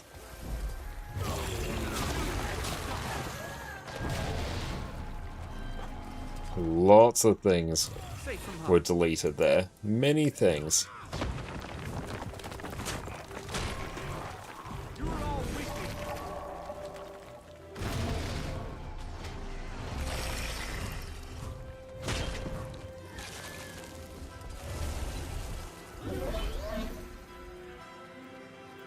Oh, we won't be able to mount for quite some time. Dang.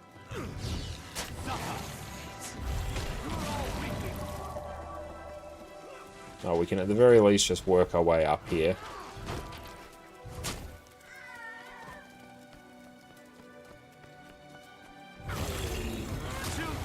You're gone. Done. Now I can mount.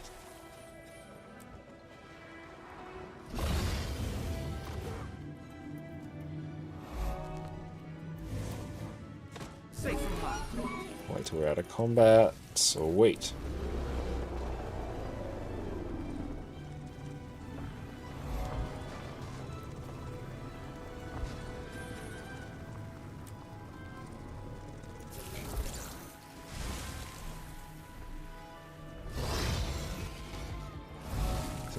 %.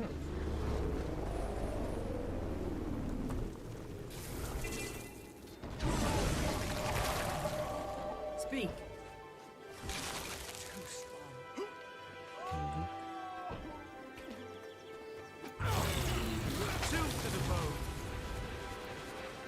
else to interact with here. What's this add-on called? This is Blish HUD, which I have a guide on how to install over on my YouTube channel, which you can check out. It's incredibly helpful.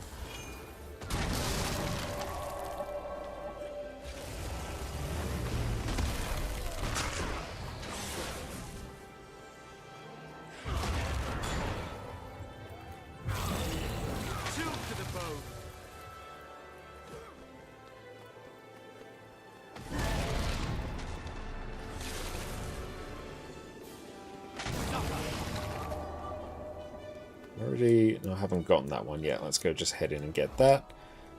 Else I would have missed it.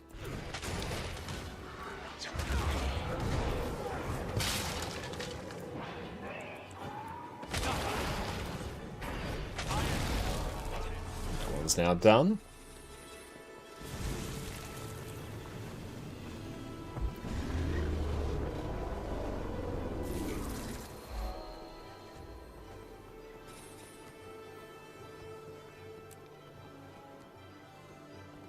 Thanks, Tommy. I appreciate that. I see that's helpful. Oh, it really is. It's absolutely crazy. Yeah, I think Blish HUD is basically a better version of Taco. And plus you can like pick and choose what marker packs you install. I quite enjoy this one that I'm using right now. Let's get right in here.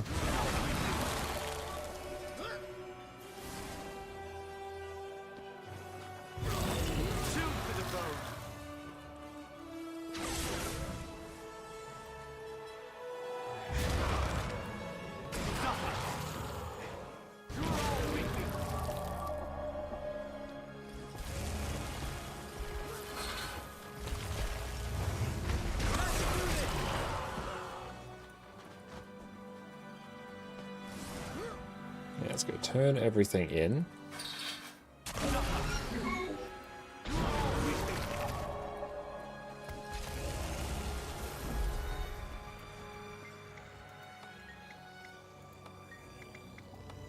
Always be loyal to your crew.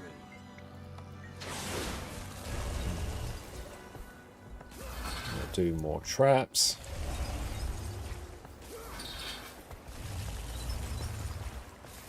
What is the legendary kit for next season? And you can always get it and craft them and sell them to buy the one you do want. Still amazing value to get no matter what. Okay, I gotta go nuke Separatist now.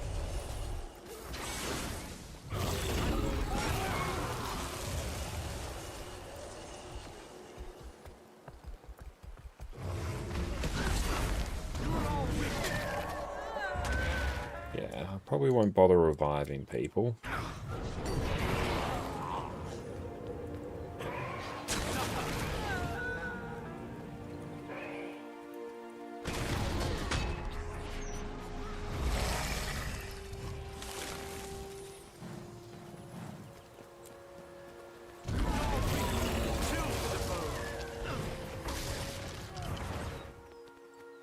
I think it's wrapping around. We're back to the first set. Okay, that's interesting.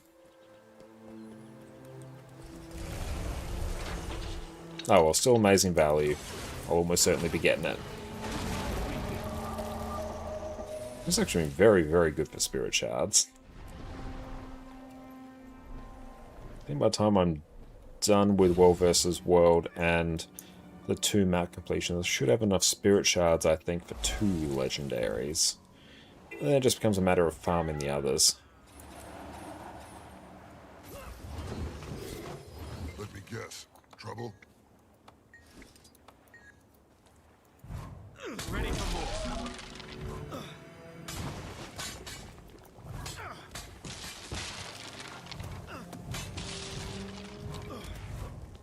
You hear about the Black Citadel sending a bunch of inspectors out here? Oh, someone's already been here. A submarine would give us the firepower to conquer Quarians.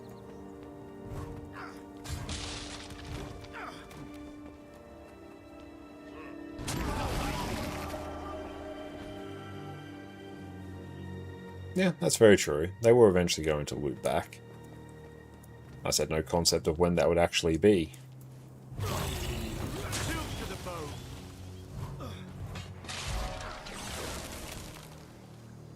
Okay, where are we off to now?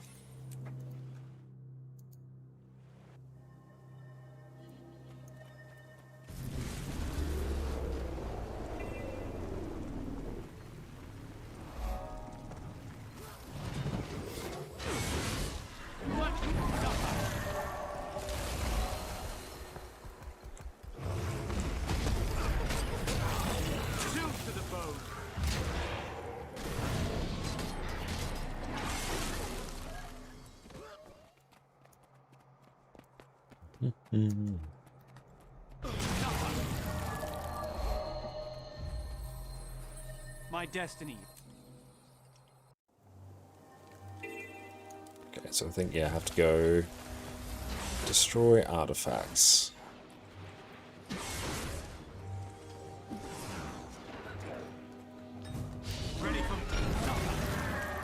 Love Spectral Grasp. I will actually take it over having a Condi Cleanse now.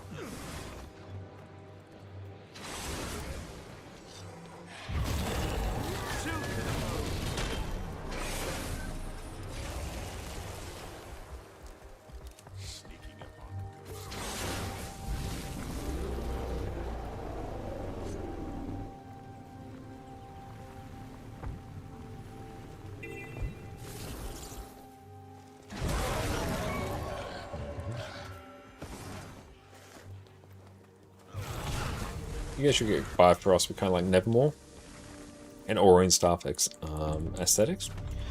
That's totally fair, and like I said, you don't necessarily need to keep it. You could always sell it, which is my plan.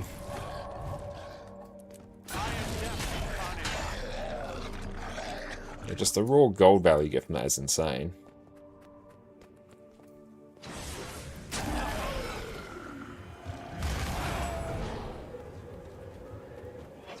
Should I... I'll just nuke these Flame Legion down here. There we go. Let's go get a bit more height.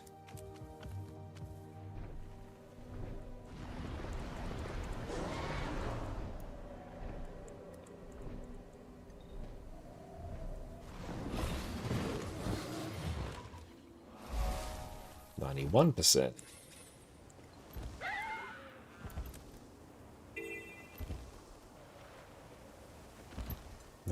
This one.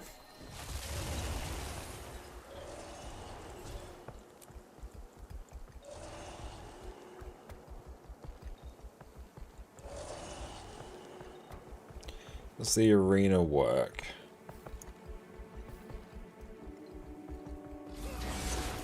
Life is discovery.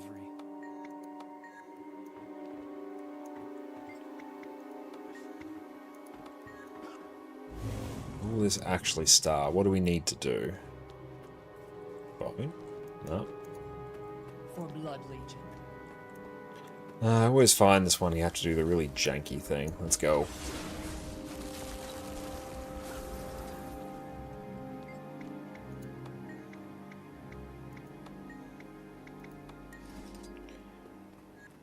Okay.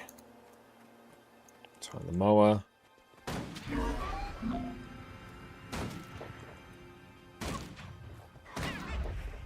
Okay, now we just go.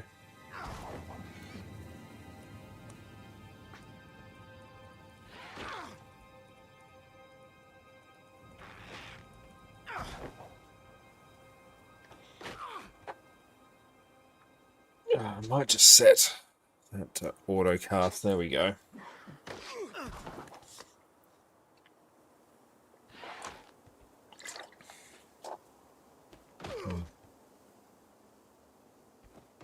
I mean, it's easy.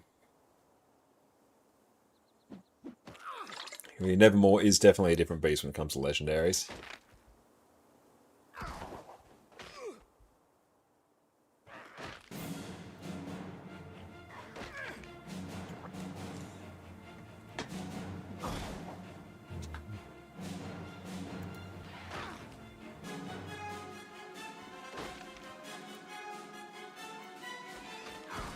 Oh, nice.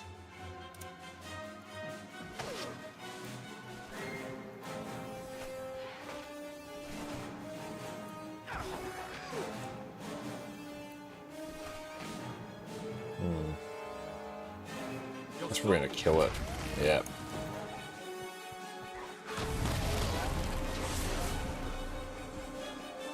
Yeah, the kits will only contain Gen 1 legendaries.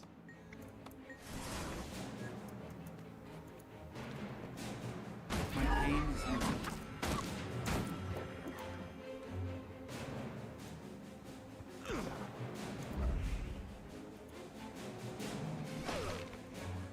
Yeah, they'll never contain Gen 2s or Gen 3s.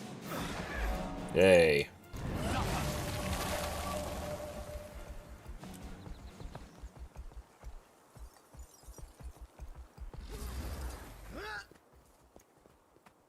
As far as we know, it will only be Gen 1s. There's been no indication at all that they'll change that. So just assume that they will always only have Gen 1s, and it would make sense for that to be the case.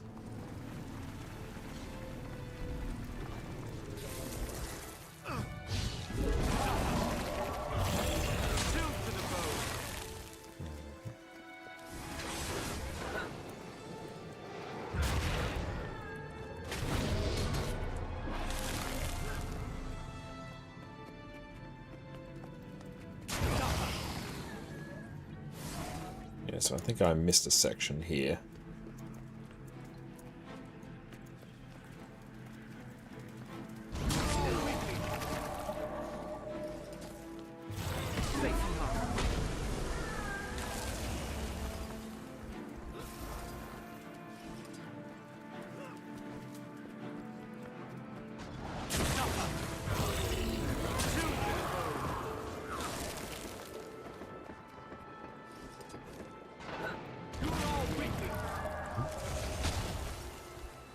Interact with more torches.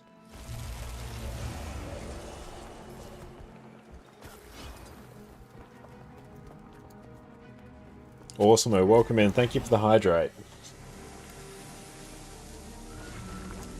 Much appreciated. And what do we miss? Point of interest and a vista. Why am I the way that I am?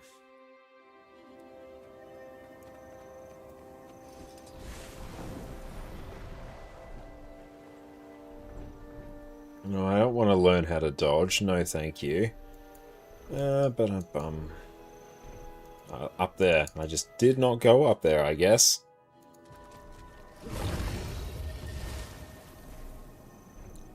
Again, we did not follow the line, and we were punished for it.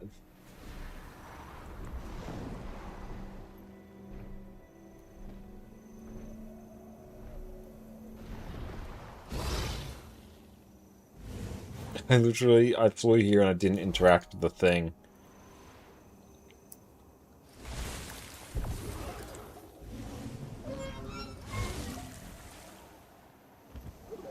Oh yeah, I literally just didn't get the height that we needed.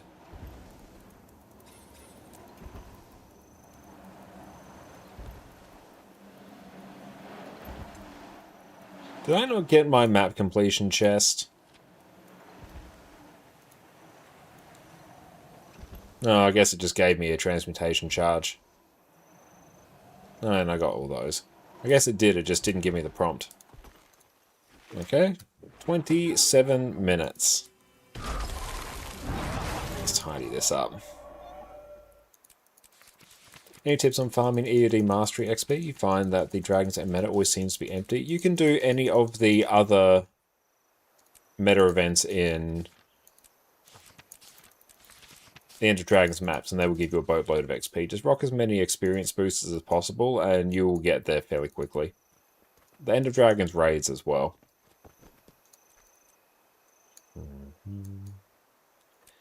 Yeah, let's tidy this. Rare loot.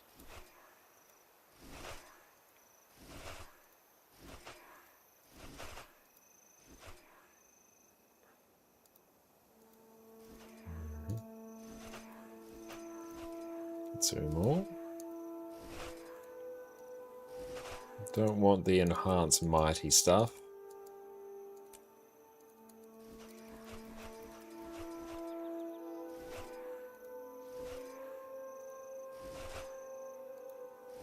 Rare loot. Yeah, we've gotten quite a lot of those bags, which is nice.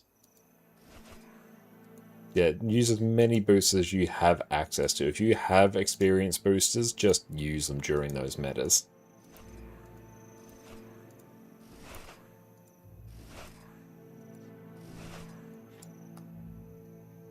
Deposit all that.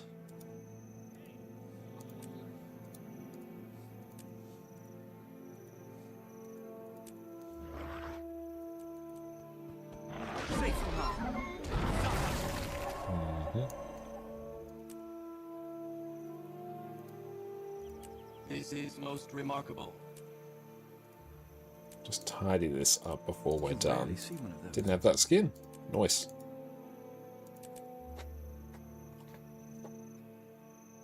Yeah, the EOD metas are always done on a timer.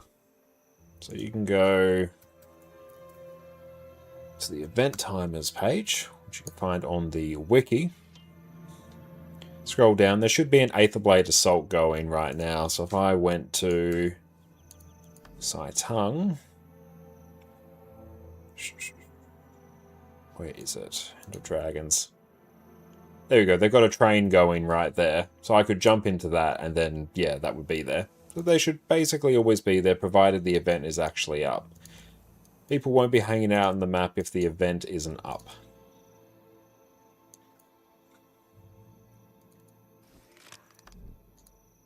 And just go sell junk. Better.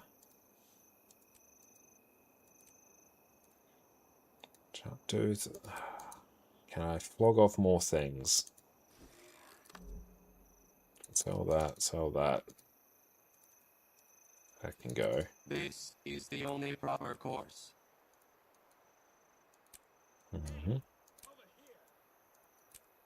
This is all just random scrap from hearts.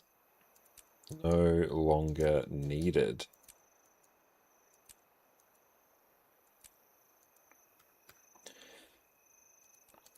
There we go. He's sitting pretty now. I'll see you around.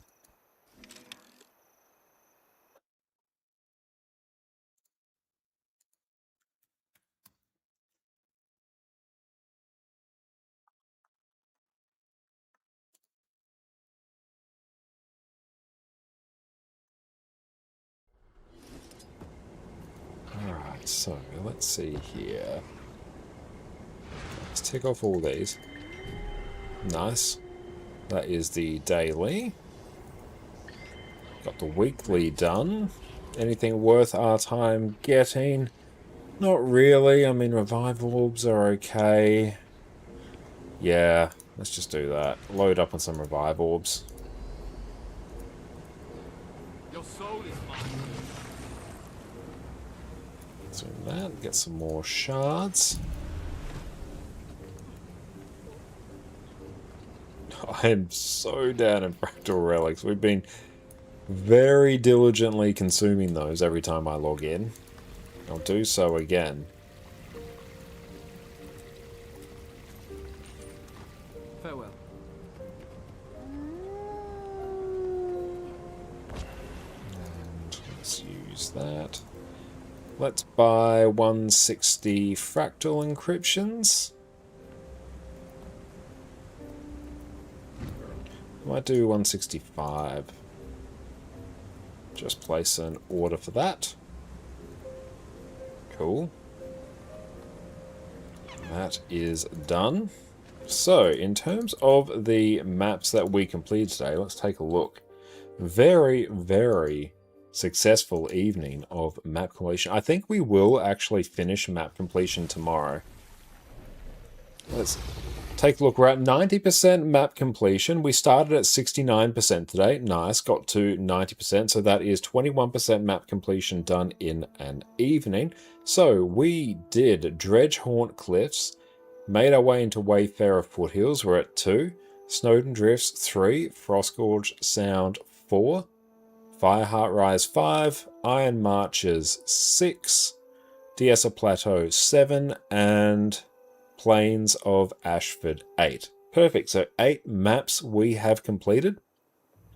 So in terms of what we have next, after this, when we come back tomorrow, we will do Blaze Ridge Steps, Fields of Ruin.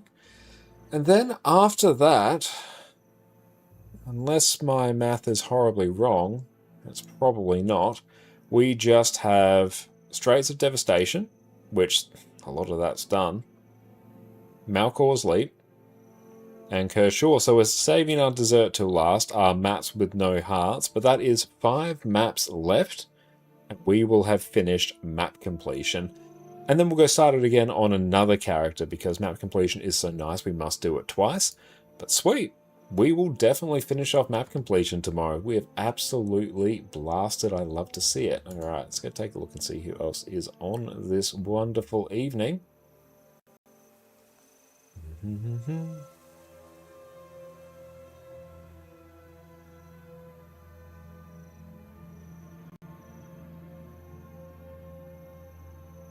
Yeah, let's go head out to Unbound again. Hey, thank you for the inventory clean. Let's take a look. We are already sitting in a pretty good spot right now, but we can do a few things. Let's check. Can add those to the bank. That can get added to the bank. That can get added. Those will be added. That will be.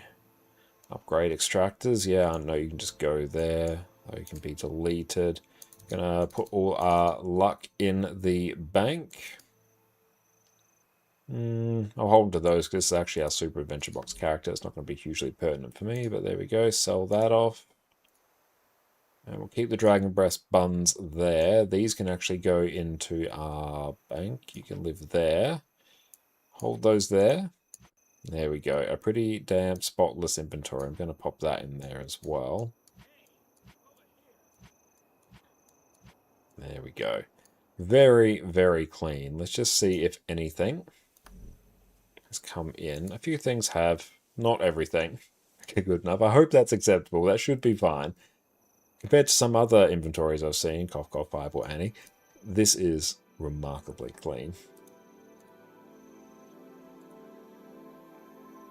Alright, let's go head on out, I think, right now. We're going to saunter on over to Unbound Joy, who is doing, looks like, some world versus world. So yeah, thank you all so much, everyone, for hanging out this evening. It's been great. 8 maps done. We will be finished with map completion tomorrow. 5 maps still to do, given we did 8 tonight, and 3 of the ones tomorrow don't have any hearts and already partway done. We will be finished with this very, very soon, which I'm super excited for. So yeah, looking forward to catching everyone tomorrow. And yeah, coming back tomorrow, check out our YouTube channel in the meantime as well. We just uploaded our latest guide. I forgot how to spell YouTube. There we go. We just uploaded our latest guide and my favorite builds for Raid Quickplay, so go check that out. But yeah, I'll see you all in less than 24 hours. You will take care, team. Have a good one all, and cheers. Today, you're going to learn exactly how to gear your character in Guild Wars 2. I've played Guild Wars 2 for 11 years, and one of my favorite features is the lack of gear grind. The gear I got back in 2012 is just as good now as it was back then. But despite how convenient this is in the long term, getting your first set of gear as a new player can seem overwhelming. There's dozens of different stat types, multiple tiers of gear, and so many different ways to obtain the gear that you need. So today I'm taking my 11 years of experience and breaking down exactly how you should be gearing up your characters. Let's dive in. Welcome back, friends. Before we delve headfirst into raids, strikes, fractals, or world versus world in Guild Wars 2, you're gonna make your life so much easier if you start off on the right foot with a good set of gear. But there are so many ways to gear your first character in Guild Wars 2, it can be hard to know exactly where to start. There's collections that reward you with gear, countless different vendors that will sell you what you need, and that doesn't even touch on crafting. The good news is, once you gear your first character, it becomes so much easier to gear